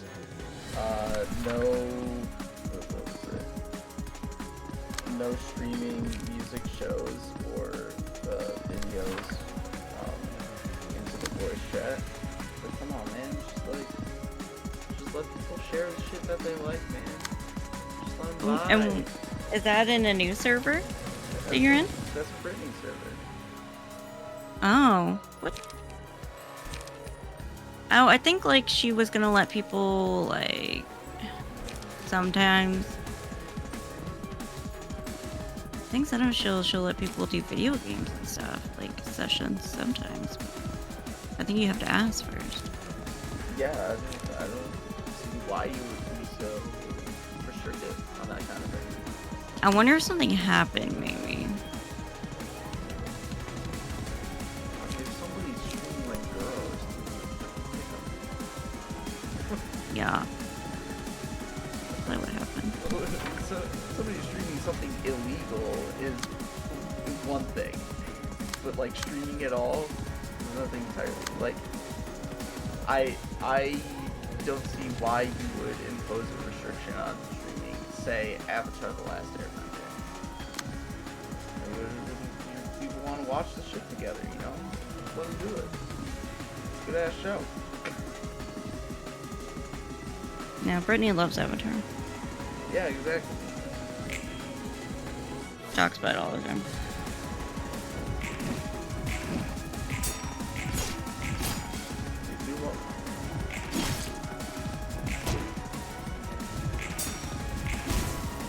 Was it 250 is halfway? I think. Yeah. Yeah, like 250.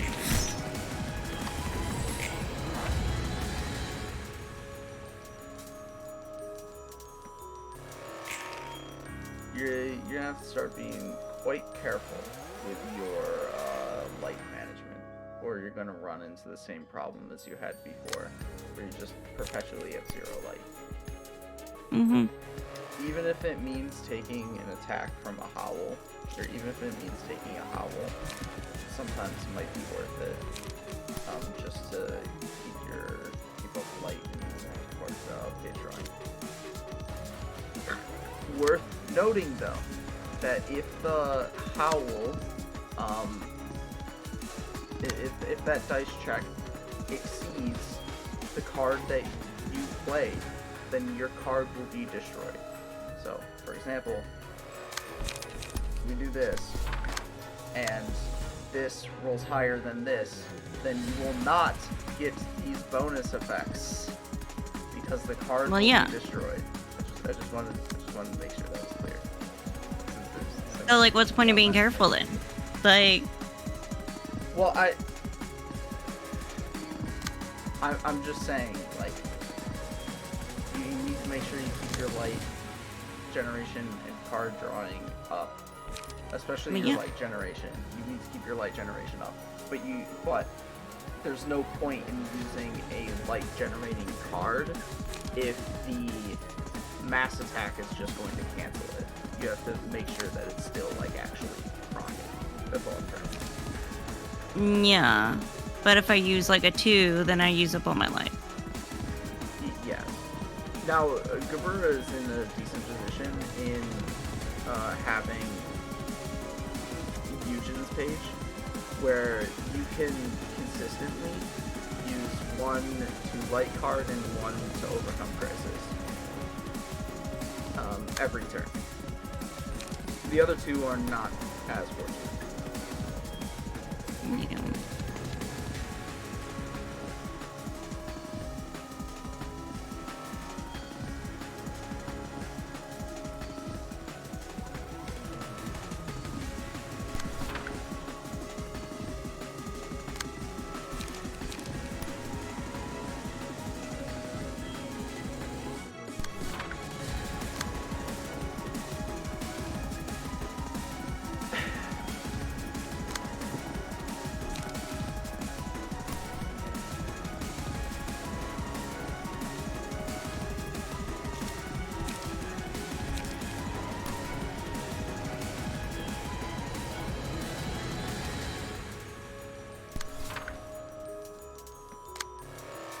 I should probably just let him. I can't just let him do his thing. I can't just let him flash. Well,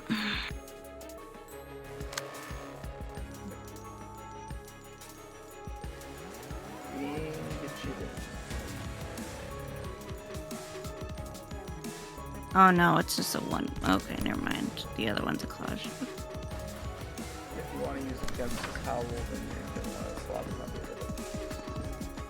Oh.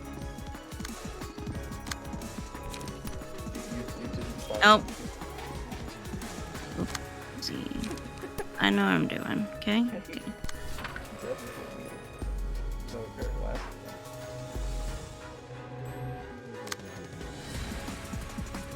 And I can't do shit there. Okay.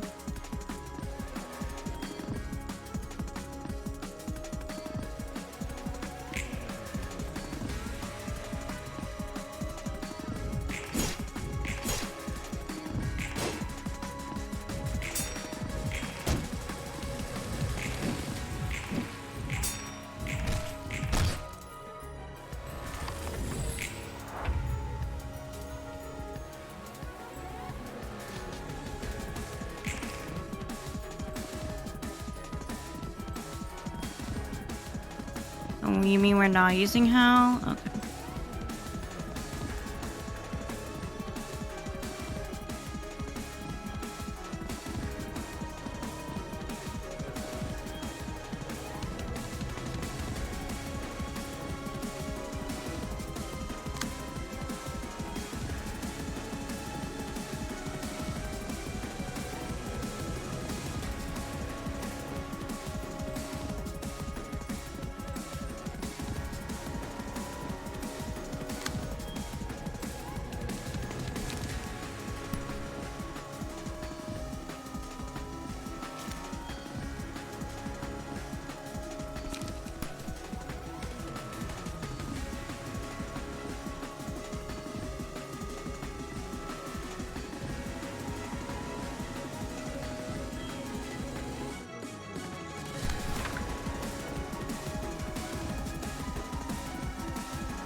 I wish I could add it to like beatbox this fucking song.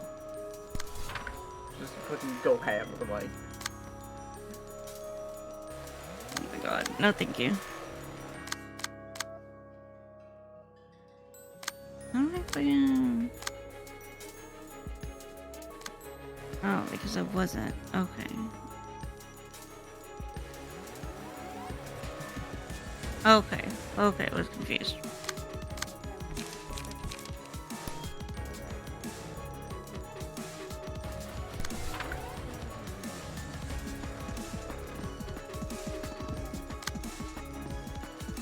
Maybe I'll just use leave. On just this one. We're gonna draw a card. We'll draw 2 pages actually.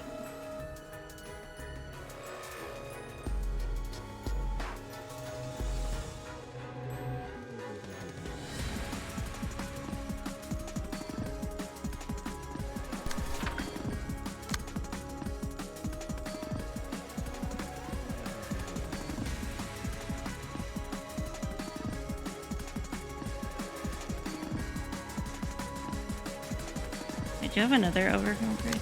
Yeah, just use that one.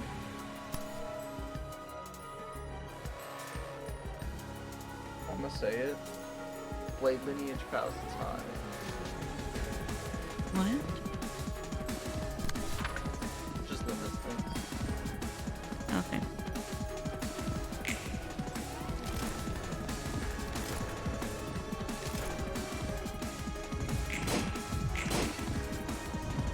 Sometimes I fantasize about Gregor coming home drunk and beating me until I feel numb. He kicks me in the ribs until I can hardly breathe. Then he starts to cry and apologizes. That sounds like you need therapy, my dude. Uh oh. What does that mean? Rage mode. Gonna turn rage. Oh, and you're about to get staggered. Your character's not. That's not good. This one's fucking hard, bro. It looks like you need better light generation. But here's the thing. always come back to this one later. I kind of want to give it a try myself to see what happens. Because I've known that this is one of the harder ones. I thought it would be for different reasons. I thought the cards would be good enough, but perhaps not. So, I think it's probably just light generation. I'm just not managing them properly. Yeah, so you can always do, like, all of Star of the City, pretty much, before you tackle, this, fight. I wouldn't say do all of it before you tackle this fight, because there's good reason why you shouldn't, but you could definitely do, like, at least the first row and, like, half of the second row, before you start doing the Burroughs abnormality battles when it comes to that. Definitely, though, I would like to give this a shot before we call it quits. Okay, do you want to call it quits now, though? No, I mean, like, right now. I would give it a shot, like, right now. Okay. And I don't mean, like, from where you are currently in the fight. Oh. I was like, bang, bang. Okay. We'll use.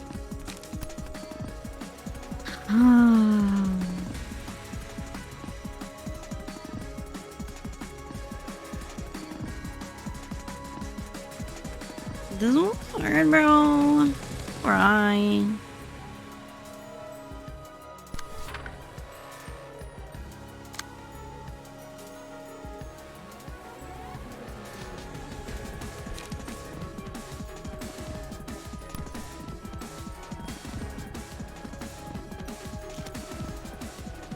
Oh my god, there's too many fucking arrows everywhere. I can't fucking see. Oh,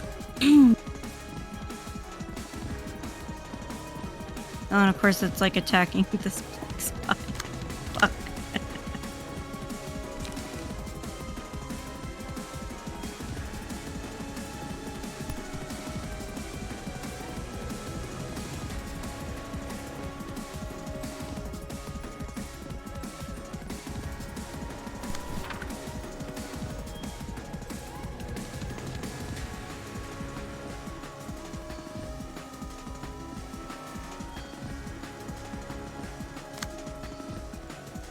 Makes it's like a over here. No, because can't. No. Okay, well, it's like a fucking thing. Oh.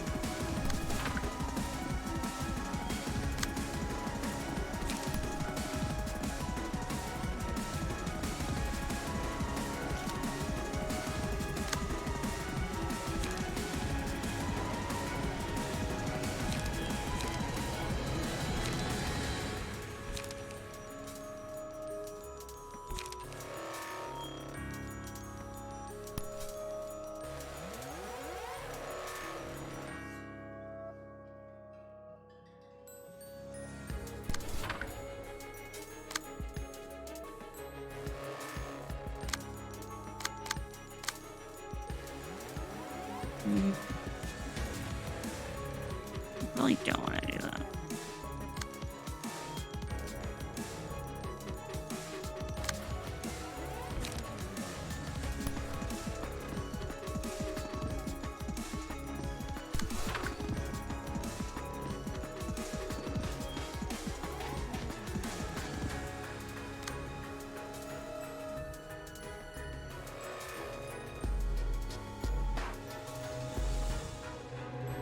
Oh my god, why is it not clashing anymore? Why is he not clashing anymore? What the heck? He was clashing over here. No, he's not anymore. I mean, probably misread it. It's possible that you didn't misread it. I don't fucking know. I wasn't paying attention. Is he going to be your best choice? Well, you're gonna get second. Damn. I say that. Got too light. Oh, I say that specifically because the mass attack that the mercenary is using is 3 die individual, and you don't have any cards in hand that have 3 die, and you only have 3 stagger resist, so it's gonna hit you once, and you're gonna get staggered.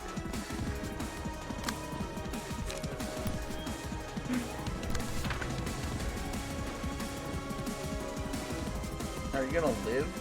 Probably. Definitely gonna get staggered.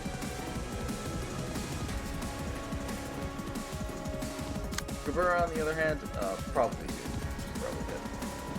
Yeah. I need dinner than a door now. Same thing with him playing door now. Feels nice flush to clean there, but... God damn! Are there bonus effects on those die that are causing you to build that much? Oh my god.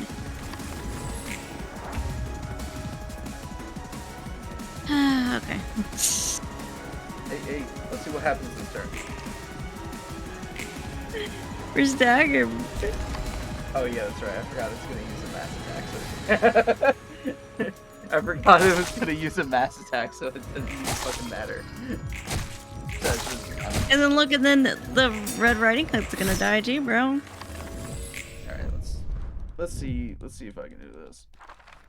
That's a hard. Yeah, and apparently it's hard even outside of satisfying the condition.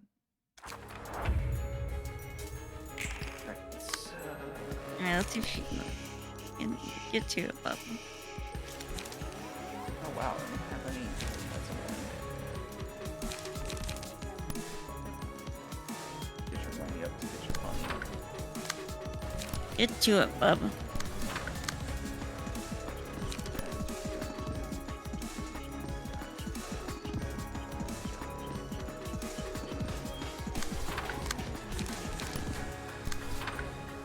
Oh, I have to wash my hair.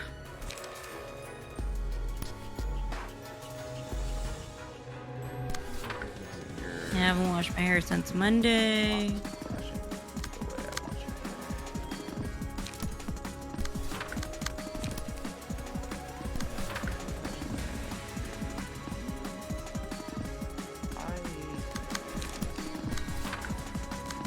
Oh, so do you think I'm keeping you and Ood from being friends? No? What? I got upset with him completely of my own accord. Actually,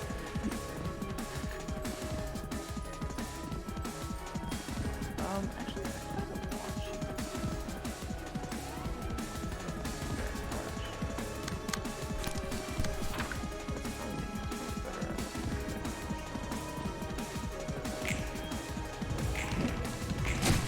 Silly ass fucking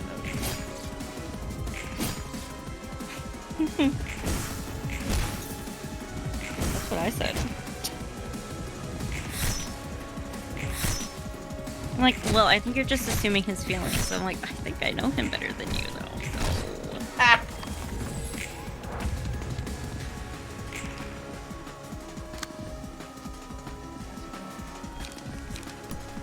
They do use mass attacks a lot. That's funny.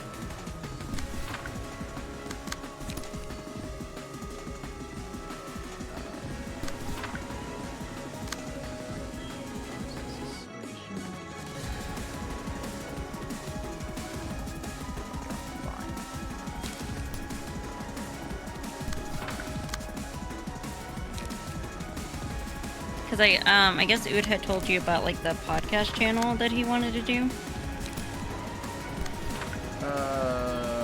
something like that. He's like, yeah, he's kind of really interested in it, and and I think if I asked him, he'd still be interested in it, doing it. Well, more stuff is that like making content and doing things.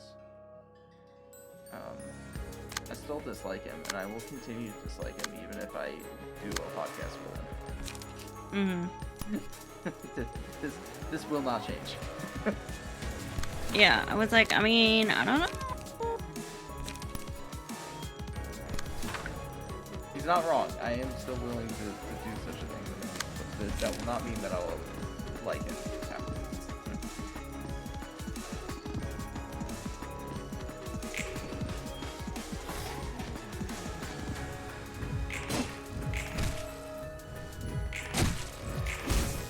But it would be hard, you know, to communicate when he's blocked, you know. This is also true, and I am not willing to unblock him. So I guess see so you see the complication? I do. There's a complication I am perfectly willing to keep as is. Are we gonna communicate through carrier pigeon? This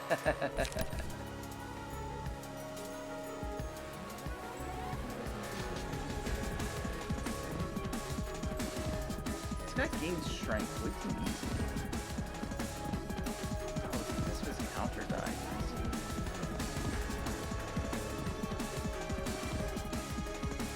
At least he'll be at least less annoying through carrier pigeon, you know. You'll find some way to debate me into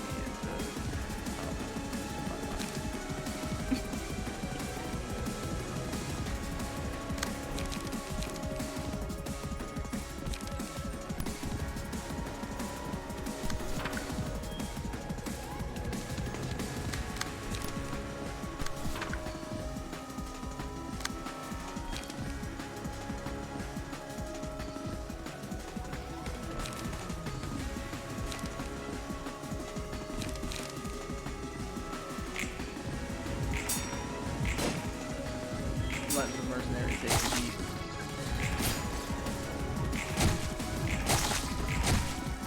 Damn, mercenary. Even that I probably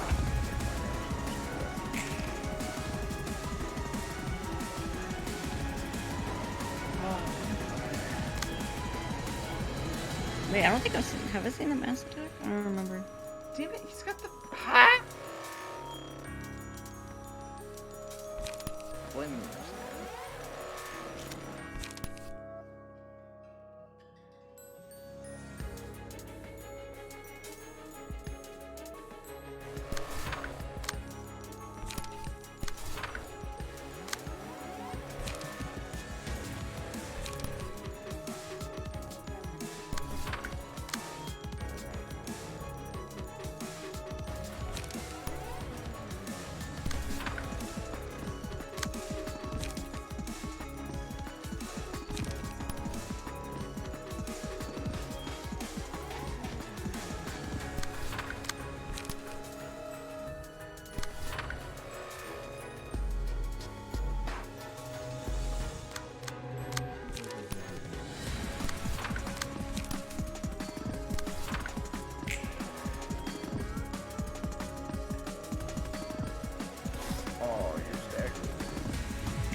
I've lost a guy. Oh. Well, look at you. I got unlucky. That was luck. That was just bad luck. That was just bad luck, okay? I told you shit, it's hard, bro. It was. I mean, there were mistakes that happened, but definitely the reason I quit was actually bad luck because this guy in rage mode targeted the seal died. And I was like, well, now Gabura's gonna die too. it's not worth it. I thought you anymore. were talking about Gabura. That's the one you're talking about. Well, this person was being a definitely grade one gonna die, but Gabura dying as well was the reason I quit. No, I'm not gonna allow that.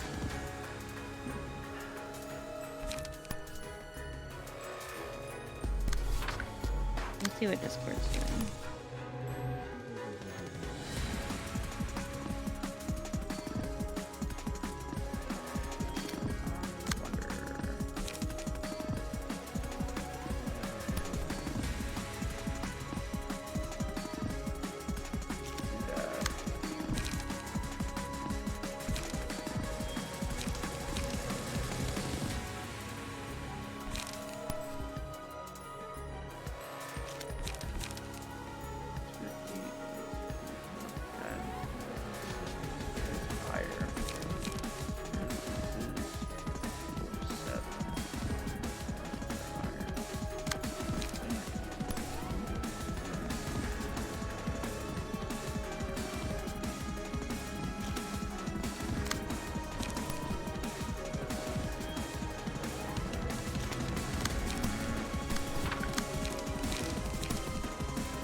does not have high enough dice value, so I'll tell you.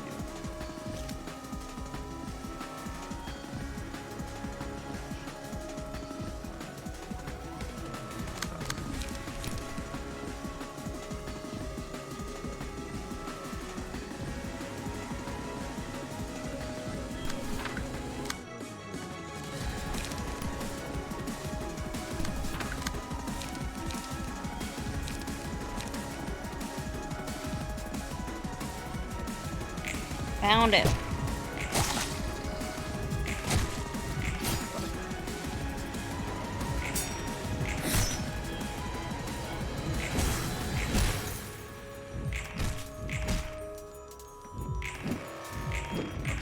Now we're cooking a bit.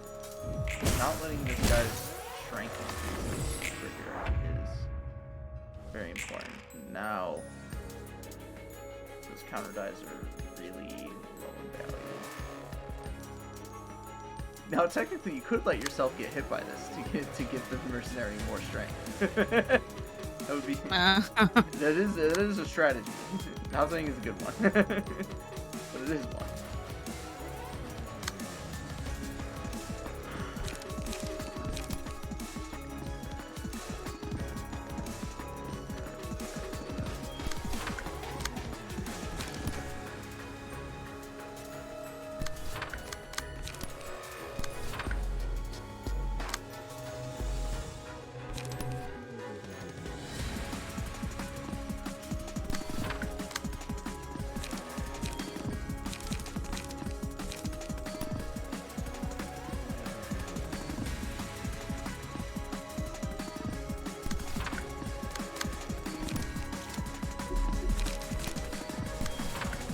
Yeah, because the whole time I was just letting the mercenary clash.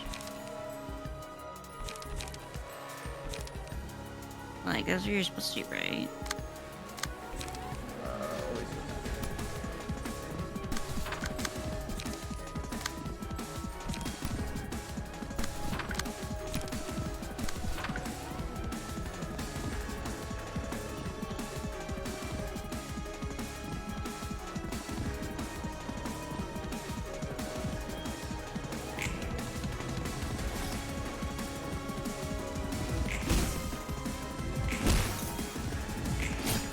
Get his ass.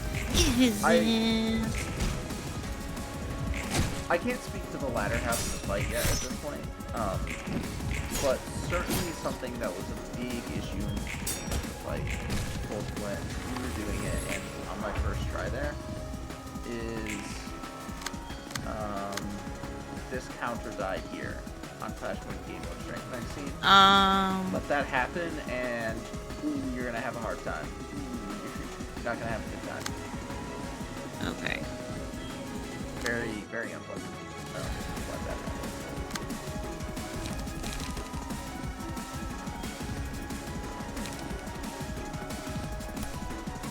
I can do this. That said,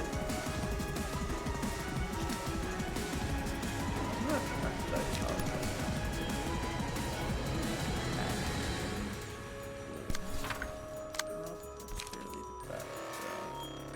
Better than the other ones I have available. Yeah. Actually, 10. That is higher. Let me take you higher. I had a moment. I can tell. I feel like you have a lot. I can tell.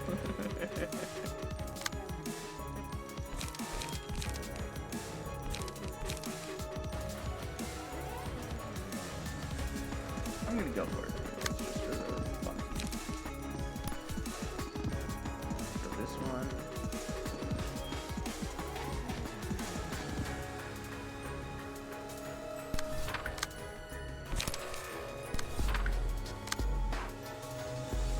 I hate when Facebook Marketplace shows me like items that I want, but they're like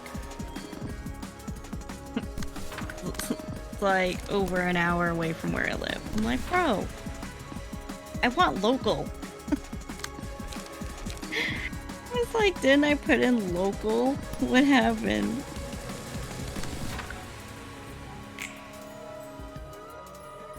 I will say, each of these turns I am putting more thought in than I have for previous battles that I've like ended temporarily. You can tell that I'm not just basically going, here, and yeah, it's like that hard. You gotta be careful. You gotta be careful out here in these streets, okay? Ooh, this desk looks nice. Oh, this looks nice. Oh, 140. Pass? Oh, where the fuck is this? What the fuck are you Pass? looking at? I'm looking at things to buy. Pass? Let. Is open. Okay, open in Google Maps. Where the fuck is this at? Never heard of this town in my life.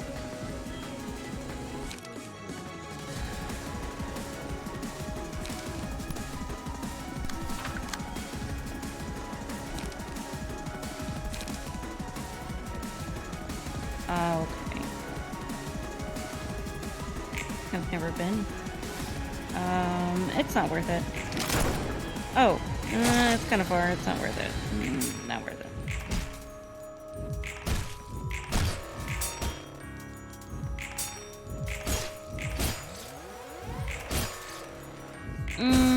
Yeah, over an hour away. Not worth it. Okay, never mind. Just kidding. Sorry, lady, don't want it. So this fight is entirely possible with the cards that you have. It's just definitely tricky. How do you avoid that counter die though? Like, what do you do about it, bro? You either deliver the put in less die to. Well, actually, the mercenary will trick it. Will proc it anyways. So you just gotta overpower it. But like the thing, like the only concrete advice that I could give for this fight is to don't be afraid, or to not be afraid of not using both of the speed die that your characters have available. As in, like, be okay with only using one. I think the second time I did it, I only was using one. Yeah, but even like, so this is what I mean by like concrete, because even then it's kind of like situational. What I mean by that. Yeah. And to like save light, like if I only had like one light left, I was like, well, I guess yeah, it's not exactly a definite thing the way that I'm handling this fight. In a way that I could like give any sort of reasonable advice for. Bitch, now that I have a Reddit account, I'm gonna go look on Reddit, okay?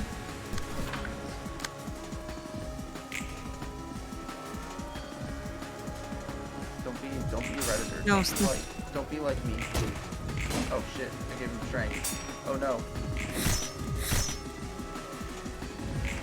Please get staggered, get staggered, get staggered. Oh.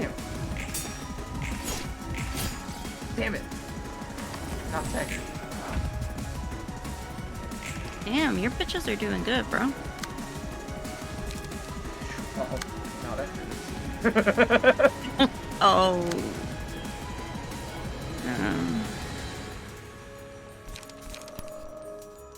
Oh yeah, Goopera's gonna.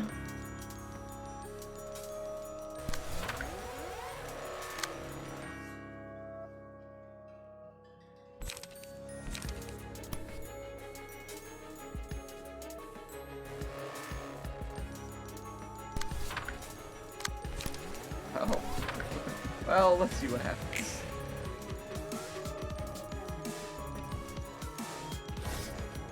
Oh. Okay, that went better than I thought. Oh. Wow.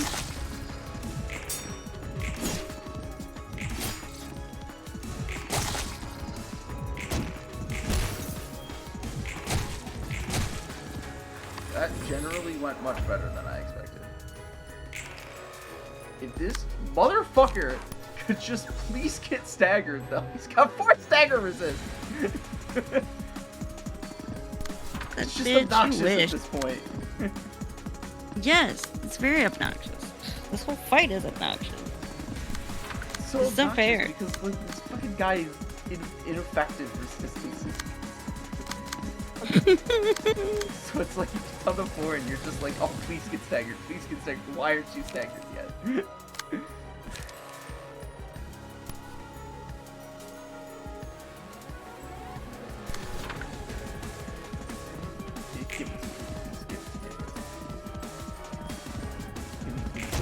Oh, that's not what I want.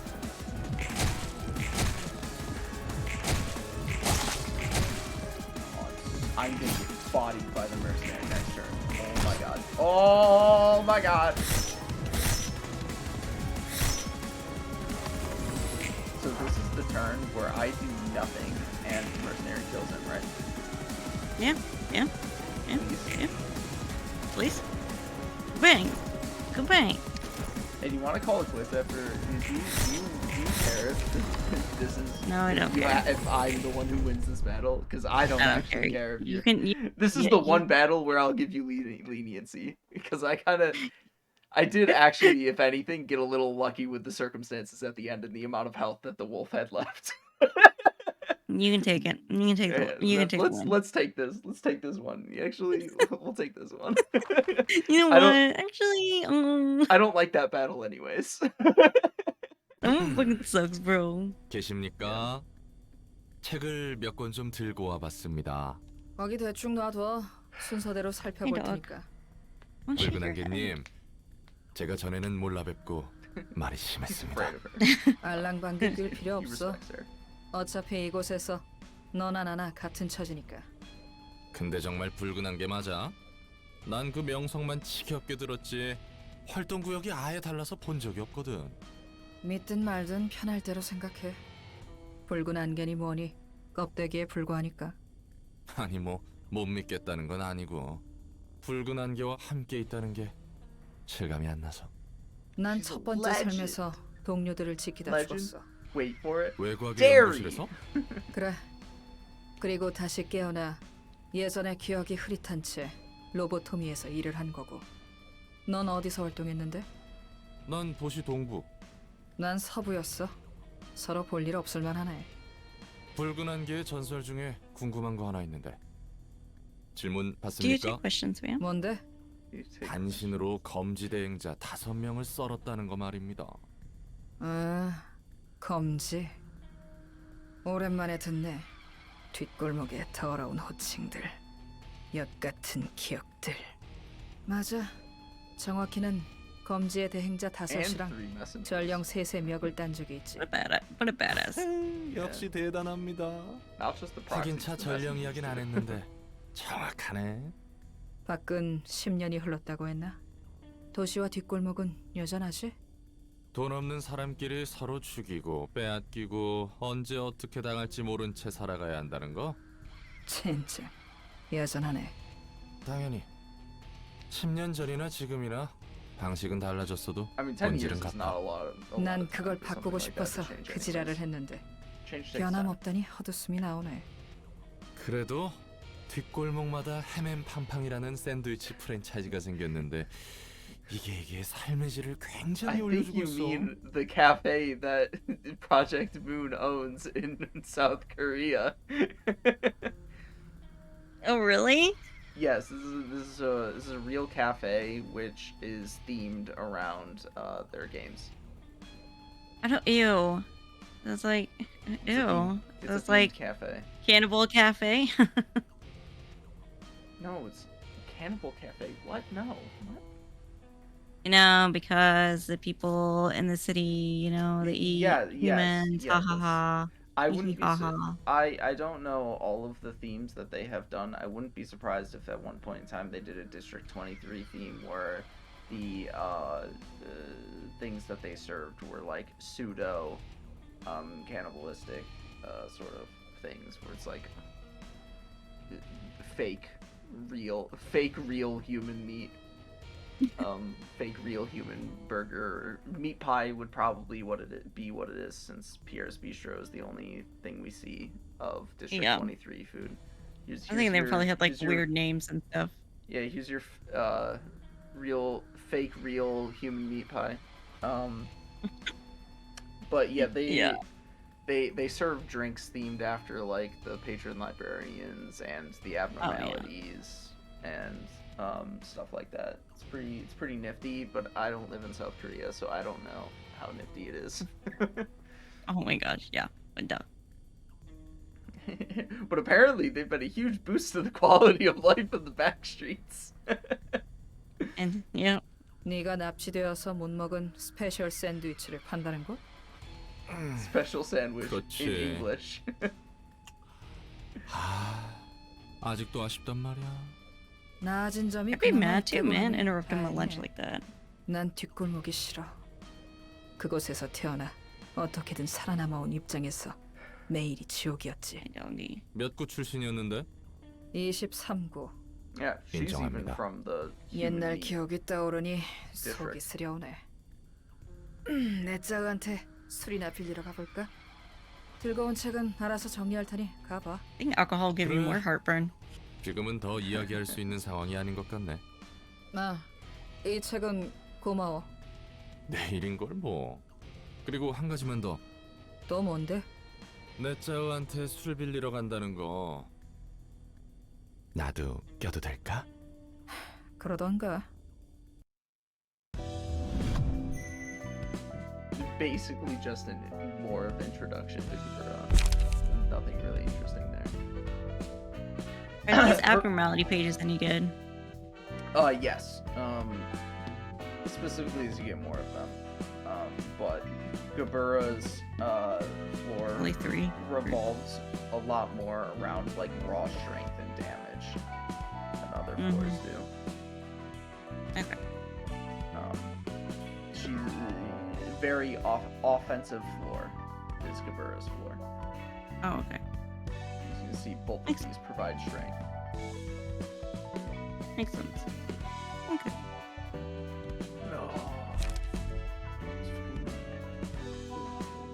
Let's go and fucking sleep though, you know? Yeah, fuck. I still gotta take a shower and wash my hair. I nailed that battle in like 15 minutes. That's pretty good. You did so good. Like, I'm so proud of you. It still took me 2 tries though. I think if I were doing an actual playthrough of this game, I probably would have saved it until I did some of these battles. I'm being completely honest. But then again, if I were doing an actual playthrough of this game, I would. I remember when I was playing through this game for the second time, what I did was I only did floor battles immediately as they popped up if it meant that the floor would be like become the strongest of the floors, so to speak. Oh, okay. Until I would be blocked by the story and be forced to do a bunch of them. So that way I would be thoroughly equipped with cards that were oftentimes exceeding the necessary strength for that particular battle.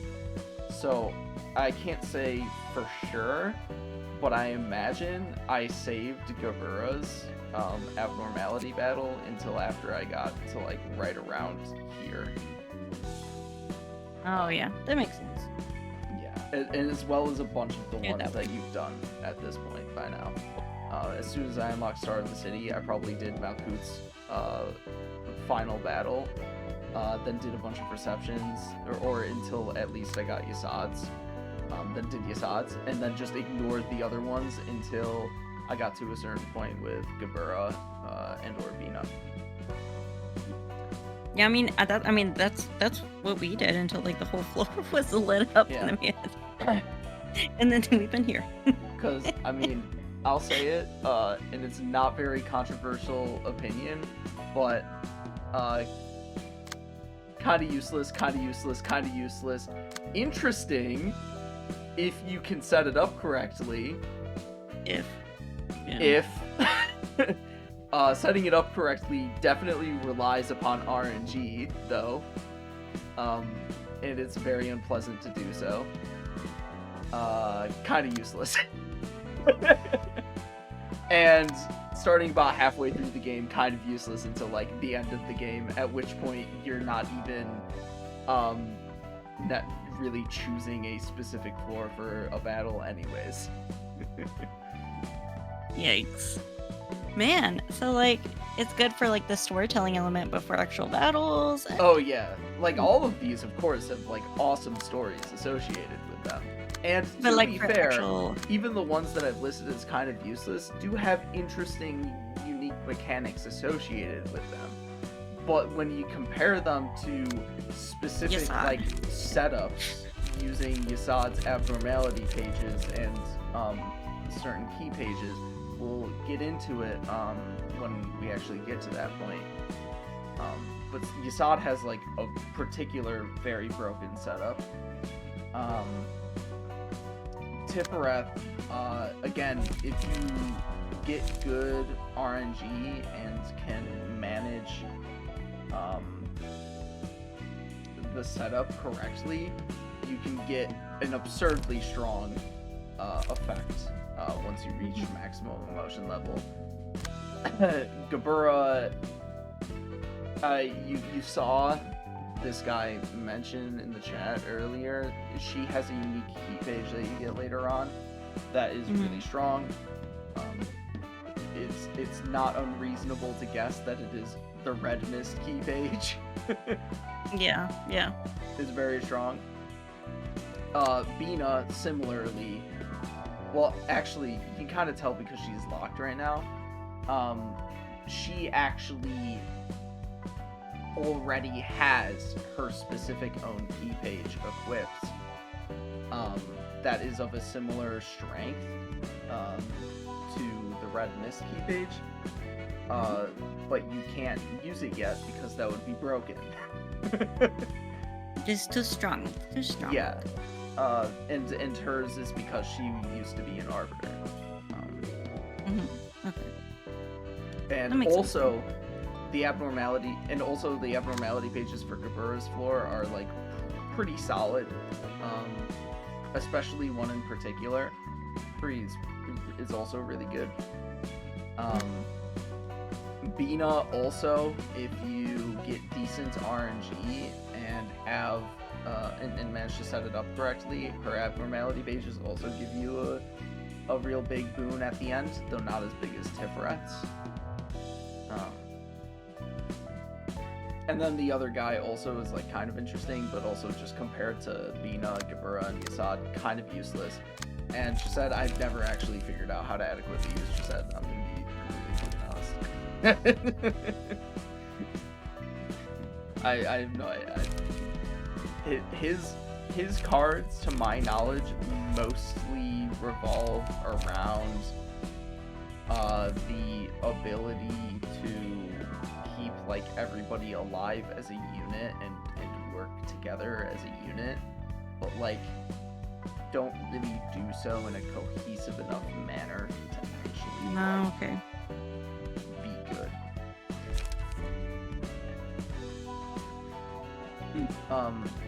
Netzak has interesting stuff. His revolves around dealing stagger damage and pierce attacks, but mostly stagger damage. And the last set that you'll unlock also can do a really cool thing. It can cancel any mass attacks that are being played for a scene, which can be very useful. But not but just not as good as the ones I mentioned before. Hold is bleed harder and bleed even more.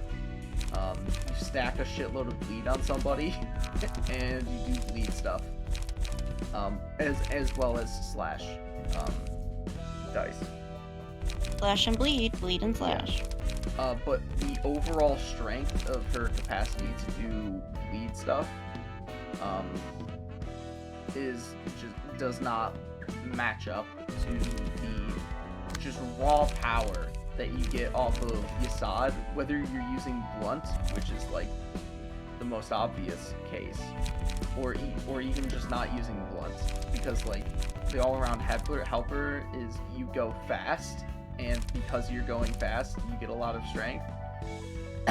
And the Forsaken Murderer is you go really slow, but you get a lot of strength. And again, there's some very broken stuff that you can do with some of this stuff. He also deals stagger damage. And Poof is burn. Burn, harder.